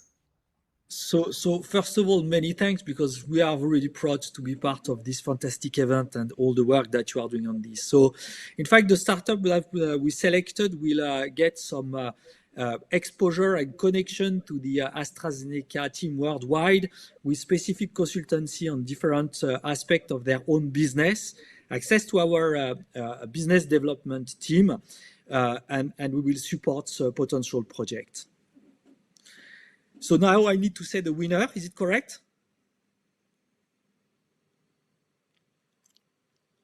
So the winner is Asilia Diagnosis, and we are very proud. This is a fantastic precision medicine company in immuno-oncology. Is on stage and want to say a quick word? No, we don't have him. Then thank you, David. Thank you so much for the announcement. Thank you so much for the sponsoring, and looking forward to seeing you soon. Thank you. Now we come to the next prize. The next prize is sponsored by Luciadas, and I'd like to invite Eduarda Reis to give some insights about what they are sponsoring, and then, of course, looking forward to see which company is the lucky winner. Eduarda, the floor is yours. Organizing Catapult, Lusíadas is really committed with pushing innovation in healthcare forward. As Chief Medical Officer, I'm super glad to announce a biotech company to be given the opportunity to partner with us and advising from the different teams at Lusíadas. Can I share the winner? Yes. And our winner is ADAX. ADAX. Thank you. Congratulations. Yeah. Not sure if we have Michaela on stage. Michaela, if you're here, no. So we can't get a feedback, but congratulations to that prize. Very, very valuable. Now we come to McDermott, Will, and Emery, and Anne-France Moreau will disclose. First, explain a bit what the startup can expect, and then disclose the winner. Yes, nice to meet you. I'm very happy to be part of the EIT Health Catapult semi-final on behalf of all my colleagues of the law firm McDermott Life Science teams, and to offer 10 hours of legal consultation to our winner. I would like to thank you for all your participation. We did study all of your projects very carefully, and I must confess that their quality did not facilitate our task. It has been a genuine pleasure to get acquainted with so many talents, even so virtually. The time has now come to make a choice, and the award for the biotech categories goes to Artex Biotech. Congratulations. Congratulations, Artex, Beatrice. Congratulations for this prize. And I mean, you know how expensive legal advice and legal support is. So 10 hours, that's a lot. That's very valuable. Then let's proceed to Merck. And I'd like to invite Sven Vergutz to explain what Merck will award, and then, of course, also disclose the winner. Thank you so much. Thank you, Kurt, for having me over. So yeah, I'm part of Merck's emerging biotech team in Merck's Life Sciences, where we specialize in guiding young biotech companies through the solutions that Merck can offer. We were normally in our team meeting discussing how we can improve our actions even for next year to help you guys out. But due to COVID, we're having to do it from home, hence the headphones, because my wife's working in the other room. Anyway, our prize will be we will give the winner the opportunity to visit us at our MLab Collaboration Center in France. There, they can explore together with experts the possibilities and the abilities we have to support them in biomanufacturing, discuss with them what their challenges are, and work together with our process development experts to see how we can tackle them and take real action, set up trials to tackle those specific challenges. On top of that, they will also get consultation with our ventures branch, M Ventures, where they can discuss how they can raise their necessary funding in the next round. So now that I've explained the prize, time to announce it, no? So the 2021 Merck Emerging Biotech Prize will go to a company that is looking to tackle cancer in a new and innovative way, not just by removing the tumor, but by making antibodies that make sure that no malignant cancer stem cells will remain once the treatment has been done. Out of Spain, and as their name, as I've been told, means in Basque, the best, we present the award to Onena. Congratulations, Nathan. That's great success. Super. Now we have heard the sponsor prices, the external prices, and great to see that some of the companies that also will be awarded by the jury have benefited. Some companies that have not been awarded by the jury have been awarded as well. So that makes it even more exciting to now proceed to the jury prize.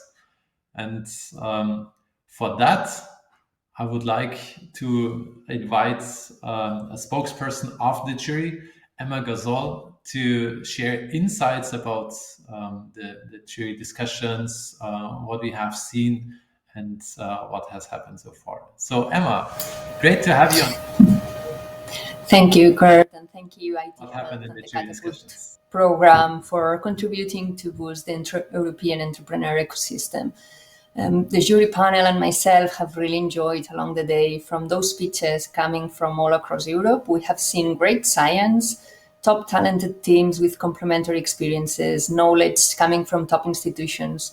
And we have seen highly unmet needs being addressed, which as a patient at some point in life will be really rewarding. So also worth mentioning, it's the significant women representation we have seen in the pitches.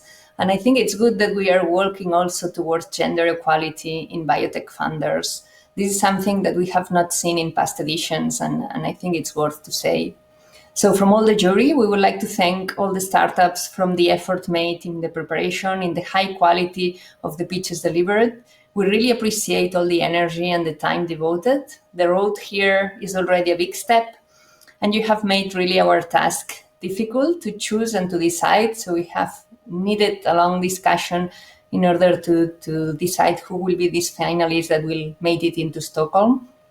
And here, well, best of luck to all the companies, all the startups for the rest of their journey, not only today, but in all those fundraising that will come along in their development programs.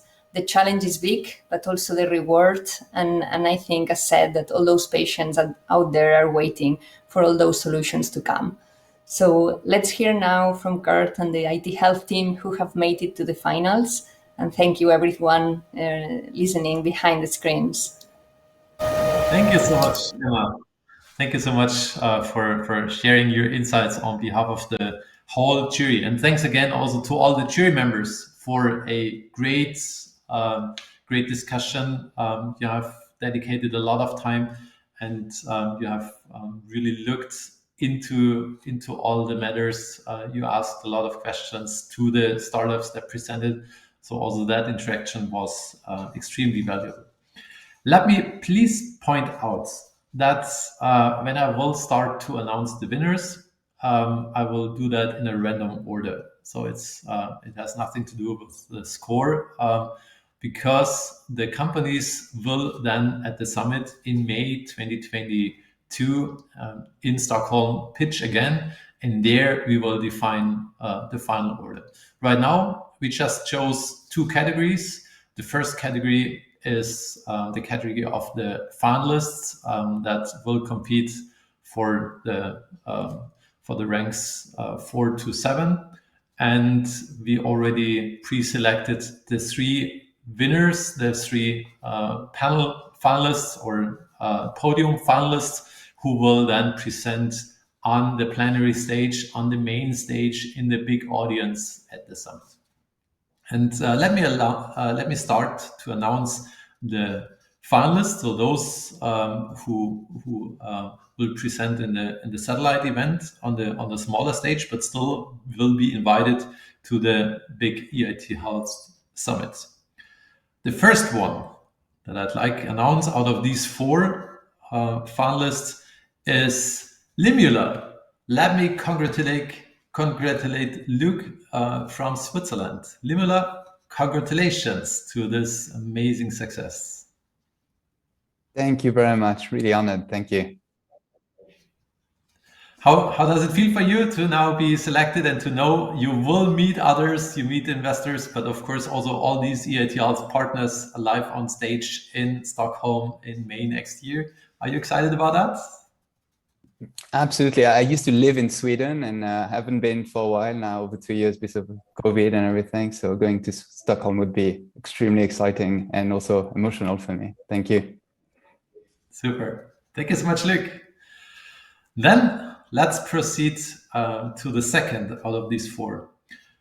The second company out of these 4 finalists going to Stockholm is Myneo. Bert, congratulations. This prize goes to Belgium. Thank you very much. Thank you. I'm looking forward to go to Stockholm. Great honor. So I hope you also will enjoy still working with your super mentors, so getting prepared further for the big pitch then in Stockholm. I hope you liked and enjoyed working with the super mentor. Oh yeah, it was really good to have someone external to the company looking at us and helping us out on various levels. Actually, we went very broad with our super mentor, and we're very happy with the advice that he gave us. Yeah. Super.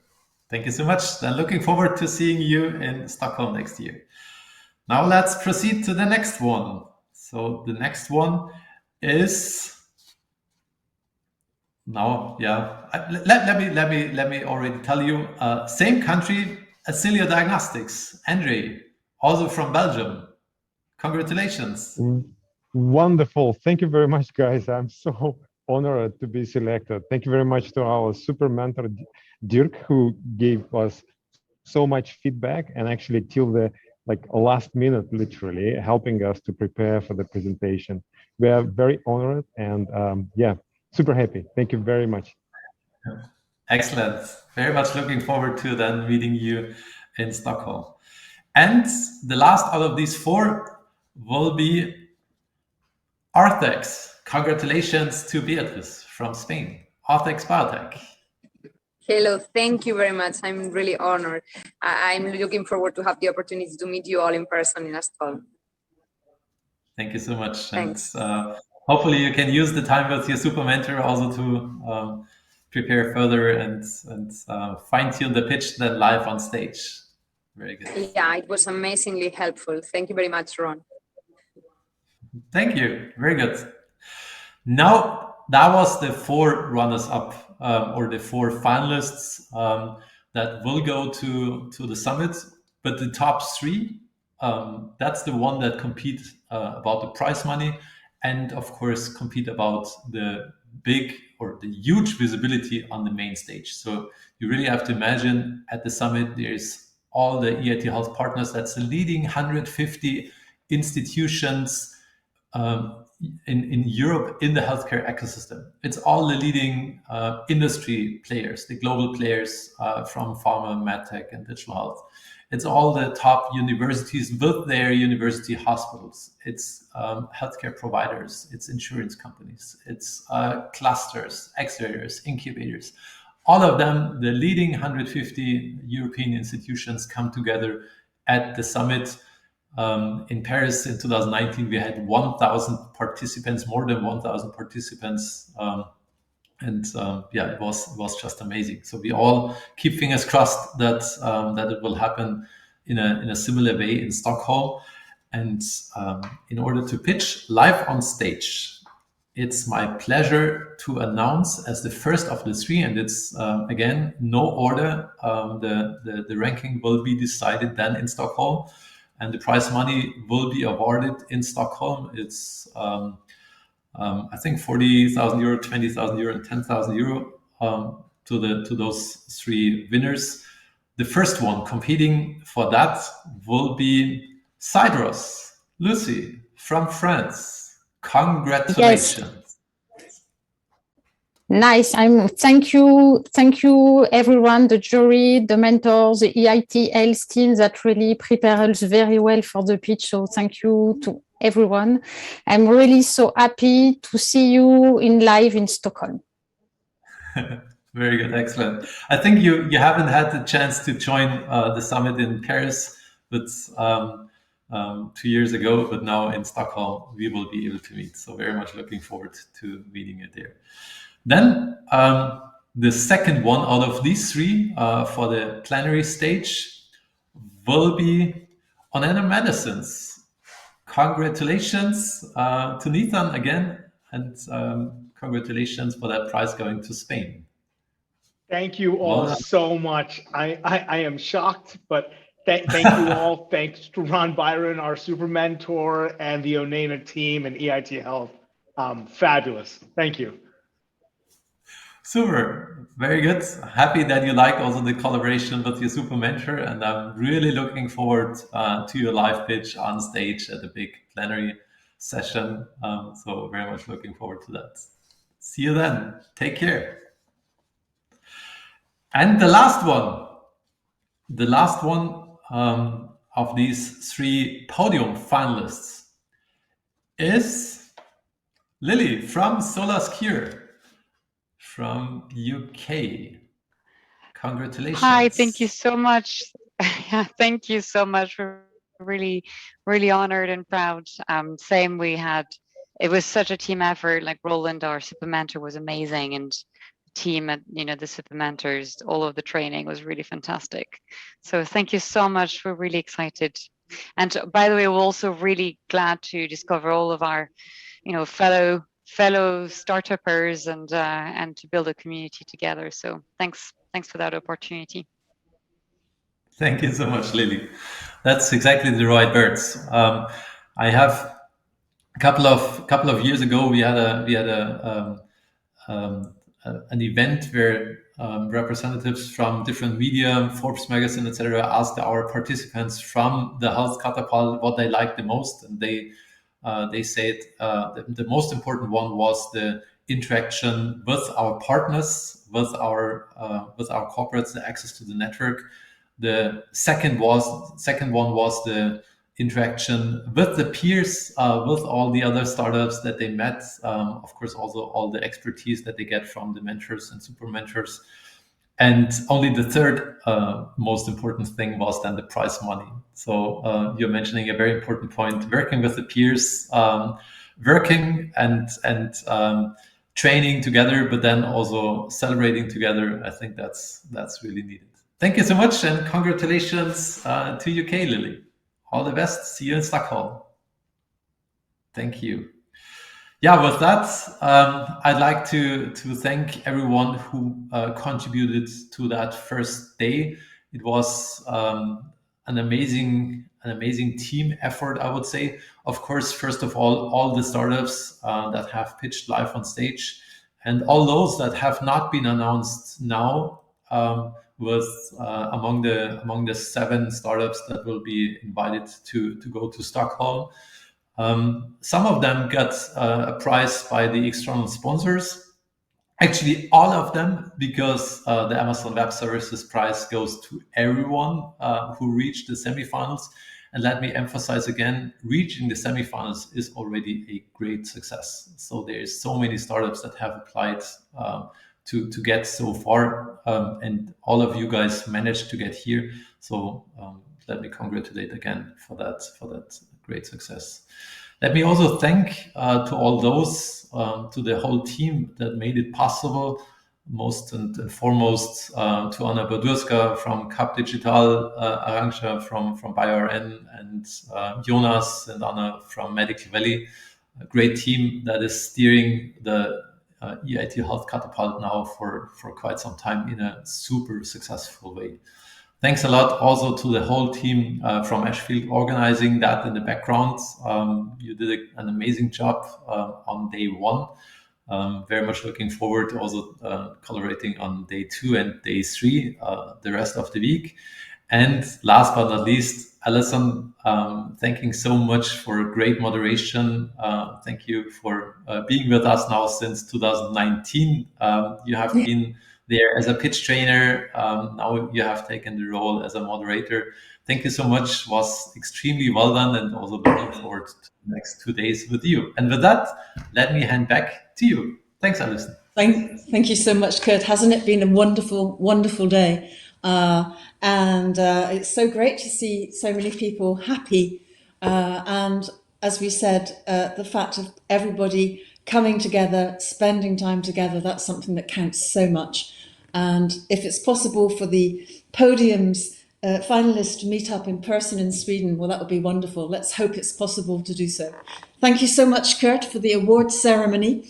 And ladies and gentlemen, of course, now we have come to the end of our first day, our excellent, outstanding day of the Biotech semi-finals. And of course, it's the moment to say thank you, as Kurt just did, but we would like to say it once again to our sponsors. We would like to say a very big thank you to AstraZeneca, Amazon Web Services, EG Technology, Luciadas, Merck, McDermott, Will and Emery, and of course, NASDAQ.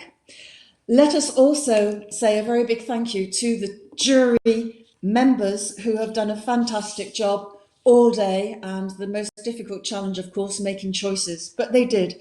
So we wish to thank Alan, Killian, Emma, Iris, Julian, Lina, and Renato. Thank you very much indeed for all your hard work. Also, of course, to the wonderful teams in the teams supporting the partners, the EIT team, once again, absolutely amazing. Anna, Arantxa, Jonas, everybody who is contributing in every possible way with so much energy behind the scenes to make this possible, to make it happen. And naturally, of course, we would send out a huge and warm thank you to everybody, the delegates who have joined us and have been here with us all day. Thank you very much for being with us. And of course, to the startups, it's been wonderful to see you. You are all winners and now, of course, recognized as members of the elite of the European startup world. Congratulations to the lucky winners who will be going to Stockholm next year. And we would like to say that, of course, our journey continues tomorrow with the EIT Health Catapult MedTech semi-finals. We will be starting tomorrow at 9 o'clock at CET, 9 o'clock Central European Time, and we very much hope to see you there. So once again, thank you for joining us. Have a lovely evening. See you tomorrow. Goodbye.